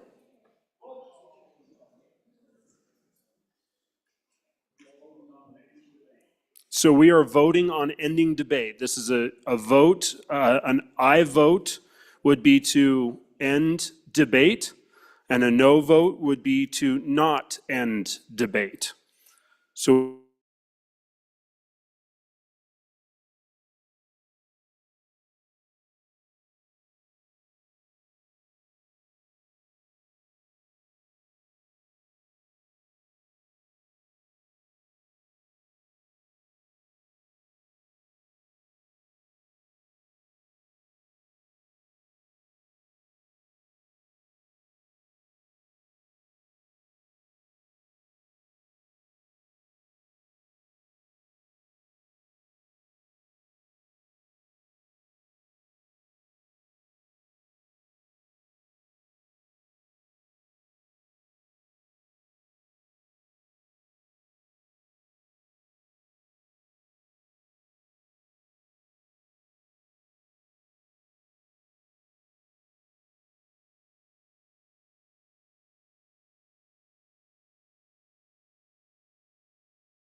Allemand? No. Andrew excused. Angelos? Banks? Bear? Brady? Bratton? Brown Gary? Brown Landon? Byron? Campbell Elisa? Campbell Kevin? Chestick? Clauston? Connolly? Davis? Eklund? Erickson? Filer? Geringer? Guggenmoss? Haroldson? Harshman? Heiner? Heft? Jarvis? Johnson? Kelly? Knapp? Larson Lloyd? Larson JT? Lawley? Lean? Locke? Lucas? I'm sorry? McCann? Nicholas? Ottman? Pendergraft? Posey? Provenza? Riggins, excused. Rodriguez Williams? Schmid? Sherwood? Singh? Smith? Storer? Strock? Stivar? Repeat. Tarver? Tarver? Thayer? Washut? Washut? Wasserberger? Webb? Weber? Wharf? Williams? Winter? Wiley? Yin? Mr. Speaker, excused. Are there any changes? Allemand, no. To aye. Chestick, aye. To no. Byron, aye. To no. Further changes? Harshman? Further changes? Closing vote. Vote closed. 33 aye, 25 no, 4 excused. By your vote, you have chosen not to suspend discussion. We are back on second time through. So anyone for their second time? Representative Harshman. Thank you, Mr. Chairman. Briefly, again, on this conference committee, I've been on a few of these budget conference committees. If you try to go line by line, you'll initially try that, and it's not going to work, and then you'll have to take time out and a break, and then you'll come back a few hours later, and then pretty soon you'll start mixing two things together. You know, me being, because you try to go every motion, our adopted amendments, their adopted amendments, it's just too brutal. And so I think the goal for this body, pass the best policy we can. Whether that's this 130 million or the 160-40, whatever you think is the best policy, my recommendation is pass the best policy, and it'll all work out in the end. Thank you. Anyone else for their second time? Representative Nichols. So, thank you, Mr. Chairman. So just in the discussions of how conference committees work, there is another option. But the other option is that you can't reach a committee. In other words, you work and you work and you work and you come back, and then it comes back to both houses, and then it has to pass the floor of both houses. And if it doesn't, then you go back and put a new committee, and then it's an open committee. And then an open committee can go past the two sides. So that's how you get past if you have all loans and if you have all grants. The only way you get around it, if that's what these two things say, assuming that you can't do half and half, is to do an open committee. So there's a way to do it. But the biggest problem with this current amendment is the manipulation of all the work that we've done as this body on every amendment that comes out. Because this is the biggest issue in the budget right here.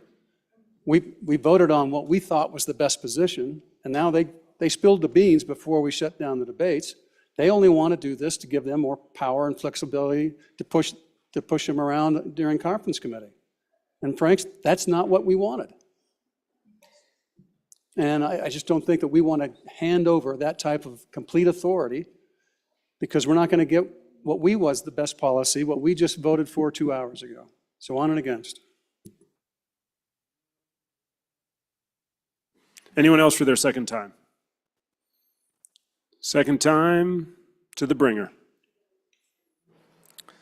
Thank you, Mr. Chairman. I'm going to push back on some of the comments about this is unprecedented.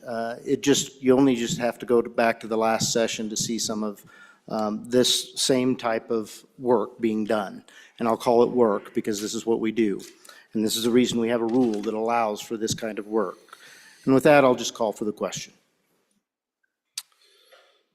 Okay, question having been called, we are on third reading amendment number 42 to House Bill 1. Chief Clerk? It isn't?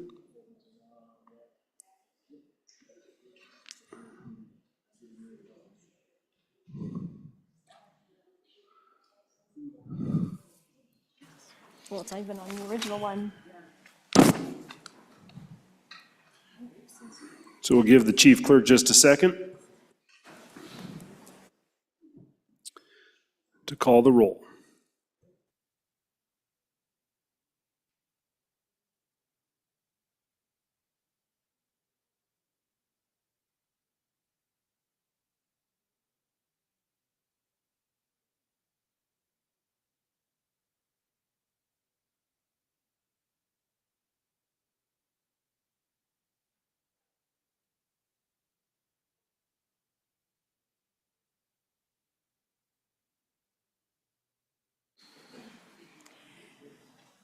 Allemand. Andrew, excused. Angelos. Banks. Bear. Brady. Bratton. Brown, Gary. Brown, Landon. Byron. Campbell, Elisa. Campbell, Kevin. Chestick. Clouston. Connolly. Davis. Eklund. Erickson. Filer. Geringer. Guggenmoss. Harrelson. Harshman. Heiner. Heft. Jarvis. Johnson. Kelly. Knapp. Larson Lloyd. Larson JT. Lawley. Lean. Locke. Lucas. McCann. Nicholas. Ottman. Pendergraft. Posey. Provenza. Riggins, excused. Rodriguez Williams. Schmid. Sherwood. Singh.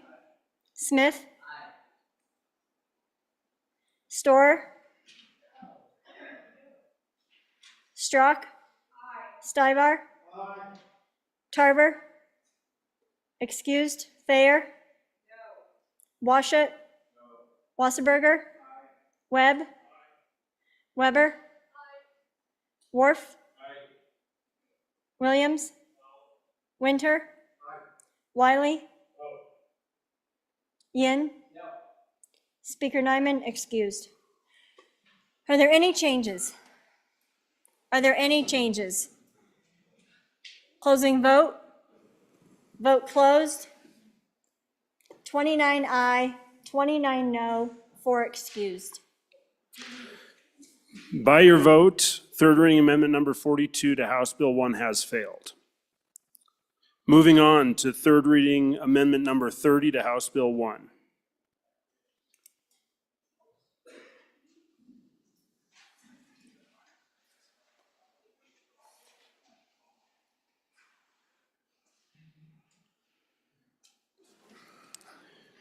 Representative Harshman. Mr. Chairman, I respectfully withdraw Third reading amendment number 30. Okay, moving on to third reading amendment number 31. Representative Lawley. Thank you, Mr. Speaker Pro Tem. I move third reading Amendment 31 to House Bill 1. I know it's late, but this is, to me, a very important issue for us to talk about. What is this amendment? Well, it's an amendment that creates a fund for competitive grants for school resource officers. It's a $5 million one-time grant, and it will be administered by the superintendent that is in charge of education, who will promulgate rules and administer the grant. The why. I'm sure you already know this, but many of our school districts, teachers, and parents are very concerned, and I will say in some cases truly fearful, of how the elimination of the gun-free zones will affect the safety and security of students and school personnel. Whether you agree with that concern or not, simply doesn't change the facts on the ground. And that's what this amendment seeks to address. I've heard from many parents in my district. I've heard from many teachers and other personnel in the school system, and they are concerned. They don't really know how this is going to work out. I supported House Bill 72 because the United States Constitution says we shall not infringe that Second Amendment right. But we also have a Wyoming constitutional obligation for our schools to be safe. And no one here can really say exactly how this is going to work out. So that's why I bring this amendment that will provide an opportunity for competitive grants for school districts to make their case for why they need a school resource officer.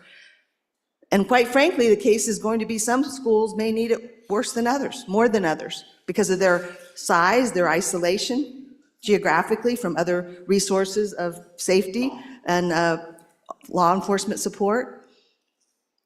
So that's what this grant does, and the process will allow those schools to make their case. If they have more requests for these grants and they have money, they're going to make some hard decisions. Maybe they'll grant part of what's being asked, or maybe they'll choose those districts who need it the most.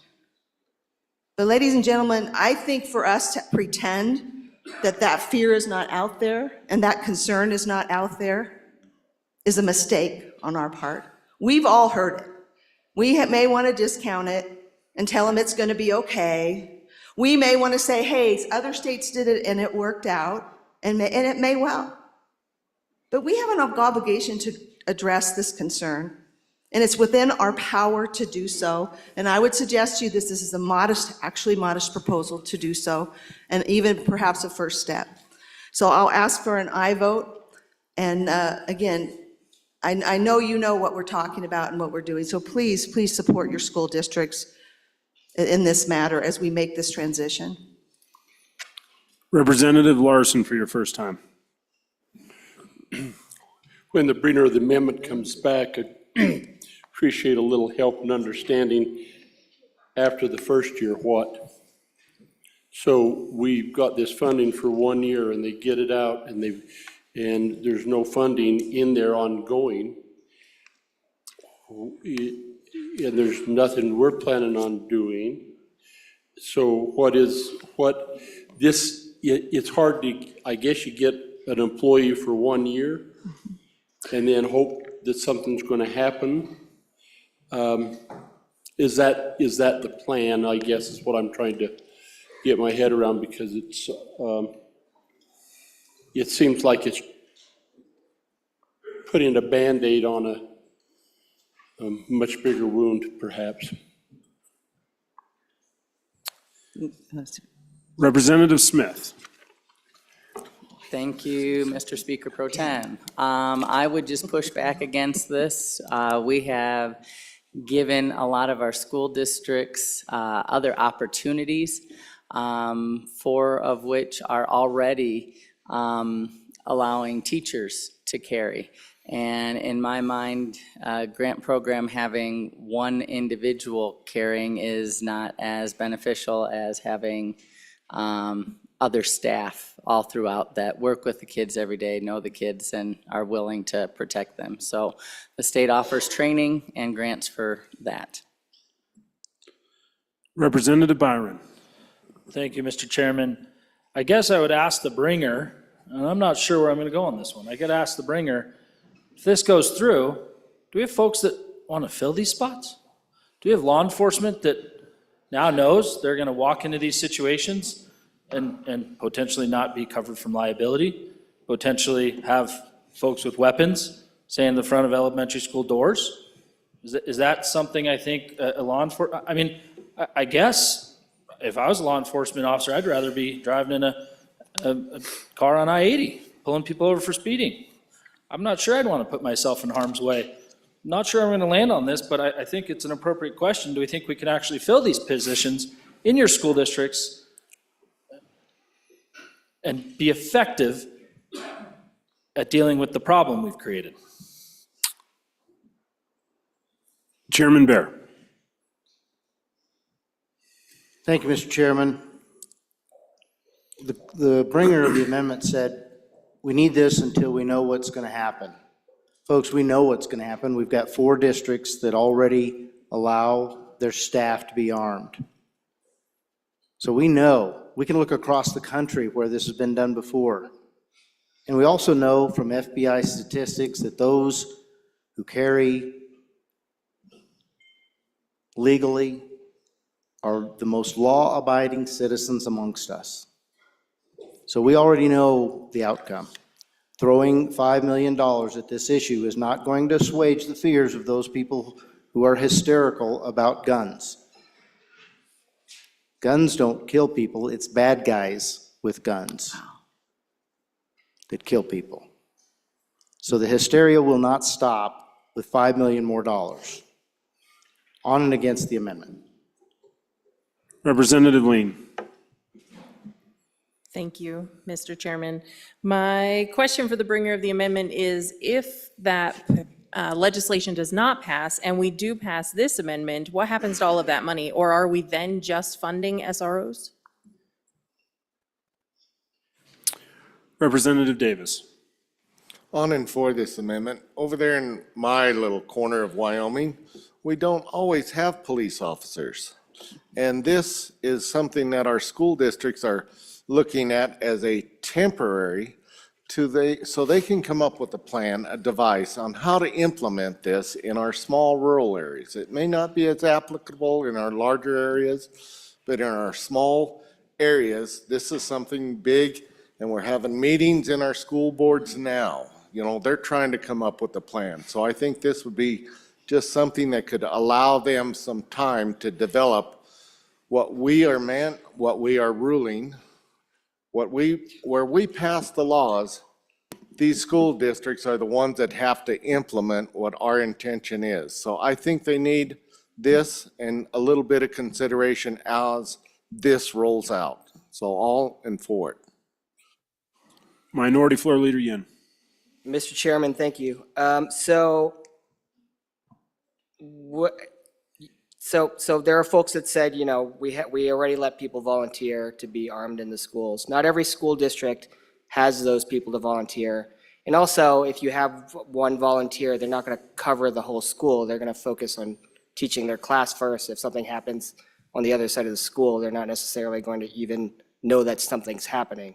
So I think that there's still a place for this. I do think it's a Band-Aid. I mean, I think the good member from on the other side of the winds is right that there isn't anything ongoing, but you know, maybe this would at least see where the need is, or the need is wanted or desired, and then we could make something ongoing after that.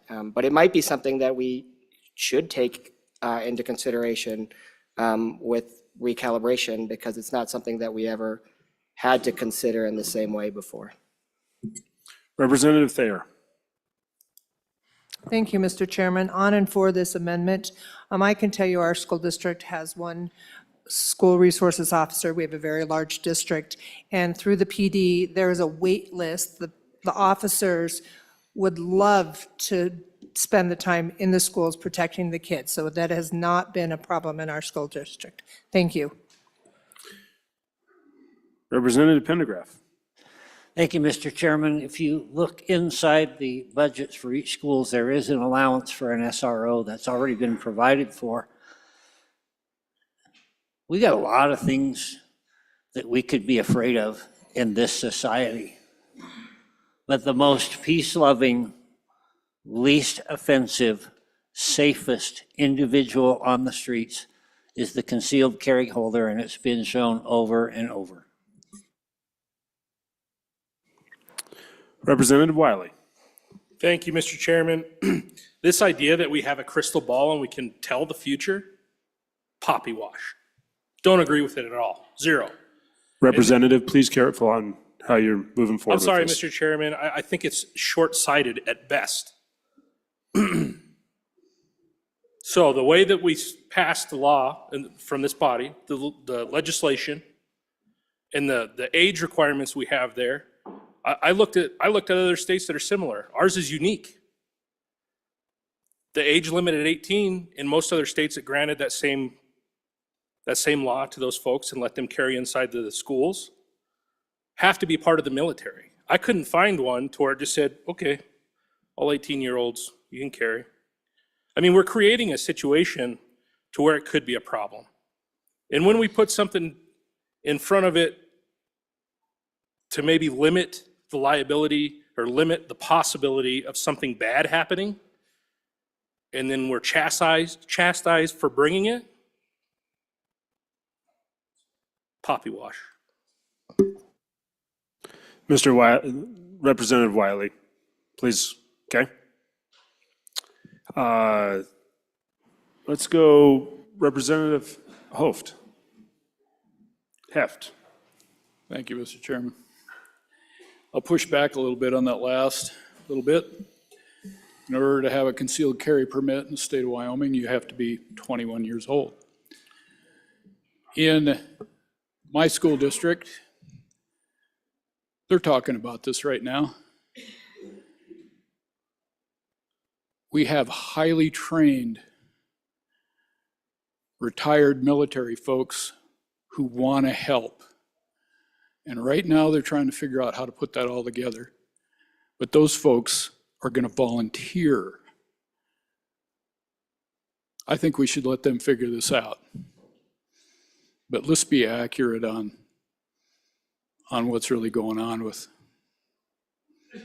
how we talk about who's carrying, who's not. You have to be 21. Thank you. Chairman Locke. Thank you, Mr. Chairman. We're just redebating the same issue on and against this amendment. Anyone else for their first time? Second time? Second time to the sponsor. Thank you, Mr. Speaker Pro Tem. Again, appreciate the discussion. I do think there may be some fundamental misunderstandings about what the role of a resource officer is, a school resource officer, and how they could be used in this circumstance. They're not in place of whether or not other staff members conceal and carry. They actually would be doing the strategy for what to do under these circumstances, coordinate with who in the staff is carrying, and be able to help create some plans for managing these situations when they occur. This idea that anyone that has a conceal and carry permit is a great person is really interesting, is the best word I'll use. Actually, I'll just say absurd.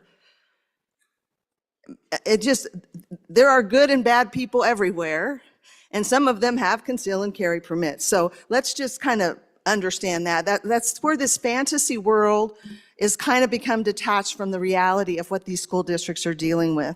So I want to talk about the first questioner about 1 year. You're right, it's a Band-Aid. No question about a Band-Aid in a situation where we are trying to make cuts, we are trying to be tight with our money and our spending.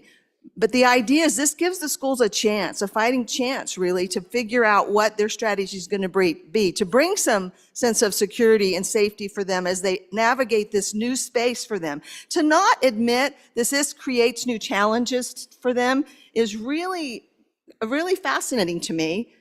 I'm glad that your districts, those of you who got to the mic, are going to be able to hear what the way you view that, because I think that's important for them to know. Because this is a difficult decision. Maybe this isn't the answer, but I would suggest belittling their concerns is not the answer either. It's not, because they're very real. So to the one about law enforcement, would they really come? I do believe that there's evidence to show that this is actually a job that some law enforcement will want to engage in. So my son is a police officer, and I believe that that's true for a number of reasons. So I think this would be very helpful for law enforcement. Take the little district that's in my house district that's right there, the town that counts the nights by sleeps, and there's 10 of them. They're very isolated, and they are their own district, and having a school resource officer would be very helpful for them to have as they transition into this situation. And they are, by the way, already conceal and carry. They have already have their staff doing that. But that has not given them as much comfort as you might suspect. And they would like some help. There is in that town, no municipal police. There's only the county sheriff's office that covers a really wide swath that we call Washakie County. Whoops, I didn't say that right. I'm gonna see if I'm gonna get all these questions here. 1 year, legislation doesn't pass. That's a good question. If the legislation doesn't pass, I'm not sure. I wish we were in second reading. We could look at adding that as a condition, but the grant is specifically for this need. And quite frankly, I'll tell you, if 172 doesn't pass or is vetoed by the governor and that's not overturned, although I think that's fairly unlikely, but if it did happen, the fear and the concern about the future of our district personnel, our teachers, and our parents, I've heard from many parents, I think that fear would go down a little bit. Whether that's justified or not, again, is not, I don't believe, our argument to make. But that was a good point, that we don't have a mechanism currently here for that in this grant program. Again, I'll go back to the 1 year thing. One of my thinking was let's get them started. Someone mentioned recalibration. That was also a response, is that this is something that we could consider in the model. There is some money that districts have, but this 1 year would give them a chance to move around some of that money for security and safety and decide how they want to continue to pay this resource officer if they found it to be something that is helpful navigating the space. So that's why the solution is 1 year. Financially, it's more feasible, and it gives them time to adjust and to then look at the other monies they do currently get, which isn't much, by the way. The school I mentioned gets about $8,000 a year in that little sleepy town at the foot of the Bighorn. So let's see.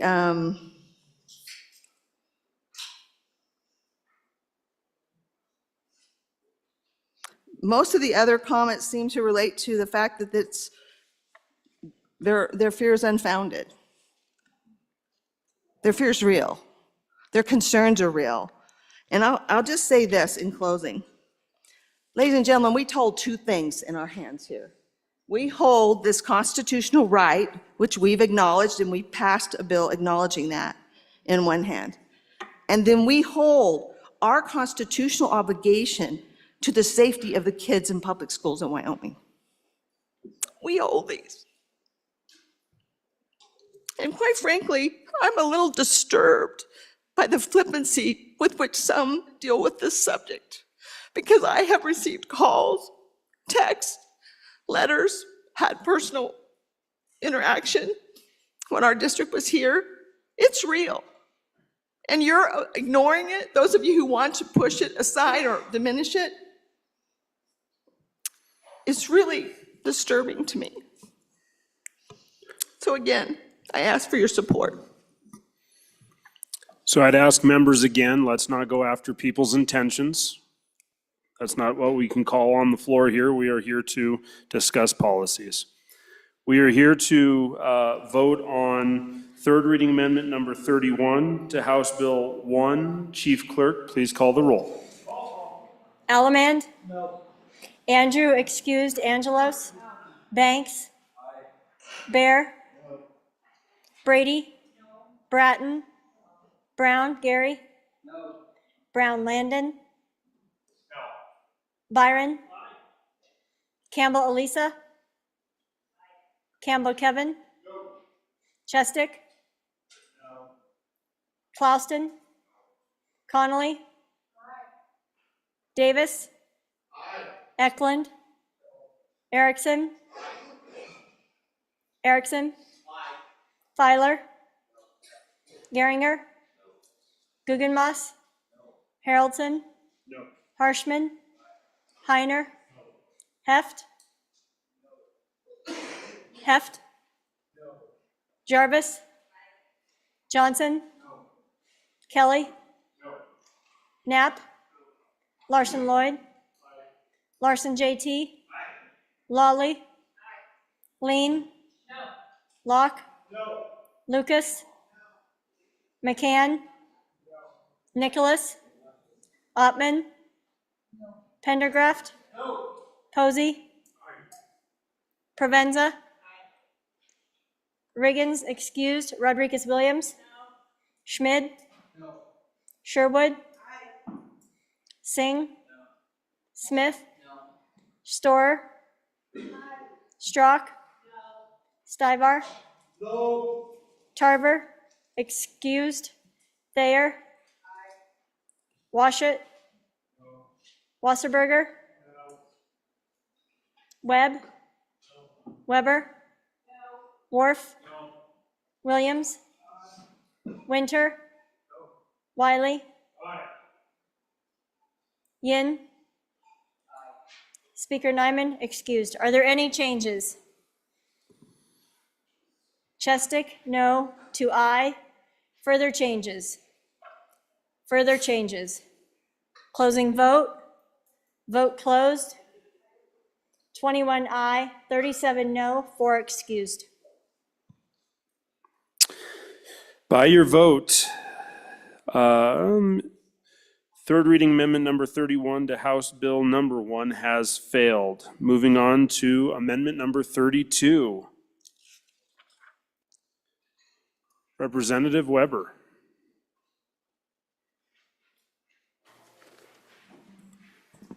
Thank you, Mr. Speaker. I move third reading amendment number 32 to House Bill 1 and ask for your favorable consideration. What this amendment does, I'll just say a couple of things. It is a revision to statute, Wyoming State Statute 28.8105, addressing quarantining of constituent emails. Constituent and legislators have recently learned that thousands of emails from constituents to legislators have been blocked through the state's email quarantine system. Whether willingly or unwillingly, the LSO has been censoring communication with legislators. This is a violation of the First Amendment of the United States and Wyoming constitutions, as gagging the highest order of protected speech, political speech between citizens and their lawmakers. If corrections are not made and legislation put into place to ensure that the practice does not continue and that all constituent emails are getting through to legislators, these occurrences will have to be addressed in federal court. The proposed amendment is the cure to this problem. It requires the LSO to publish a list of domains and IP addresses that are not being delivered to legislators and to respond within 2 days to requests for emails from being removed from quarantine and delivered to legislators. The LSO is given authority to deny such requests only in cases posing an actual security threat to the information technology systems of the state of Wyoming. Public trust in government agencies and politicians is at an all-time low. Conservative Grassroots America has been censored shadow banned, and silenced to the point that there are zero patience or appetite for any more missteps when it comes to their First Amendment rights, especially here in Wyoming. That is why it is paramount that we work together to assure Wyoming voters that the days of government agencies engaging in the censorship business are behind us. We cannot afford to see how this issue will blow wide open into an embarrassing public spectacle in Wyoming that benefits no one. We need political leadership that is proactive and takes a stand for protecting our free speech between citizens and their lawmakers. I would urge an aye vote. Thank you. Stand for any questions. Representative Byron. Thank you, Mr. Chairman. On and against, and I appreciate the thought process here, but I'd like to highlight the beginning of that eloquent speech, which is a revision to a statute. A revision to a statute, something along those lines. I might not be perfectly correct. In a supplemental budget. Folks, our emails are inundated. Most of them aren't even addressed to me properly. They're dear something something from down the hallway. I am from X and X County. I mean, cut, copy, paste. The ones that are addressed to me properly, that know who I am and maybe which body I serve in, that maybe come from my side of the state, 10, 15, 20, I get a session on certain items, 100 sometimes. Happy to respond to those. It's great. It's phenomenal. But I also have the ability to right-click and filter. And I think it's a very good way for us to try to do our job accurately and to our districts and to our people and to the folks in this state. On and against. Thank you, Chairman Byron. Representative Lucas. Thank you, Mr. Speaker, Chairman. Sorry, it's late. I am on and for this amendment. I was really surprised to find out that this was happening. I think that if anybody should be deciding which emails I open and read, it should be me to do that. And I've had constituent emails from my House district not get to me until I learned, oh, they're not coming to me because somebody else has made that decision. If an email is dangerous, if it's embedded with a virus and our technology can determine that, that's one thing. But just because somebody feels like we're getting too many emails or whatever that reason may be, that's unacceptable to me. On and for. Thank you. Larson JT. Thank you, Mr. Chairman. And it seems that in our discussion here, it's been implied that our staff has been blocking emails that come from our constituents, which could not be further from the truth. There are a lot of security systems set up in place for emails in a professional workspace. No matter what work setting you work in, I can't say the official titles of the companies that service the emails, but it can block any random email. I mean, it's based off of an algorithm. It's not based off of any one person picking and choosing. It's based off of an algorithm that determines whether there may be danger in the email or not. And sometimes it is frustrating. I get it. But I get once a day a quarantine email, at least, that spells out the emails that have been quarantined. I also have a junk folder that I check on a daily basis because sometimes emails do go to my junk folder. So some of it's on us to do our due diligence to check our junk folders, to check our quarantine links that are sent to us on a daily basis. But to imply that our staff is saying that we have too many emails or our staff is blocking certain communications is just wrong. That's not what they're doing. It's purely a technological platform has been set up to weed out some of the bad emails that can come out and if you click the link, it can put a virus on your computer. Not every email that it quarantines has a link like that, but it's just trying to protect us and the state's assets that cost a lot of money, all of our computers on our desk, to operate and maintain. So just want to give everyone a little bit of background there. Chairman Brown. Thank you, Mr. Speaker Pro Tem. So ladies and gentlemen, for a good portion of you, this is your first experience dealing with a budget. And what's interesting about this is the budget for the executive and judicial branches. This is not the place for this type of an amendment. This is the type of amendment that we would have a discussion in our feed bill, which is our legislative budget, which is where we dictate what our legislative staff does with our money that we appropriate to our legislative staff. If we want to have this discussion, I would be curious, the bringer of this amendment and/or anybody else that's had this concern, have you gone to the Legislative Service Office and had this discussion with them to just ask them, can you draft this information and get me this information? I'd be willing to bet they'd get it to you. I'd put this staff up against any number of people in this entire country. We've got 93 of us, and they take care of 93 of us with a staff of about 45. So, on and against this amendment strictly due to the fact that I highly doubt that we've gone to the staff to actually ask them what's going on and figure this out, number one. But number two, the fact that this is a budget for our executive and judicial branch. We don't dictate to our Legislative Service Office in our executive and judicial branch budget. On and against. Minority Floor Leader Yin. Mr. Chairman, thank you. Yes, email is hard. It's very hard. I give our staff a lot of grace because we have some of the most public emails in the entire world. We put it out there, we purposely put it out there because we want our constituents to reach us.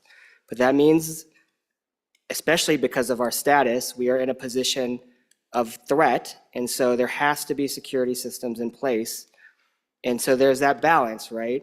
How do we make sure we don't get the bad emails and that we do get the good emails? And sometimes the good emails get blocked, and sometimes the bad emails make it through. We've seen the phishing emails.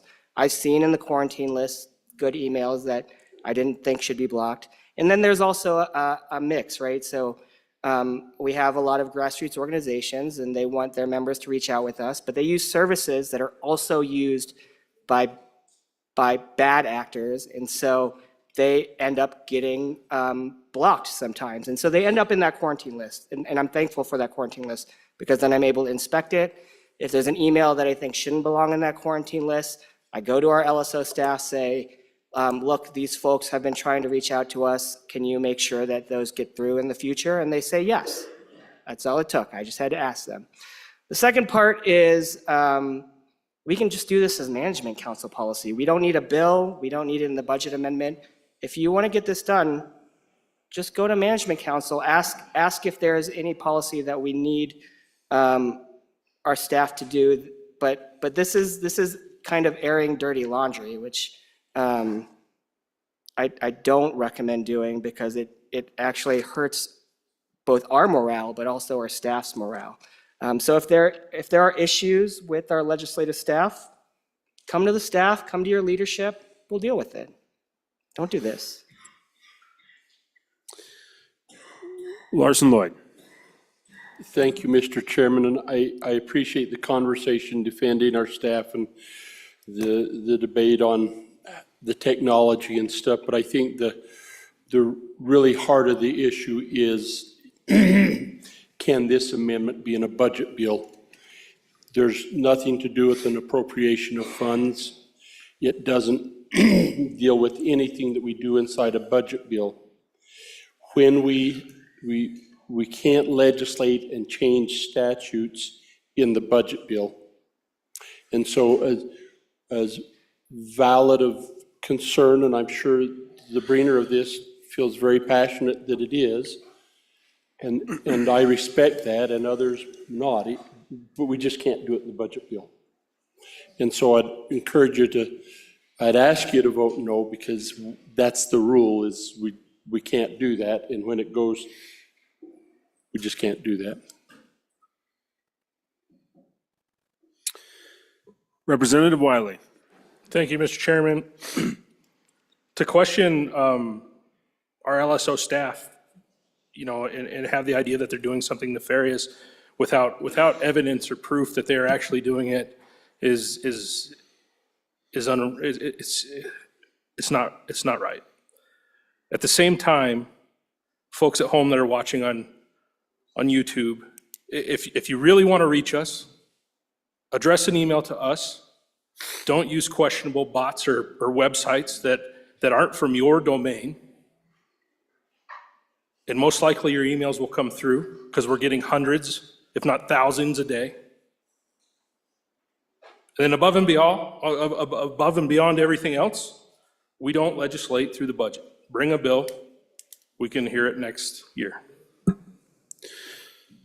Representative Lawley. Thank you, Mr. Speaker Pro Tem. Again, I would echo the fact that we do not legislate in the budget, and I agree that this doesn't even have anything to do with the executive branch. And I will say, though, I am concerned about, we talk about not impugning one another, but I think that it goes beyond that. And so I believe that we should, be cautious about stating motivations for staff that they might be wanting to infringe upon rights. And I think technology is hard, especially the older you get, the harder it gets, because it's just about the time you figure out one system, it changes. So I know LSO is good to help and has always helped me with things. And I get emails when something's blocked. And I go in and read and check how many things were blocked, who they were from, and sometimes something strays in there. So we have control of our own settings. So again, I just want to say that I think it's legislating in the budget, and for that reason alone, vote no. But it's a good time to have a conversation about some boundaries, about impugning and about assigning motive here. There was some motive I felt was assigned, and I just want to point out that I felt that was unfair and not appropriate. Thank you. Anyone else for their first time?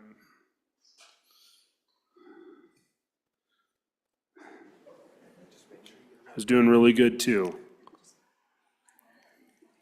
Representative Brady, thank you. Thank you, Chairman. I was just wanted to say I get it with the filters and checking all your boxes and things like that. But then again,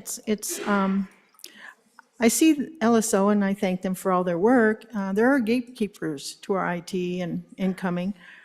I don't see any reason not to see if we can get IPs or whatever that can tell us if it's going to. We'll be able to find out where that's coming from. But anyway, I'm for it. Representative Heft. Thank you, Mr. Chairman. I'm new here and I'm not rightly certain, but I'm pretty sure I've observed legislation before from a budget session. Thank you. Anyone else for their first time? For their second time? Second time? Were you going for your first time? Representative Washburger. Thank you, Pro Tem. I would have to say I'm in favor of this amendment. I think just a little bit of simple transparency isn't going to really hurt anything. And so I'd have to say I am in favor of this amendment. Thank you. Anyone else for their second time? Second time, back to the bringer.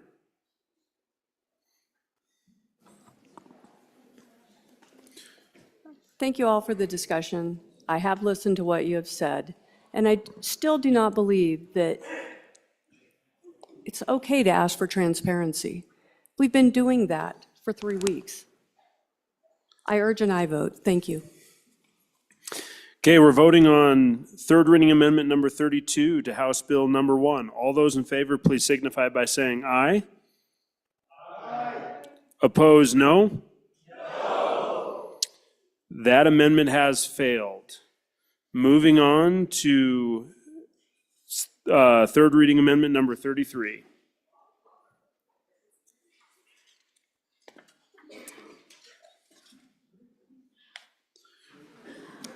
Representative Sherwood. Thank you, Mr. Speaker. I'm reading the room and I'm sensing that you are not ready for a in-depth conversation about housing. So I'm going to withdraw my amendment, even though it's my birthday, and invite anyone who wants to talk about housing to come visit with me. We'll have tea. Thank you. Thank you, Representative.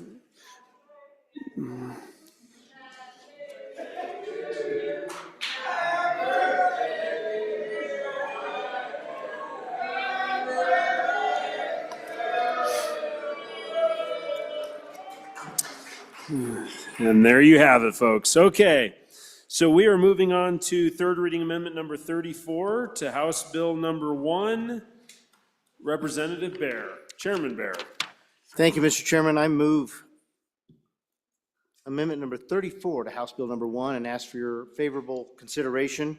Folks, we can knock out 4 of these at once, 4 at once. So as I take you to amendment number 34, what we're doing here is we're looking to create some soft landings, if you will, for our communities when we look at all of these bills that we've been working on as far as tax relief.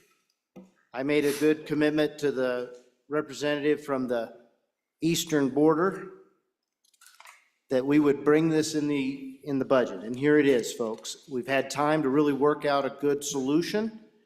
And I think you'll even see his name on 1 or 2 of these. So what we're trying to do here in this first one, and then I'll gradually change it into the others so you can understand the differences between these amendments.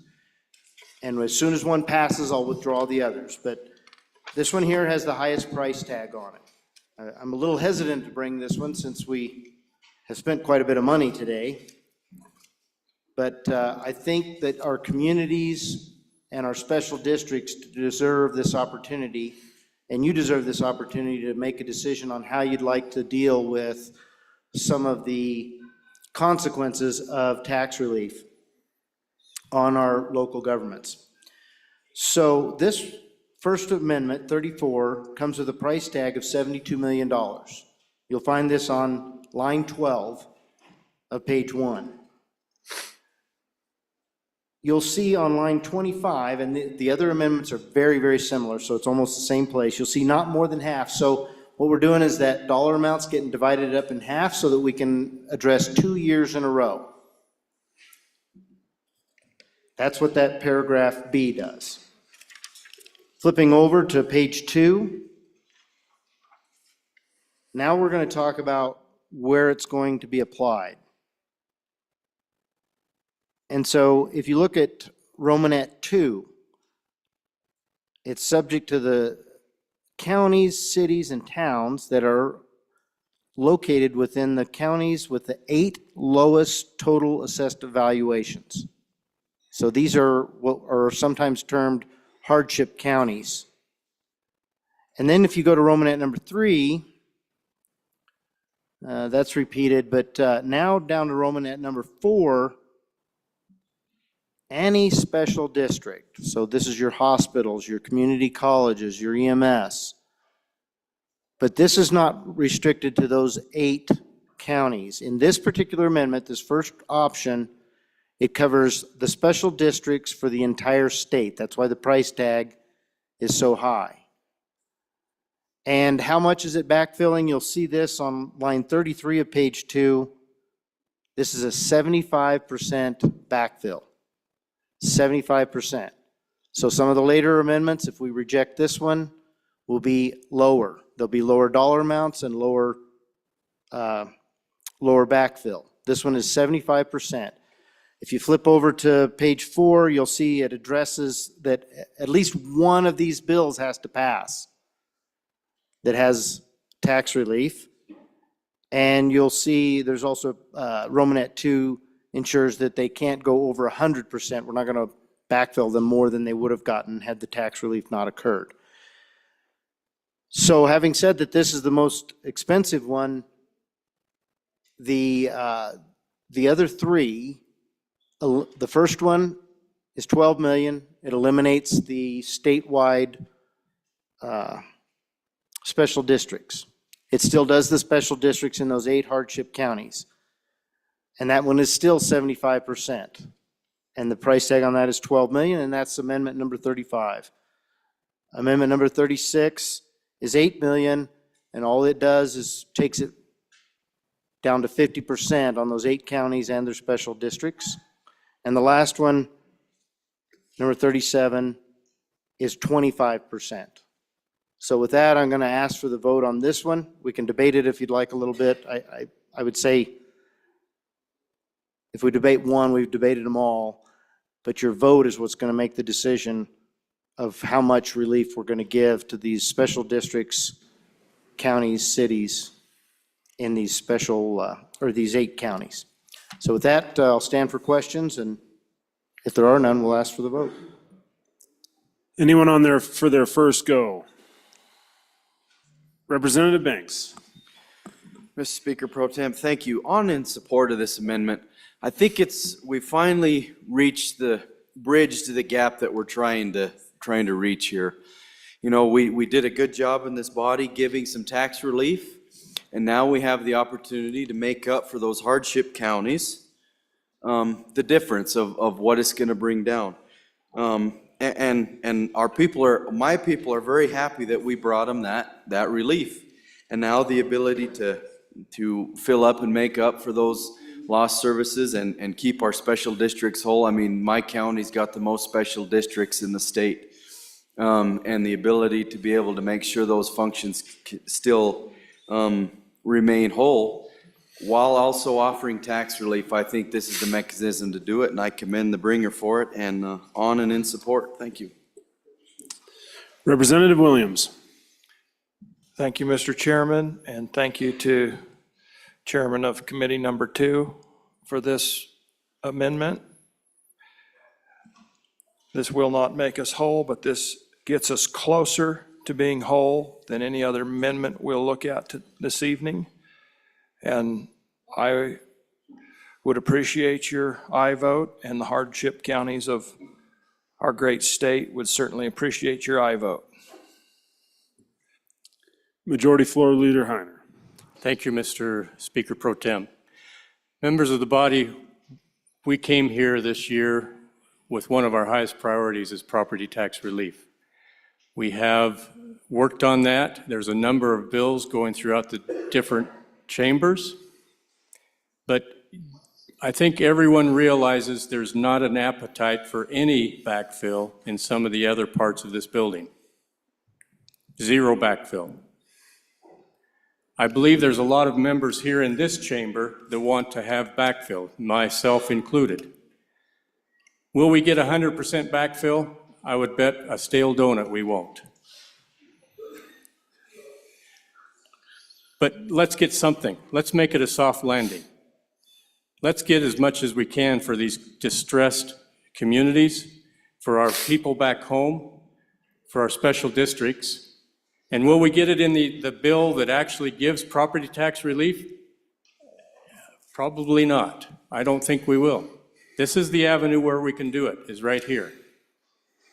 So that's why I believe we need to take a serious look at this in this budget amendment to give us the opportunity to take something home.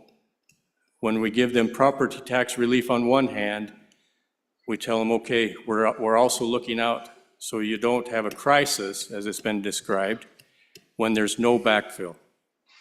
Members, I would admonish you, please take a look at this seriously as an opportunity to help your communities so that they don't have a crisis. Because my communities are all saying this is going to be catastrophic with no backfill. They'll have to shut down snow plowing at 5 o'clock p.m., no overtime being allowed.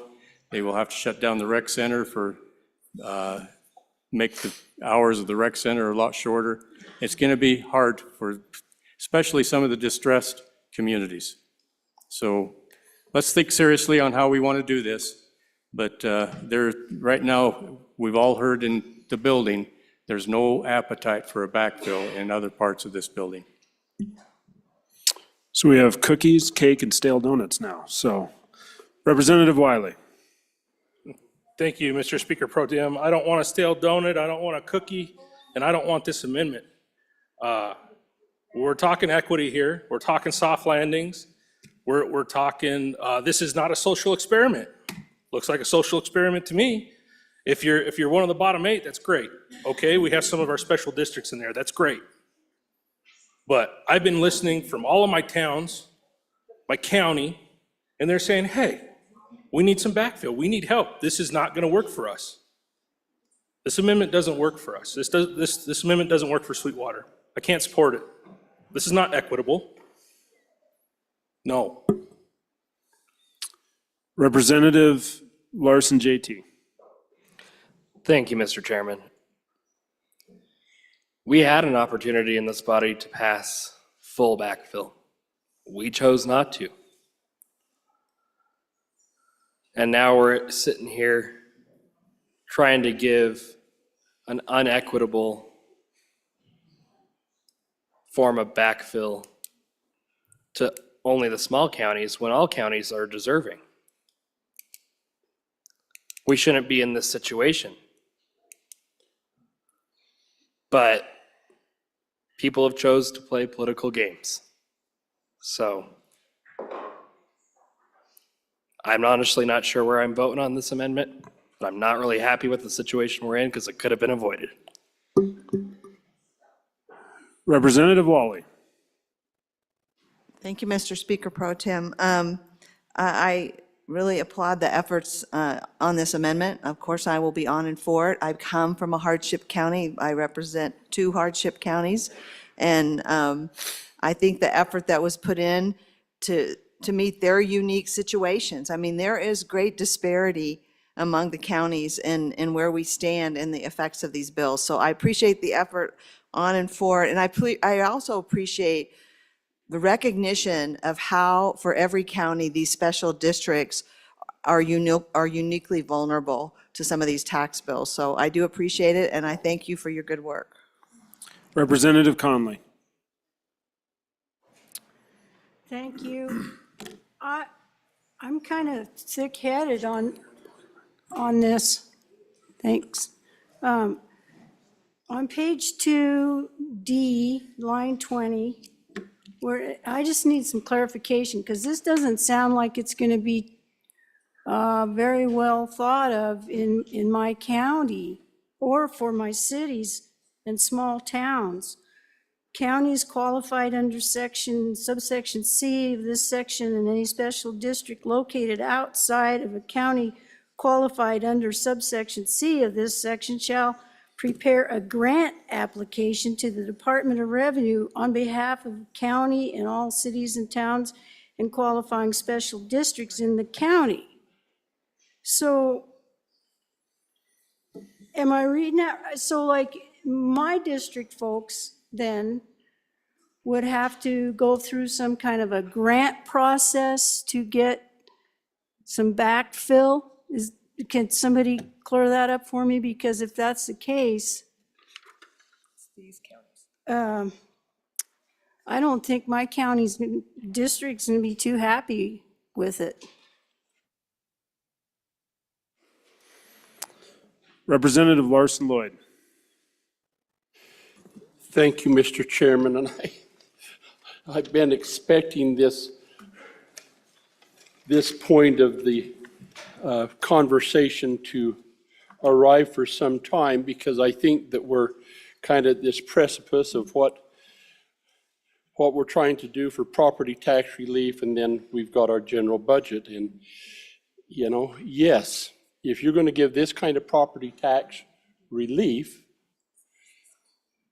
there should be some expectation that there's going to be impacts. And so then we say we're going to backfill it, and we see the impacts of what those backfills do on this general fund. We've been having them for the last 3 or 4 days. No, we can't, this is an emergency. We can't do this because it's an emergency. It's not an emergency, and so we're going to have to wait. Well, hogwash, we're just trying to save it so we can take it over here and provide backfill on this property tax stuff. And the problem folks, problem is that property tax was always designed to take care of schools and municipalities. And the revenue, so severance, royalties, sales tax that we split with the cities is what funds the general operations of state government. Now, when we vote on a property tax, so we're talking about all of these wonderful special districts we have, but how did they get there? The people in those counties voted on them. They approved them. So now we have these special districts in these counties that the rest of us didn't get to vote on, that we're now expected to fund. Something about taxation without representation. Then the other thing that just makes this whole process, as much as we're trying to do good in the world, sticky, is we forget about the industries that are really generating the revenue for the state. They pay their property tax. We're not giving them any break in property tax. And they're paying their severance, and they're paying their sales tax, and they're paying their royalties. And they do that because there's expectations they have on what the state government will provide. And now we're saying, we're going to take that, you already pay your property tax, and now we're going to take this other tax you have to pay people's residential property tax.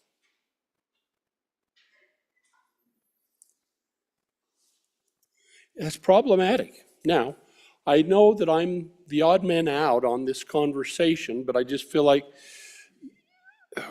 we need to have it. And I think the hardship counties have a legitimate complaint. They have it on schools and on local government funding is always a challenge on these. So the counties, there's 8 of them.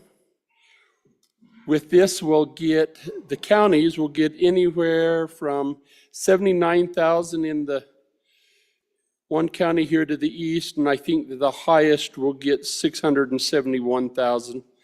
Of the cities, kind of the same thing, 89,000 up to about 700,000. And I know that in a small town, some that we have in my county, 79,000 would be a big thing. That'd be a wonderful thing.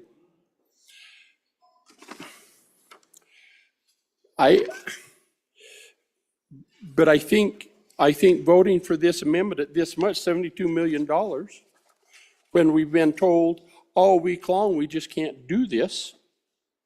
We can't vote on funding these other things because it's not an emergency. It's not an emergency. And here we are. It just seems like a little out of whack. If we're going to provide property tax, if the citizens of the state say we've got to have lower residential property rates, then fine, let's lower it, give them that break. But then we've got the rebate, we've got the refund program, we've got the cap, we've been doing all of these things. Let that work.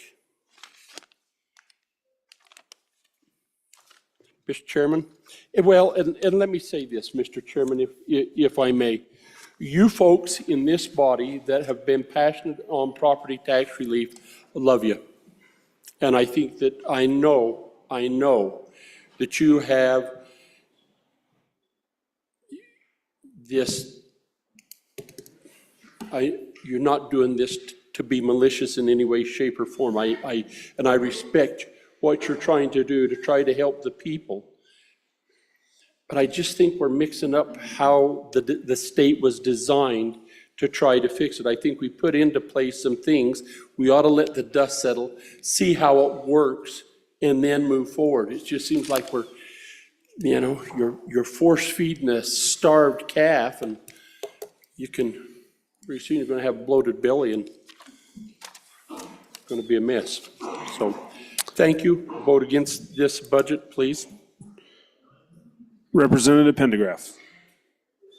Thank you, Mr. Chairman. I want to talk for a second about we heard about inequitable. And I submit to you that I held my nose over the last couple of years, and I voted for inequitable tax exemptions. I wanted everybody to get an exemption. But we voted for senior citizens. We means tested some people. We said veterans could have this. We picked and chose winners and losers.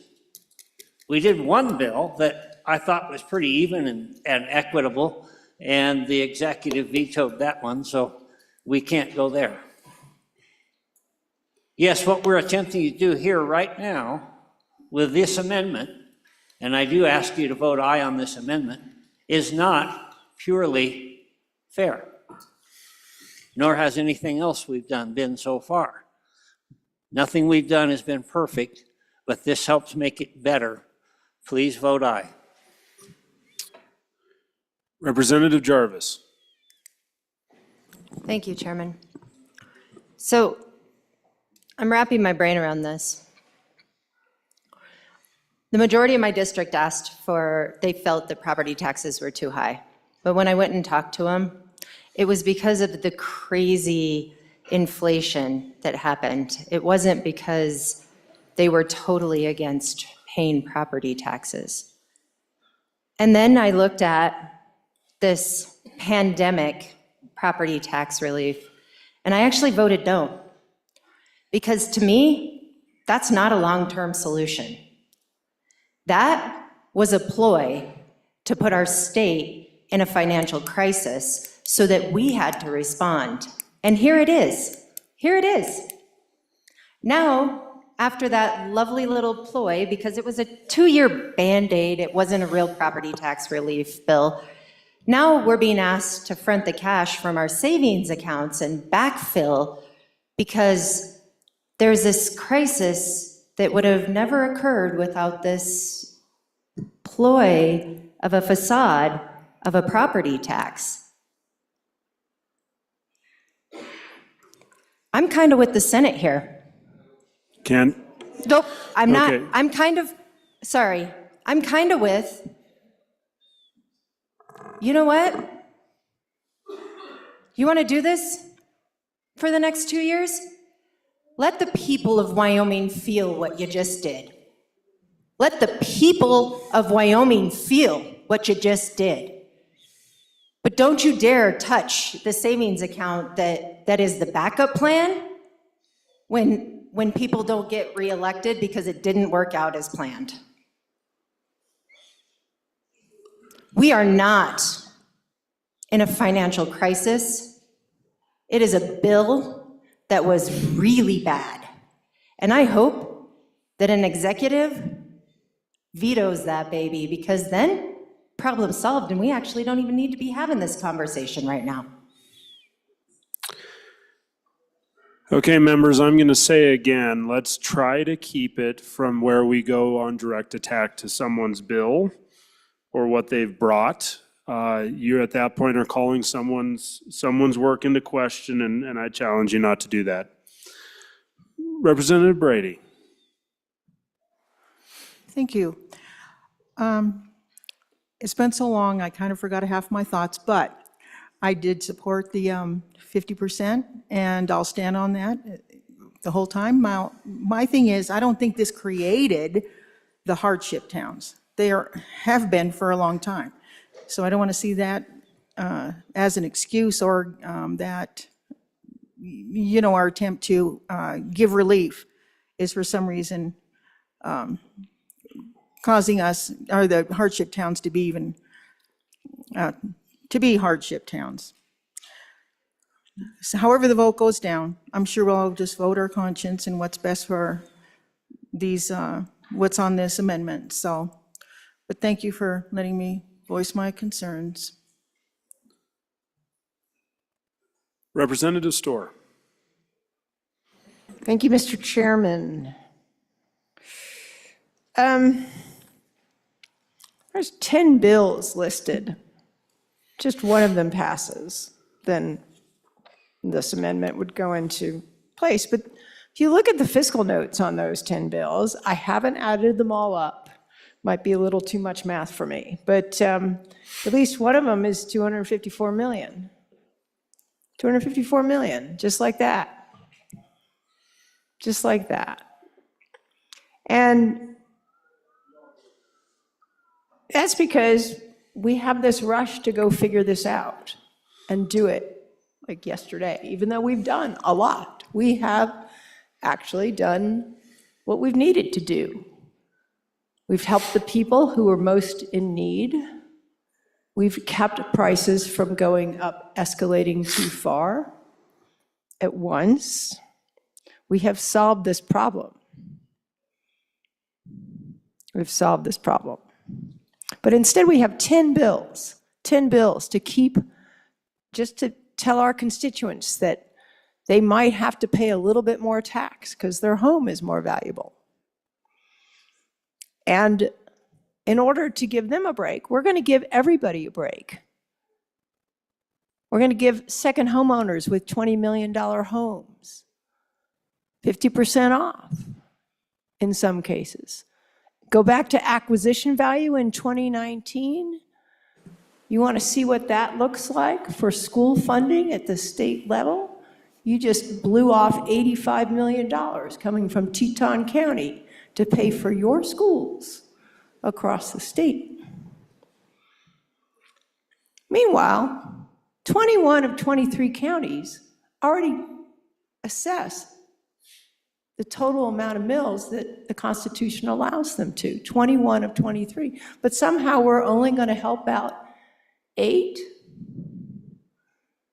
What about the ones who are just as strapped? I know some have some revenues and savings, but not that much. And that the extra taxes they have received in the last few years have gone to give them the opportunity, in many cases, to pay their employees at a rate that they need to keep them. So this is 72 millions on what's probably over $1 billion of purported bills that we're just going to throw on the wall and see what sticks. That is not good policy. That is not good legislation. And this Band-Aid is hardly what we need to fix our own problem that we caused. Representative Davis, for your first time. Thank you, Mr. Speaker Pro Tem. Hey, I'm kind of unusual. I represent 2 counties, you know, and one county we're just don't quite qualify for the bottom 8. We're close, but not quite.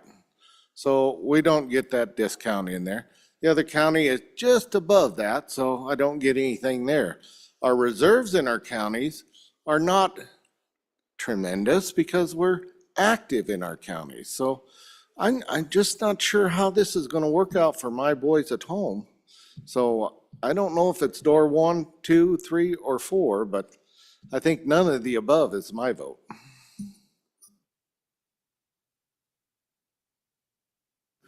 Representative Lean. Thank you, Mr. Speaker Pro Tem. I'm reminded of the Cowboy Code where it says, do what has to be done and be tough but fair. Being fair doesn't mean that it's exactly the same. As this body, we went to work putting together the patchwork of the many property tax bills that were put before us and what was carried over from the 67th legislature. What we found was that there were a few holes identified. Well, we've taken an opportunity to go ahead and fix those. Now, you always finish what you start, so let's go to work and finish what we started. There are 4 amendments in front of you to take care of the holes that were identified. I encourage you to pick which one suits you best and vote for that one. If you choose none, I respect that too. Coming from none of these counties that are listed within this legislation, I understand what's going on. Sitting on the Revenue Committee, I also have had the opportunity to see the reserves that are held by these counties. And I know some will be okay. Some are going to take a haircut and they're not going to like it. And others are in dire need. Those that are in dire need are being addressed. And so I encourage you to be tough but fair, but let's finish what we started. Anyone else for their first time? Representative Worf.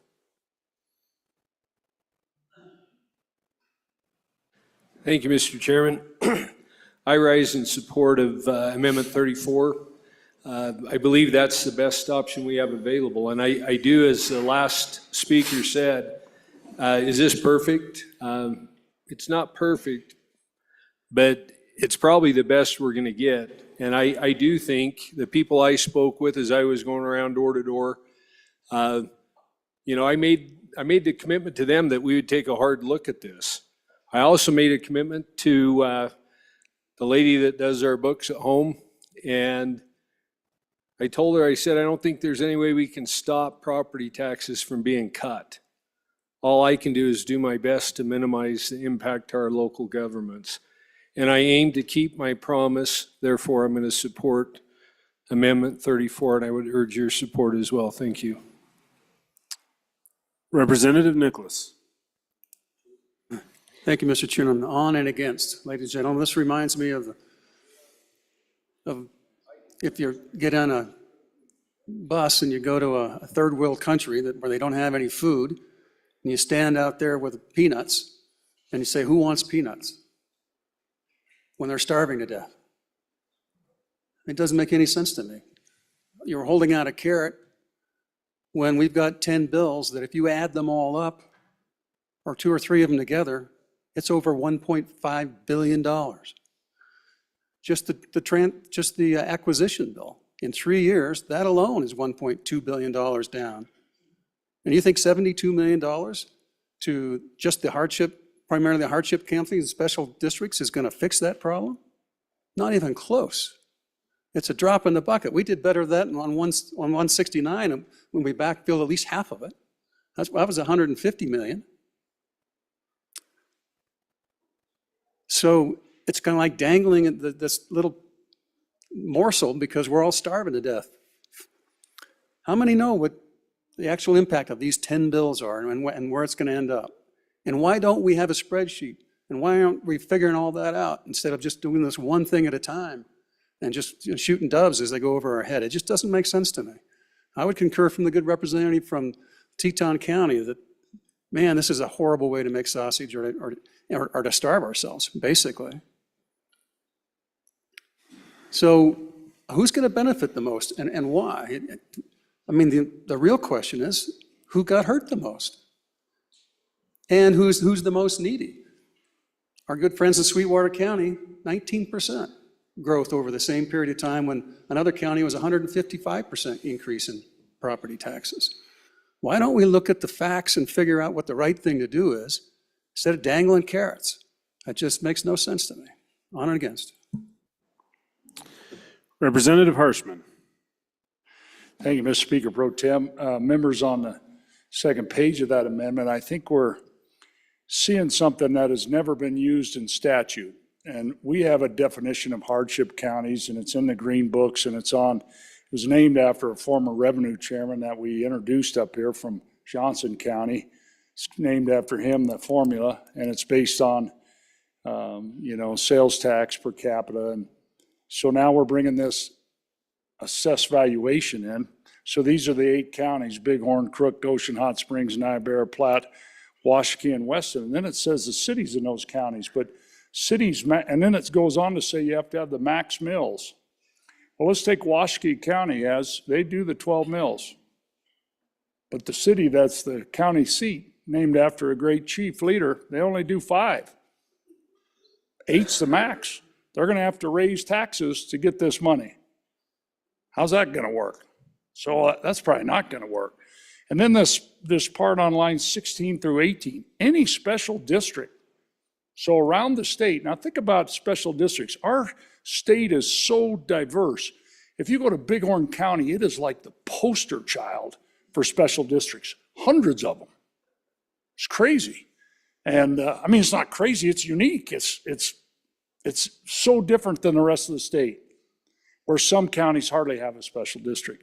And then most of these special districts aren't doing their full mills. So your cemetery, hospital, whatever it might be, fire districts, weed and pests, most of them aren't doing the full mill levy.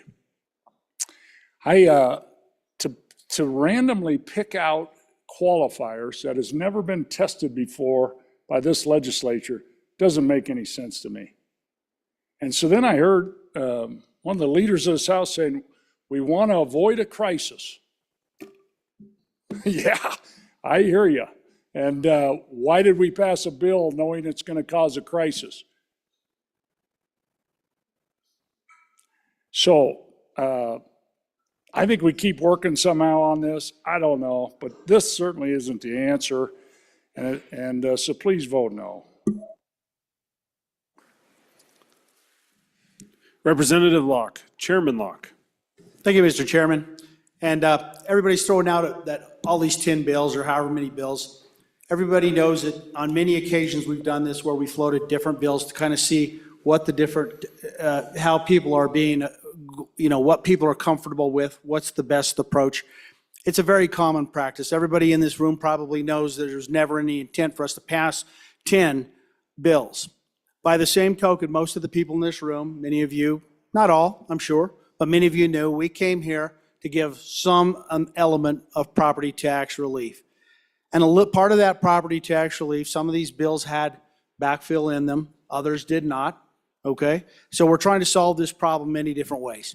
And so we can sit here and we can throw stones at each other and say, hey, all these tax bills, that was ridiculous, we shouldn't have done that. Or we can all sit down and say, it's a fairly complicated issue. We want to find a bill, an appropriate bill for some, in my opinion, there might be a couple, but maybe at most, some strategy for short-term tax relief is at least my hope. I'll put that out there. And I think a lot of people were put here with that. But it was never this 10 bills and $1.5 billion or whatever the extreme thing that's getting thrown out there. That wasn't the intent.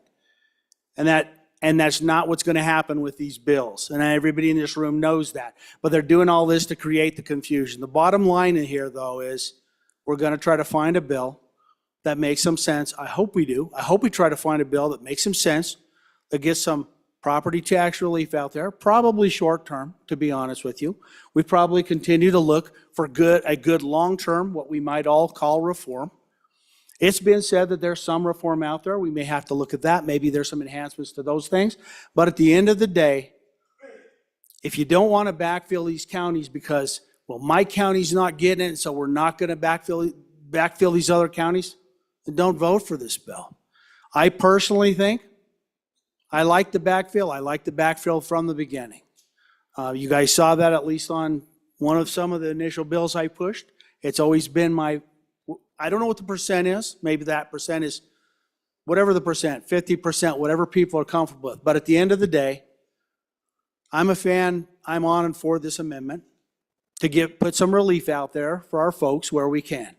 I'm not a fan of you drop it. I've never been a fan of dropping the bomb of this property tax relief and telling our counties, hey, our counties and our cities, hey, we're just going to drop the bomb on you.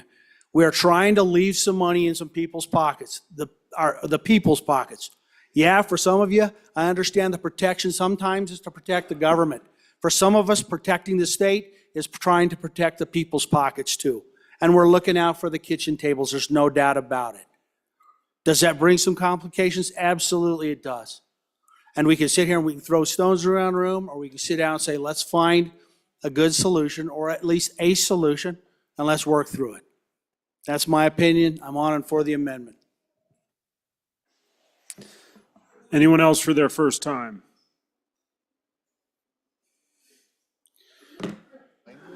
You're right. Minority Floor Leader Yin. Mr. Speaker Pro Tem, first for a second.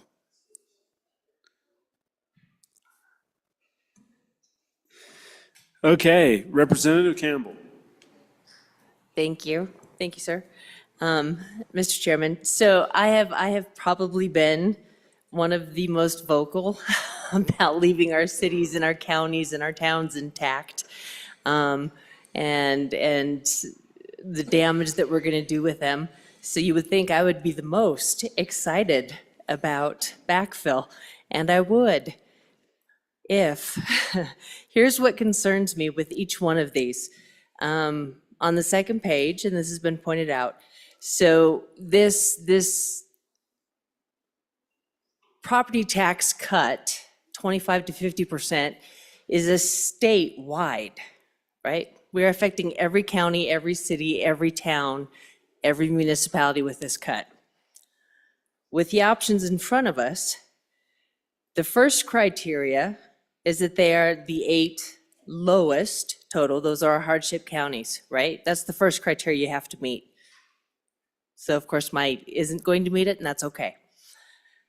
I would support this even if it doesn't. First criteria is the 8 lowest. Then, if you pass that criteria, the next hoop is you have to have imposed the maximum statutory mill levy. And if you haven't done that, you don't qualify. So it's the 8, have you historically maxed out your mill levy? And then the third qualifier is, on line 24, you have to prepare a grant application. There's still no guarantee of backfill. Here's a criteria, now apply. And we'll decide whether you're going to get the money or not. Or we might run out of money. This isn't a guaranteed backfill. So I'm not happy. I'm not.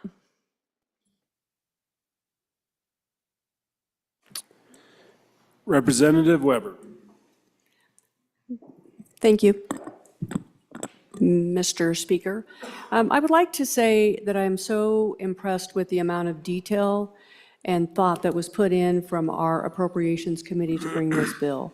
And I just want to thank them for holding on to the conservative values that they ran on, that a bunch of us ran on. And I'm looking forward to seeing how this all works out. Anyone else for their first time? Is that someone moving towards a mic?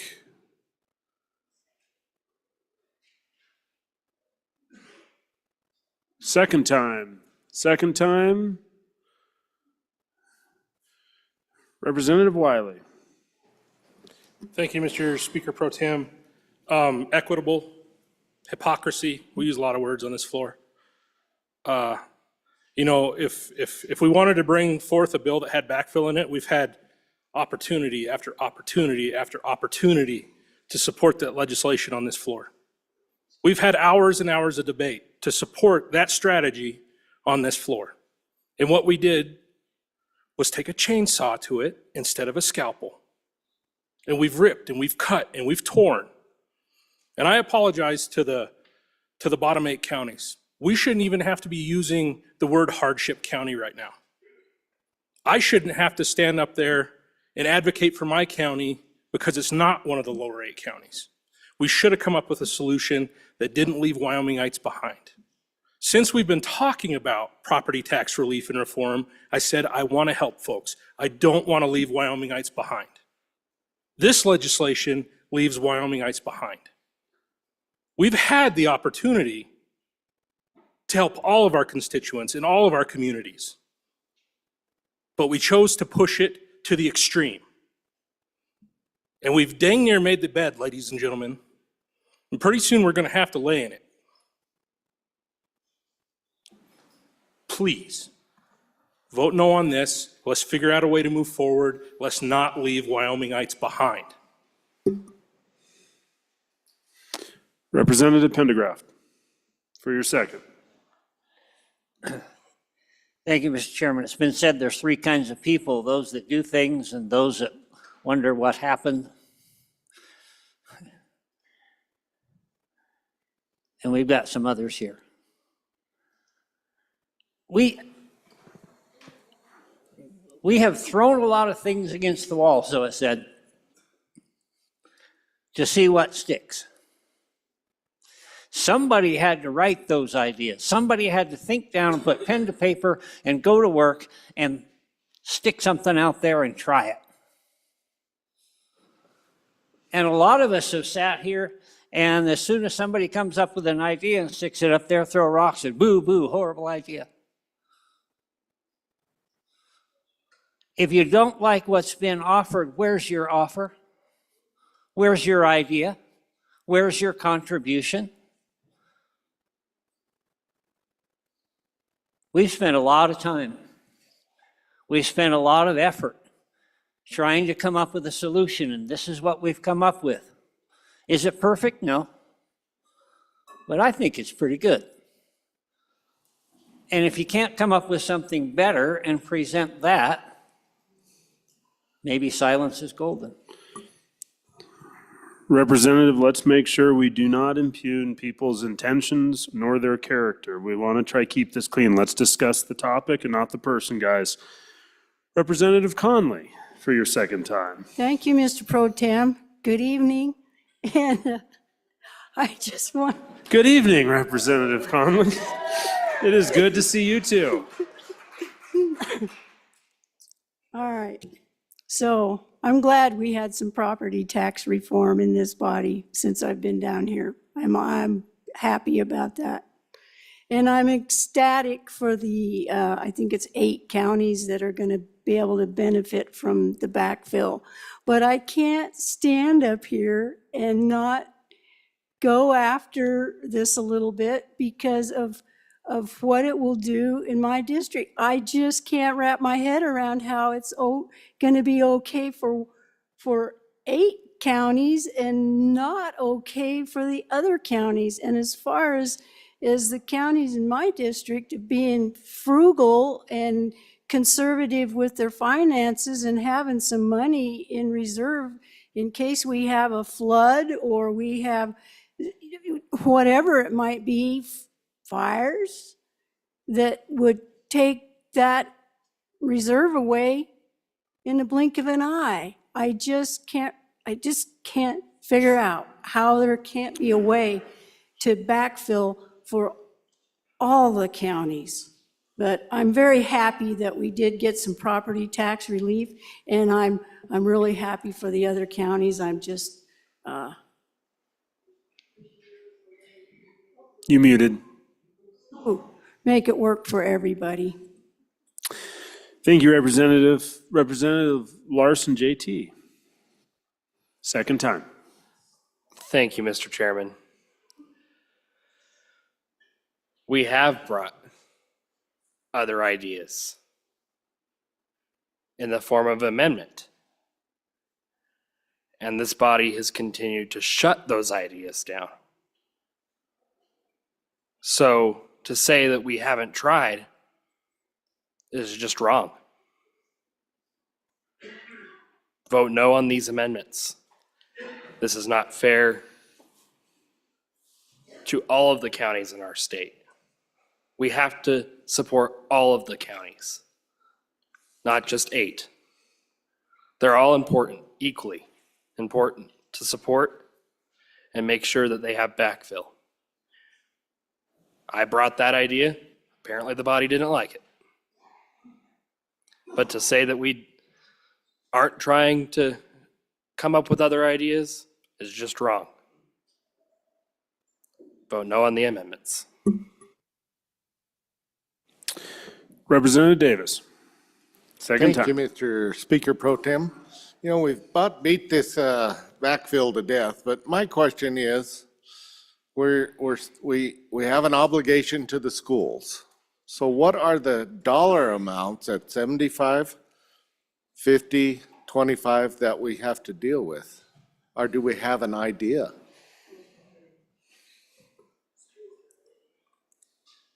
No, but we have to backfill those tax dollars. So that's my question. If we have to backfill the tax dollar voids, so at 75, that'd be 25% backfill from the state, 50, 75. What are those dollar values if we got any ballpark figures on them? Representative Storr, for your second time. Thank you, Mr. Chairman. Just did a little bit of quick math. Looked at the assessed value of the 8 hardship counties and compared that to the total in the state. Represents 6%, just 6%. And that's because they're small counties, right? They also don't have a lot of industrial or mineral wealth to offset. You know, these are agricultural communities for the most part. And many of you come from those counties have voted for tax relief, and I understand that.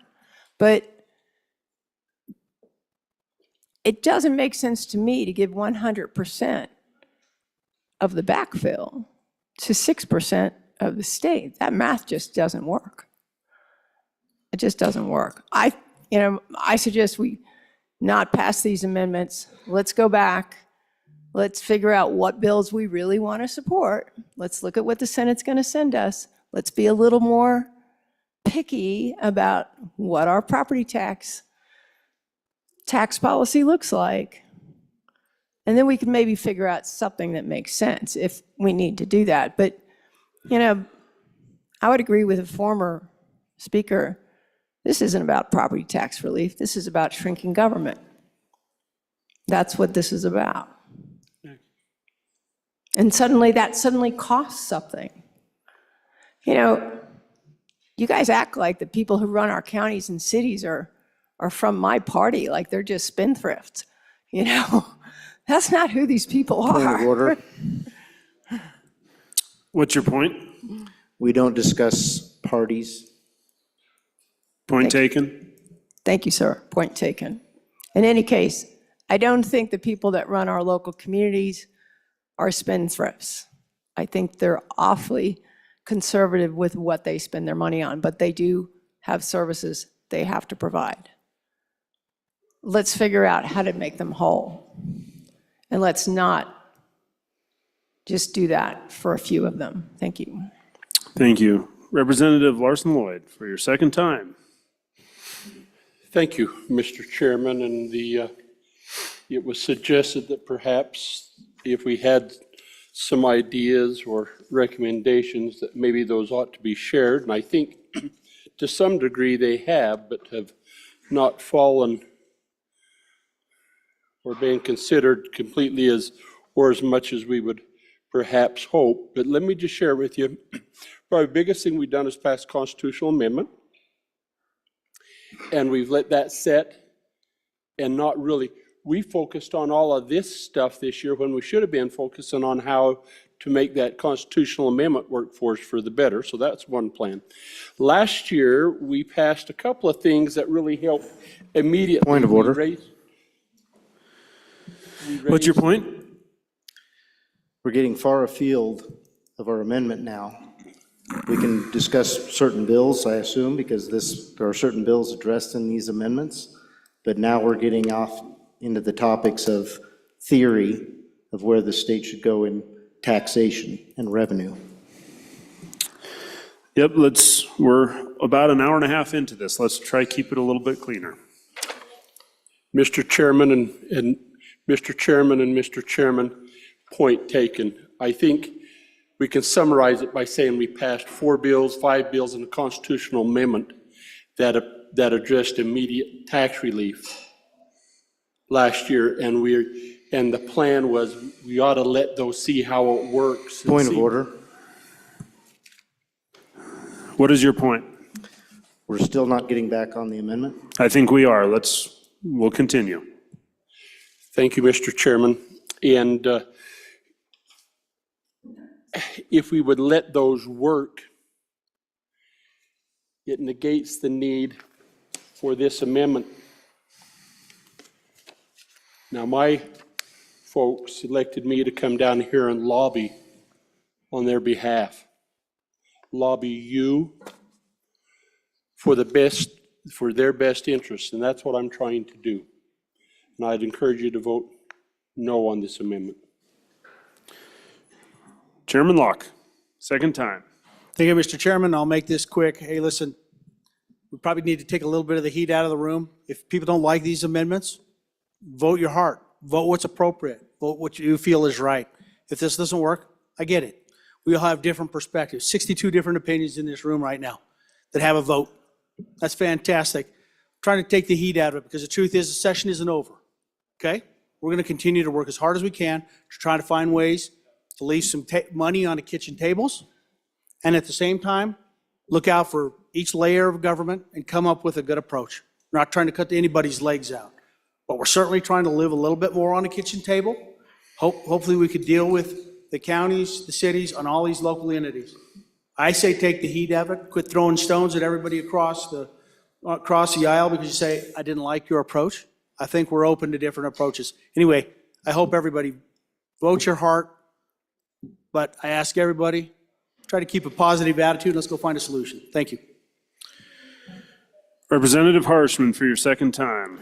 Thank you, Mr. Chairman. I would really like to divide this thing, but I'm not going to. I'd like to take Don't. these special districts out of this. Shouldn't be in there. I don't know how this was designed in some kind of, but the good representative from Sheridan said, you know, bring your ideas. And I think we have. I mean, I remember last year I was told on my 2 pennies for $1 million, it's a great idea. The only problem is you'll get credit for it. So I thought, wow, okay, I'll keep bringing ideas. So I think I agree with the previous speaker. We're going to have some opportunities to keep working on this, but this is the budget. Why are we putting this in the budget? It should be on a bill that crosses over with property tax. There's files coming our way that we can put backfills in, and then we can go to conference committee over. It shouldn't be in the budget. And it's the only thing we got going there. And so I guess as we try to clean this budget up, and I still don't think people understand that this is $75 million for these little ones. This backfill is over $500 million.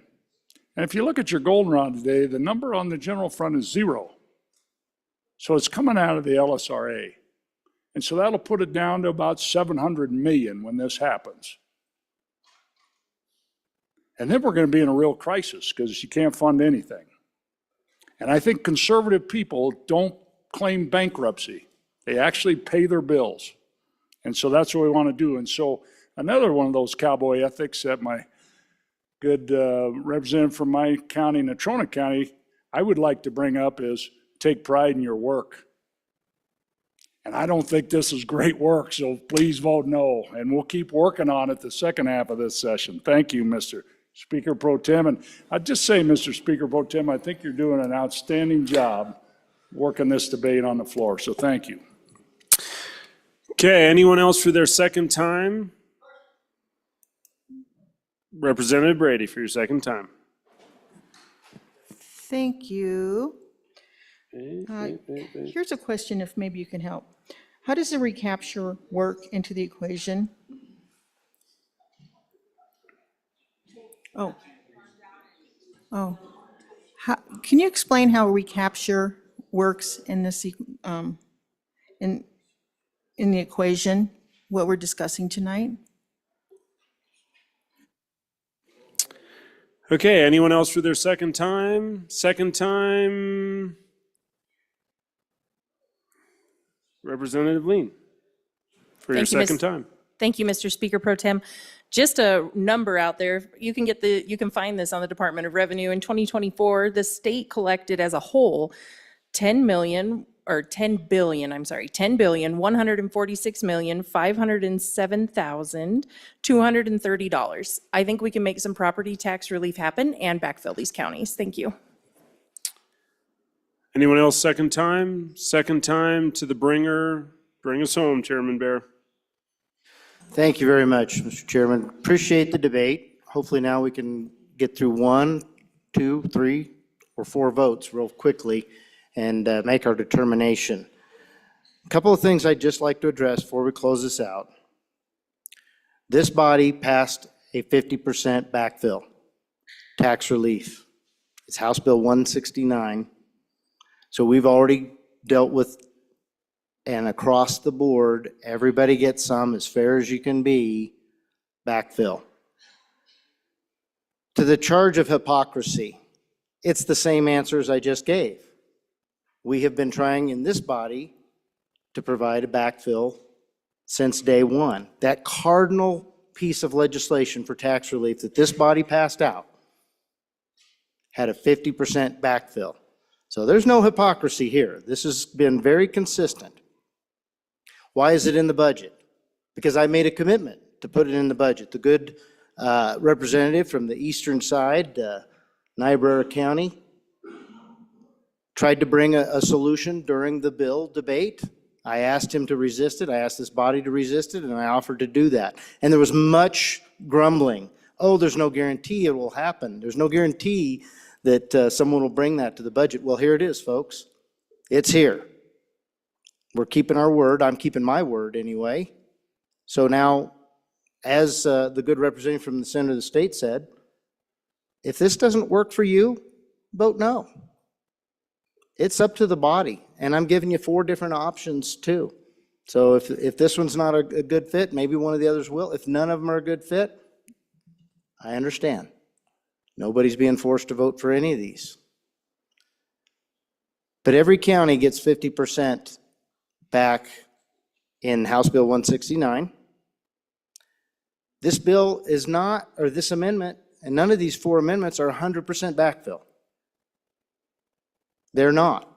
This is a compromise with those who feel like there should be no backfill and want people to feel the pain of tax relief.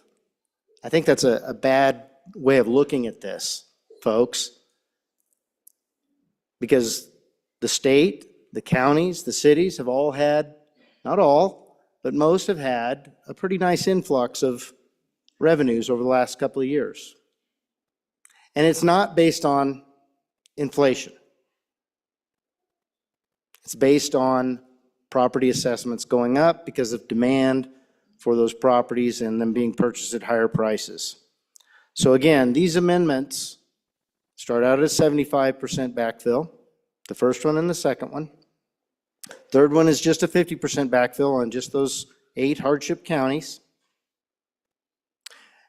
And then the last one is a 25% backfill for those hardship counties. And the good representative from the town over the hill where our land grant university is passed out or emailed out a list of what those 8 counties are, if you're not familiar. Point of order. So, What's your point? Mr. Chairman, it's inappropriate to talk about future amendments. You got to speak on the amendment we're on. You can't say we've got 4 more coming and explain what they are. Thank you for that. Let's stay on the amendment we're on. Thank you, Mr. Chairman.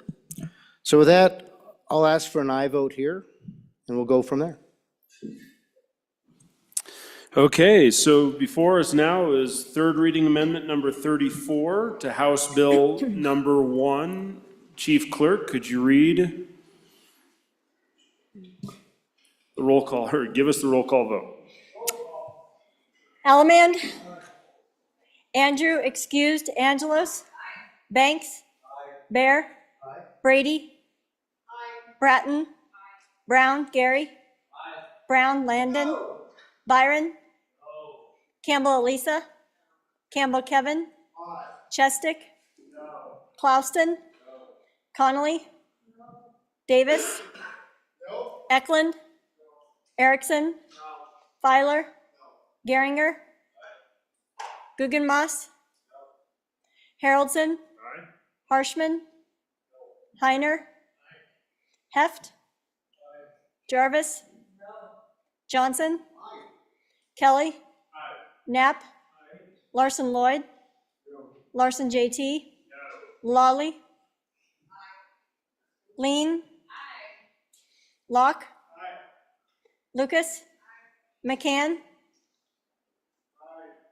Nicholas? Ottman? Pendergraft? Posey? Provenza? Riggins, excused. Rodriguez Williams? Schmid? Sherwood? Singh? Smith? Storer? Strock? Stivar? Tarver? Excused. Thayer? Washut? Wasserberger? Webb? Weber? Worf? Williams? Winter? Wiley? Yin? Speaker Nyman? Excused. Are there any changes? Brady? Guggenmoss? No to aye. Further changes? Further changes? Closing vote? Vote closed. 35 aye, 23 no, 4 excused. By your vote, you've accepted third reading amendment number 34 to House Bill number 1. Moving on to amendment number 35, Chairman Bear. Thank you, Mr. Chairman. I respectfully withdraw third reading amendment number 35 to House Bill number 1. We are on to third reading amendment number 36, Chairman Bear. Mr. Chairman, I respectfully withdraw third reading amendment number 36 to House Bill number 1. We're on to third reading amendment number 37 to House Bill number 1. Mr. Chairman, I respectfully withdraw third reading amendment number 37 to House Bill number 1. We are now on to third reading amendment number 38 to House Bill number 1. Representative Larson, JT. Thank you, Mr. Chairman. And I think I'm going to make everyone happy here and respectfully withdraw third reading amendment number 38 to House Bill 1. Okay, we are on to third reading amendment number 39 to House Bill number 1. Representative Yin. Oh, Mr. Chairman, I really want to talk about this. I really, let's do it. I will move third reading. The collective gasp.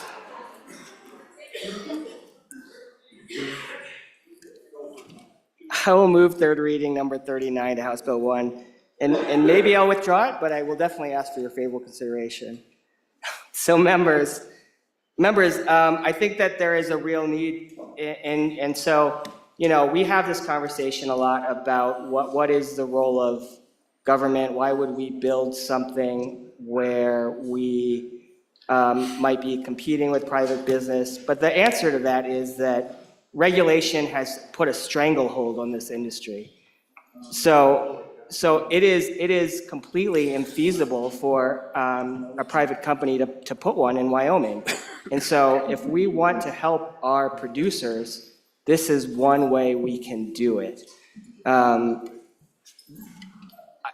I don't like the regulations required just as much as anyone. I vote for many food freedom bills. And, you know, sometimes I debate how to make those better too. But I think that we could have better beef prices in the state of Wyoming and happier producers if there was a real facility in this state. And I would like to have the discussion of how we make that happen. So maybe one day I'll bring a bill on that, but I think this is a good conversation to have. Thank you, Mr. Chairman. Okay, anyone for their first time? First time, Chairman Bear.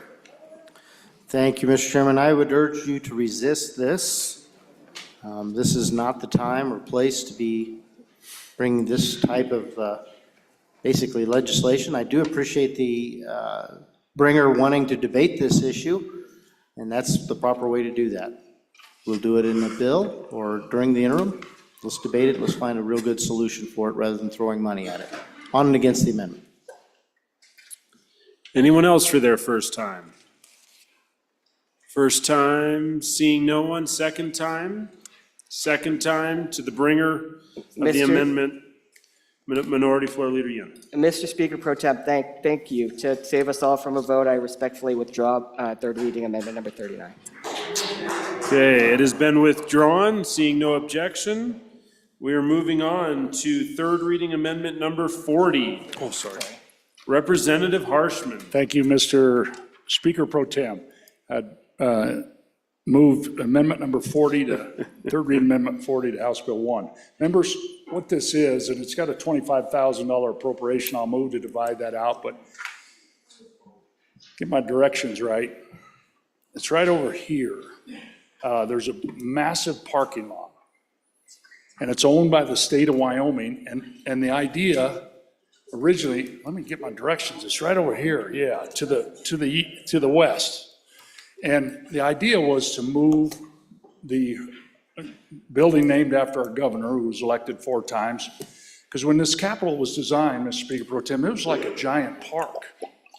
And that's the way they designed that thing. And you go to all these western state capitals, they're large land masses.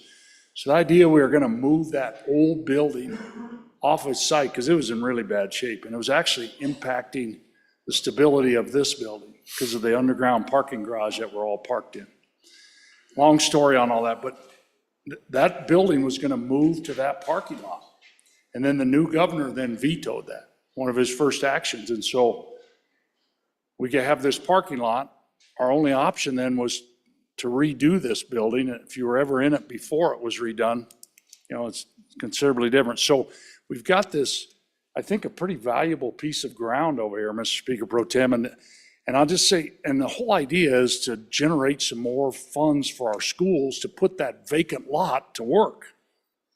That's all and I put conference center, I don't know, could be anything probably, but something to put that to work. One of our most valuable pieces of school trust land, it has a truck stop on it. Really does, and it generates a lot of revenue for the school children. And so, and it's over in Uinta County. And so that's the idea behind that. So Mr. Speaker Pro Tem, I'd move to divide division number 1 as line 29 and 28. And that's the appropriation. I'd move that as be number 1. The rest of the amendment is number 2. We could just have the state commission do that. They don't need $25,000. They can do that. So I would move to strike amendment number 1, remove it from that. It was lines 28 and 29. So I'd call for the question on that unless somebody wants to keep it in there. One second, let me just, I'm looking at it. Honestly, it doesn't grammatically work.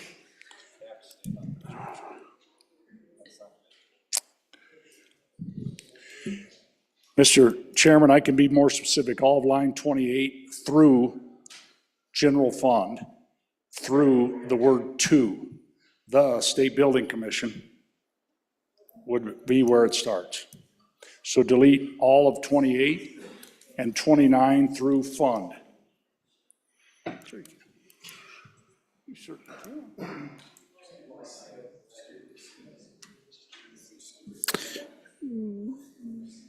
Mr. Chairman, I'm actually going to say that's not divisible, but I'm going to tell you probably how it is. If you go just line 28 through 35 as your Division 1, and then the rest of it is Division 2, I think we could probably split that up. Mr. Chairman, 100%. Group Genius, appreciate it. And I'd move that amendment number 1, Division 1, and delete it. Okay, I do rule that as divisible because I said it was already. Sorry, guys, it's 9 o'clock at night. We have to have some fun. Okay, so we are on division number 1. Any discussion on division number 1? Seeing no discussion, Chief Clerk, will you call roll on amendment number 40, division 1?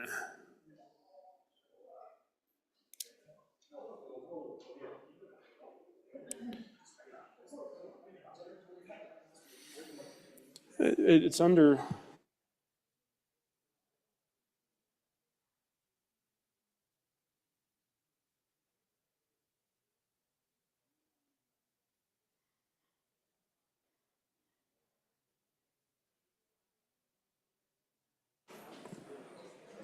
Point of order. What's your point? Could we get a clarification on what a yes vote is and what a no vote will do? for the Absolutely. body? We're actually getting further clarification to see if we can just strike this section and not vote.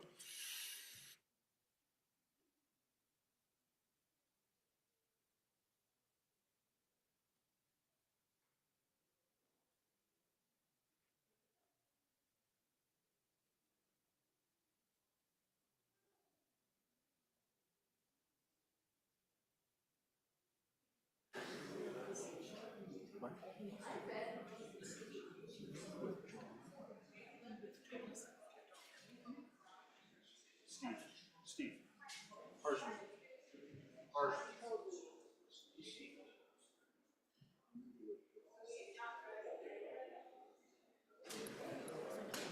Mr. Chairman, Yes, Representative Harshman. Mr. Chairman, now that that division is at paragraph C, I would move to withdraw division number 1.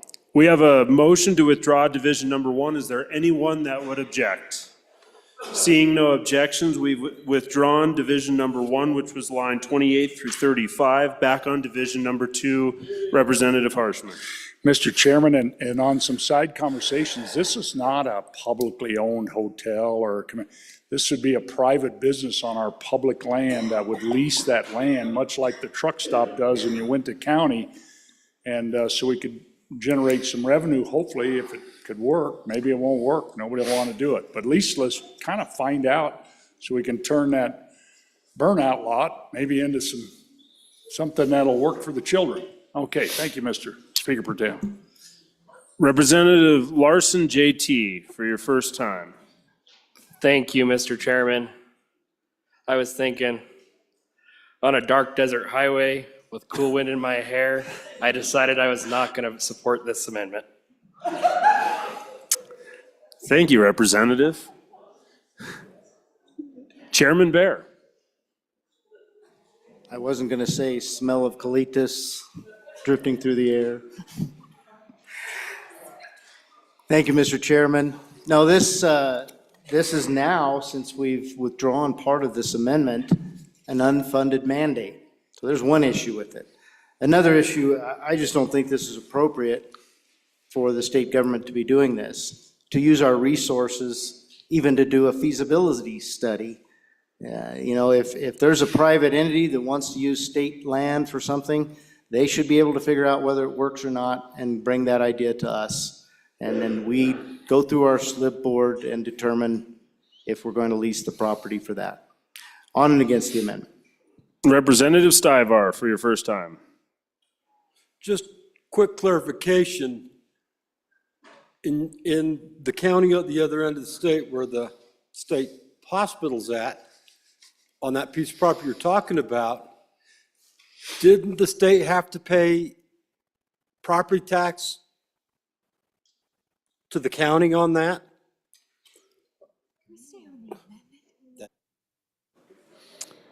Representative Wiley.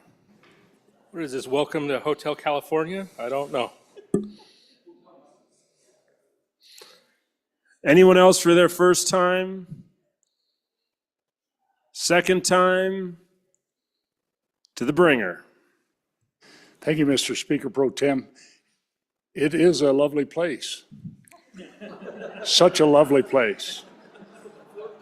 I can see it right now. Welcome, welcome. To the question, the good member from Laramie County. I love legislating this time of night, by the way. I just love it. We used to be the hardest working house in America. This was common. But to the good representative from Laramie County, there was a Supreme Court case that ruled, yes, that is. So what did we do? We passed a bill, right? It's already gone through, almost done with the process to correct that, because it would affect every grazing lease, everything across the state. It was a massive bill, so we had to provide clarification. This body responded to that. Members, again, I think we just try to send a signal out there. And you know, if nothing else, this is a nice little budget amendment when they go to conference committee. Well, okay, we'll give up this one and you give up that one. I think it'll really help our guys.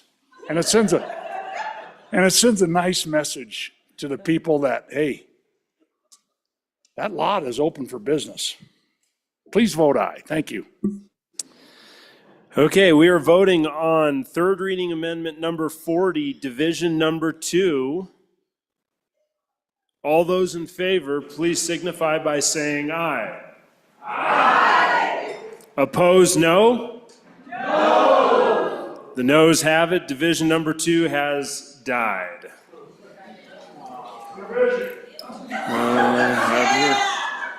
Division being called. All those in favor of Hotel California, please stand.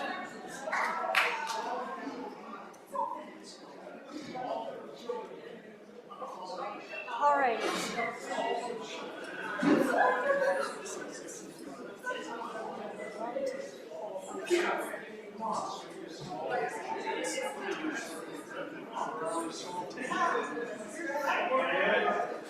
You may be seated. All those opposed, even at this time of night, is more than 17. Okay, moving on to third reading amendment number 41 to House Bill 1. Representative Brown Gary. Mr. Chairman, at this time, I respectfully remove amendment number 41. That amendment has been withdrawn. Okay, I believe we have, from what I can tell, one left. And if you need to refresh your computer to find it, it is a correction, it is a cleanup, and it would be 44 corrected copy. So you're looking for third reading amendment number 44 corrected copy.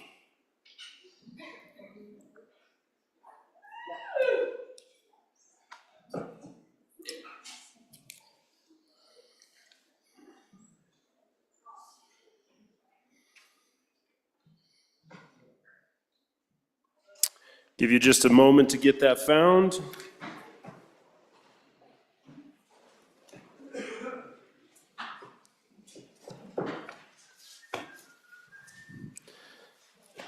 Okay, Chairman Bear.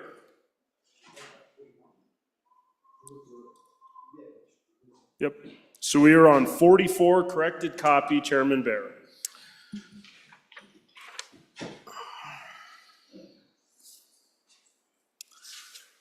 Okay.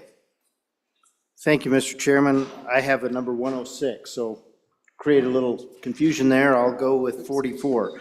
Mr. Chairman, I respectfully move amendment number 40, third reading amendment number 44 to House Bill 1, and ask for your favorable consideration. Folks, this is the last one. There's no roll call vote. It's just cleaning up language that your good work has led to a few little tiny errors. So we'll start with the first one. Before the word authorize, we insert these. It has to do with at-will employees and dealing with there being multiples. And then if you go down to line 3, talks about page 25 after line 8, we insert intent of the legislature that the appropriation, and we delete the word shall, because of the inclusion of an errant shall, is not substantive. So we got two shall words in there, so we're gonna get rid of one. And then on page 77, line 25, we delete fund and we insert account, because the word fund was incorrect there. And then on page 81, line 17, we delete appropriations and insert appropriation, and that's because it was not plural. And with that, I'll ask for your favorable consideration. Is there any discussion on third reading amendment number 44 to House Bill 1? Seeing no discussion, all those in favor of third reading amendment number 44, please signify by saying aye. Aye. Opposed, no. That has passed. 1 second.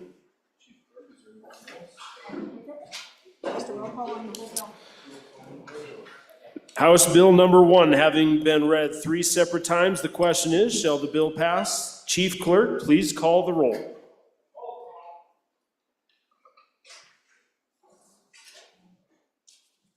Ellerman? Andrew, excused. Angelos? Banks? Bear? Brady? Bratton? Brown, Gary? Brown, Landon? Byron? Byron? Campbell, Elisa? Campbell, Kevin? Campbell, Kevin? Excused. Chestick? Clouston? Connolly? Davis? Eklund? Erickson? Filer? Geringer? Guggenmoss? Haroldson? Harshman? Heiner? Heft? Jarvis? Johnson? Kelly? Knapp? Larson Lloyd? Larson JT? Lawley? Lean? Locke? Lucas? McCann? Nicholas? Ottman? Pendergraft? Posey? Provenza? Riggins, excused. Rodriguez Williams? Schmid? Sherwood? Singh? Smith? Storer? Strock? Stivar? Tarver? Excused. Thayer? Washut? Wasserberger? Webb? Weber? Worf? Williams? Winter? Wiley? Yin? Speaker Nyman, excused. Are there any changes? Clauston, no to aye. Erickson, no to aye. Larson JT, no to aye. Ottman. Oh. Further changes? Further changes. Closing vote. Vote closed. 43 aye, 14 no, 5 excused.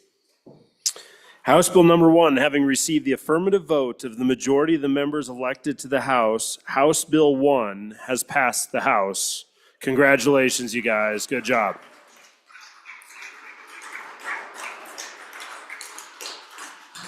Majority Floor Leader. Mr. Speaker Pro Tem, I move that the House resolve itself into committee of the whole to hear one bill, Senate File 69. You've heard the motion.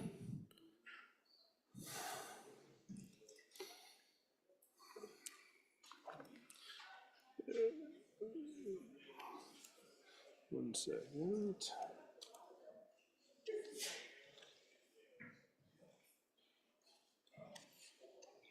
Is that something we have to vote on?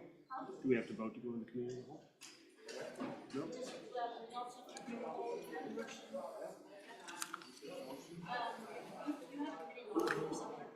No? I'm looking. Third reading. Give it.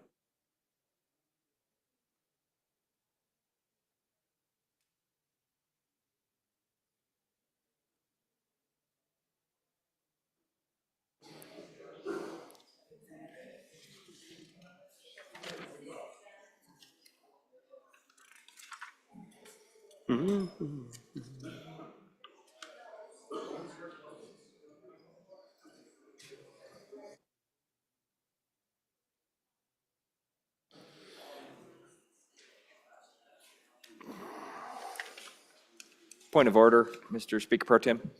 What is your point? Just want to make sure that the body is aware that this is a debatable, or it's a debatable motion, but it's also a motion that we can vote up or down, just reminding the body. Sounds good. 1 second. Okay, guys, I am. Mr. Chairman, also, point of order. What's your point? Has the bill been referred to committee of the whole? Yes, it has. Okay, Yep, thank you. it has been Thank you heard for in the- committee and referred to committee of the whole. Thank you for that clarification. Absolutely.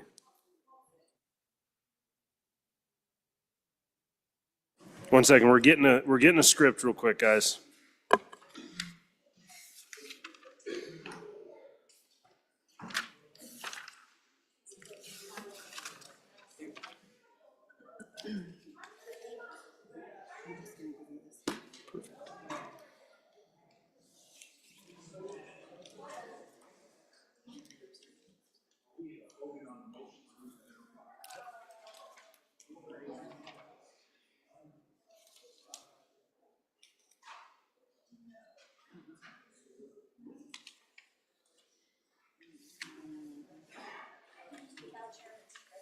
Okay.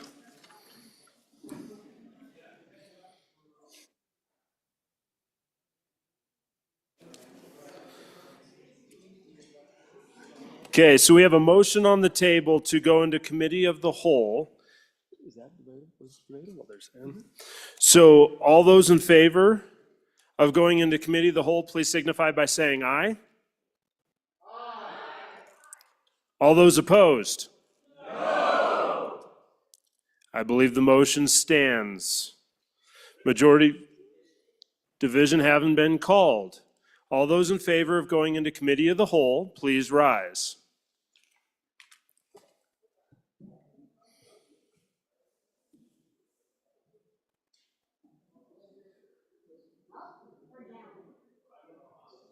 One, two, three, four, five, six, 7, 8, 9, 10,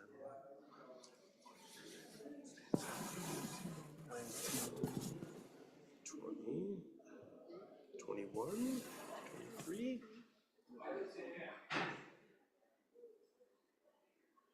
23. All those opposed, please stand.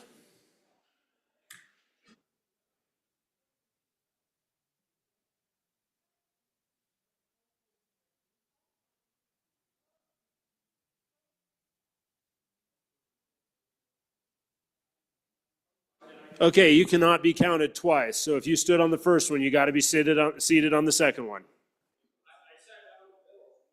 No, you were up.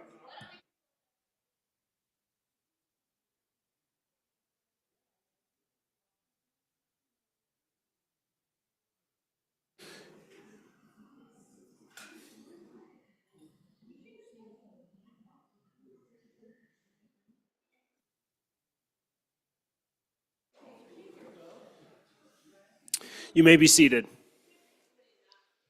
That motion fails 32 to 23. So majority floor leader.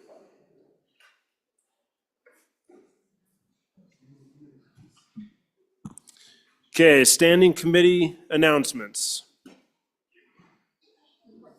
Reports.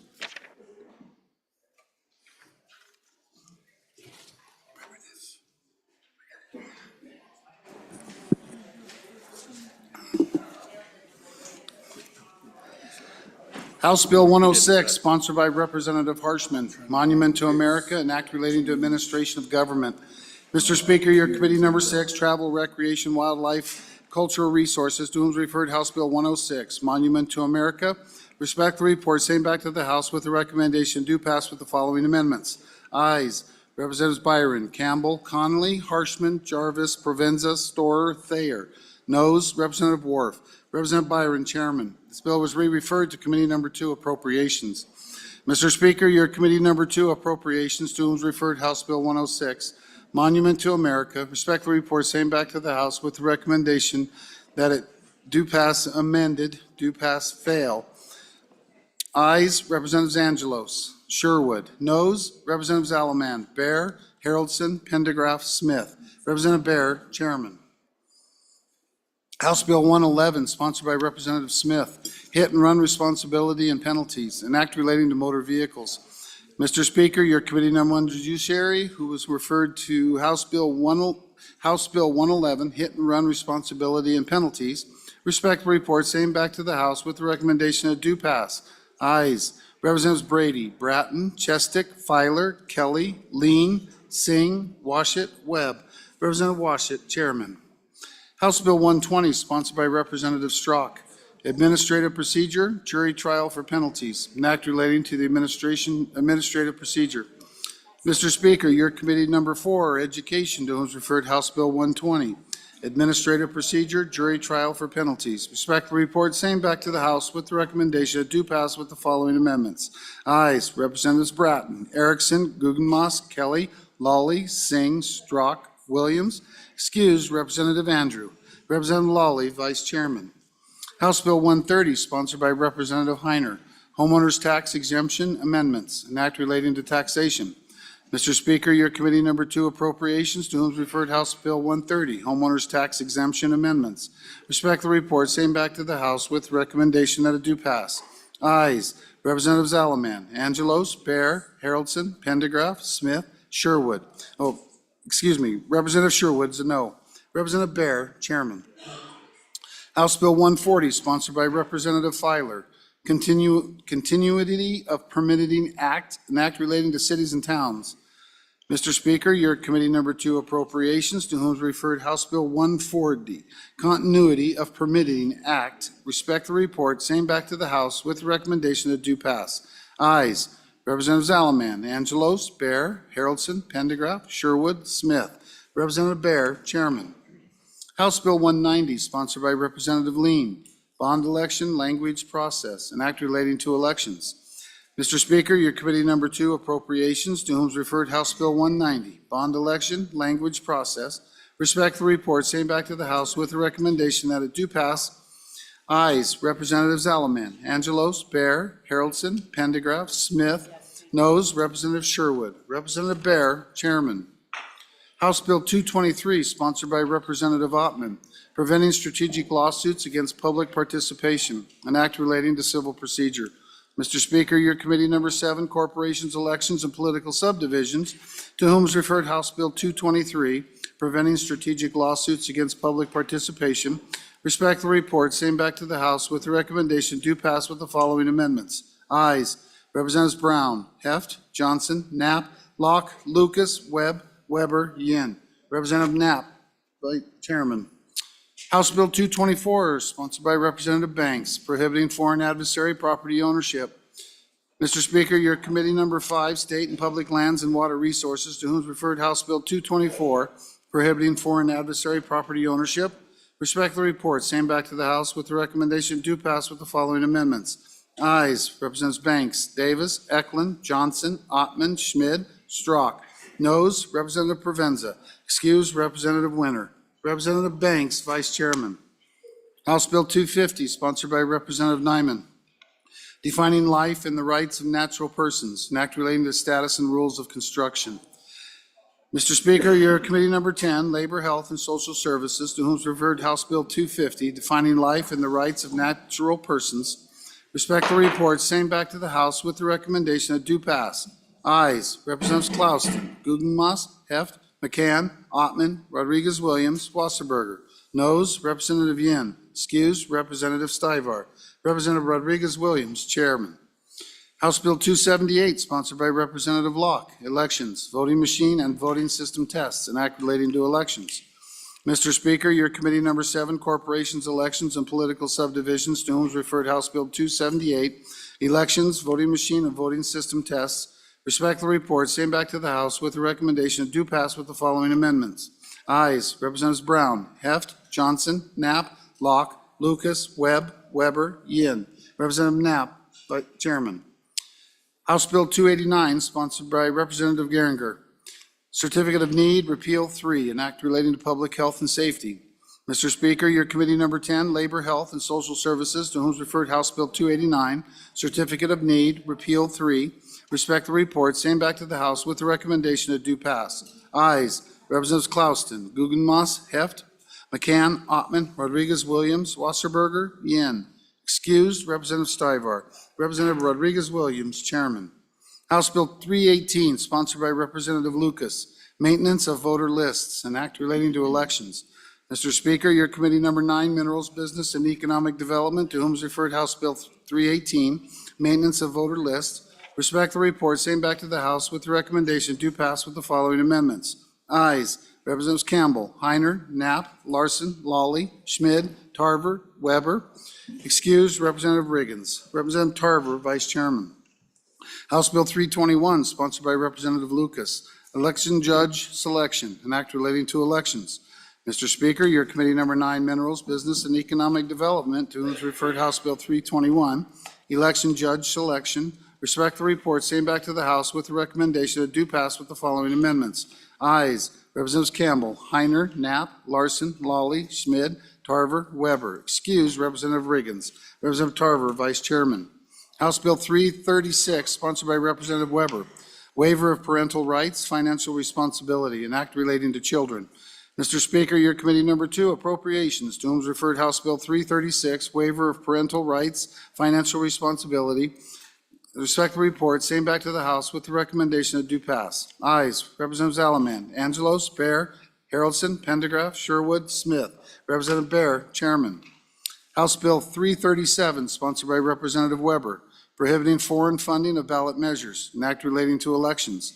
Mr. Speaker, your committee number 2, Appropriations, to whom is referred House Bill 337, prohibiting foreign funding of ballot measures. Respectful report, same back to the House with the recommendation that do pass. Ayes, Representatives Alaman, Angelos, Bear, Haroldson, Pendergraft, Sherwood, Smith.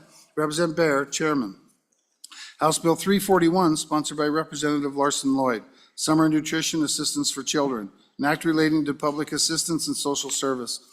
Mr. Speaker, your committee number 8, Transportation, Highways, and Military Affairs, to whom was referred House Bill 341, Summer Nutrition Assistance for Children. Respectful report, same back to the House with the recommendation do pass with the following amendments. Ayes, Representatives Banks, Brown, Garinger, Larson, McCann, Nicholas, Posey, Tarver, Wiley. Representative Brown, Chairman. This bill was referred to committee number 2, Appropriations. Mr. Speaker, your committee number 2, Appropriations, to whom is referred House Bill 341, Summer Nutrition Assistance for Children. Respectful report, same back to the House with the recommendation that it do pass. Ayes, Representatives Alaman, Angelos, Bear, Haroldson, Pendergraft, Sherwood. Noes, Representative Smith. Representative Bear, Chairman. Messages from the Senate. Thank you very much. Majority Floor Leader? Messages from the Senate. Sorry, messages from the Senate. Message number 226. Mr. Speaker, the bill listed below passed the Senate on third reading in an amended form by the vote indicated. Senate File 100, Child Witnesses, Courtroom Procedures. Ayes 27, noes 4. Message 227. Mr. Speaker, the bill listed below passed the Senate on third reading by the vote indicated. Senate File 160, Treatment Courts, Amendments 2. Ayes 27, noes 4. Message 228. Mr. Speaker, the bill listed below passed the Senate on third reading by the vote indicated. Senate File 171, City and Town Regulatory Reduction. Ayes 31. Message 229. Mr. Speaker, the bill listed below passed the Senate on third reading in an amended form by the vote indicated. Senate File 127, Administrative Rules, Legislative Review and Objection. Ayes 25, noes 6. Message 230. Mr. Speaker, the bill listed below passed the Senate on third reading in an amended form by the vote indicated. Senate File 132, Protecting Critical Infrastructure and Systems from Drones. Ayes 30, noes 1. Message 231. Mr. Speaker, the bill listed below passed the Senate on third reading in an amended form by the vote indicated. Senate File 1, General Government Appropriations. Ayes 28, noes 3. Message 332. Mr. Speaker, the Senate adopted the Committee of the Whole report failing the bill listed below by the vote indicated. Senate File 150, For-Profit Trade Schools Property Tax Exemption. Ayes 12, no 17, excused 2. Message 233. Mr. Speaker, the Senate adopted the Committee of the Whole report failing the bill listed below by the vote indicated. Senate File 185, Governmental Property Taxation and Sale. Ayes 6, noes 20, excused 4, conflict 1. The bill has been indefinitely postponed. Sincerely, Ellen Thompson, Senate Chief Clerk.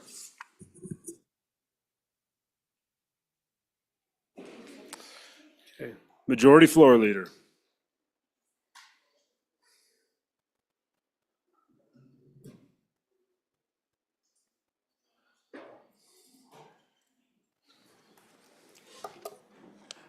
Mr. Speaker Pro Tem, I move that we take a recess.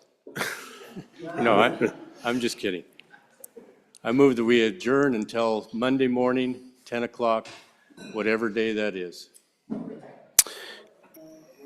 February 10th. Yep. Committee announcements. Vice Chair Pendergraft. Thank you, Mr. Speaker Pro Tem. Your committee number 2, Appropriations, will meet Monday, February 10, upon noon recess, State Capitol Room E301. We will discuss Senate File 0001, General Government Appropriations. Cookies will not be served. Chairman Washut. Thank you, Speaker Pro Tem. Your committee number 1, just a reminder, we'll be meeting 8 o'clock Monday morning in room 6 in the extension, to hear a report from the Wyoming Highway Patrol troopers who did temporary duty on the southwest border in the state of Texas. Any other chairman? Chairman Heiner.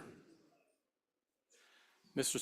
Speaker Pro Tem, your committee number 9 will not have a meeting on Monday morning, but we encourage you to go to the one at 8 o'clock to hear what your troopers did down south. Vice Chair Pendergraft. Thank you, Mr. Speaker. There's a bunch of pizza back there that needs a home. Yep. Okay.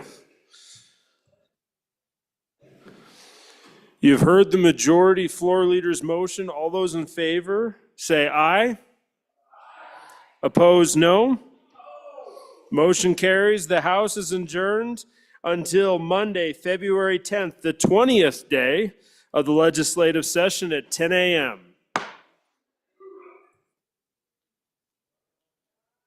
Get some pizza, guys.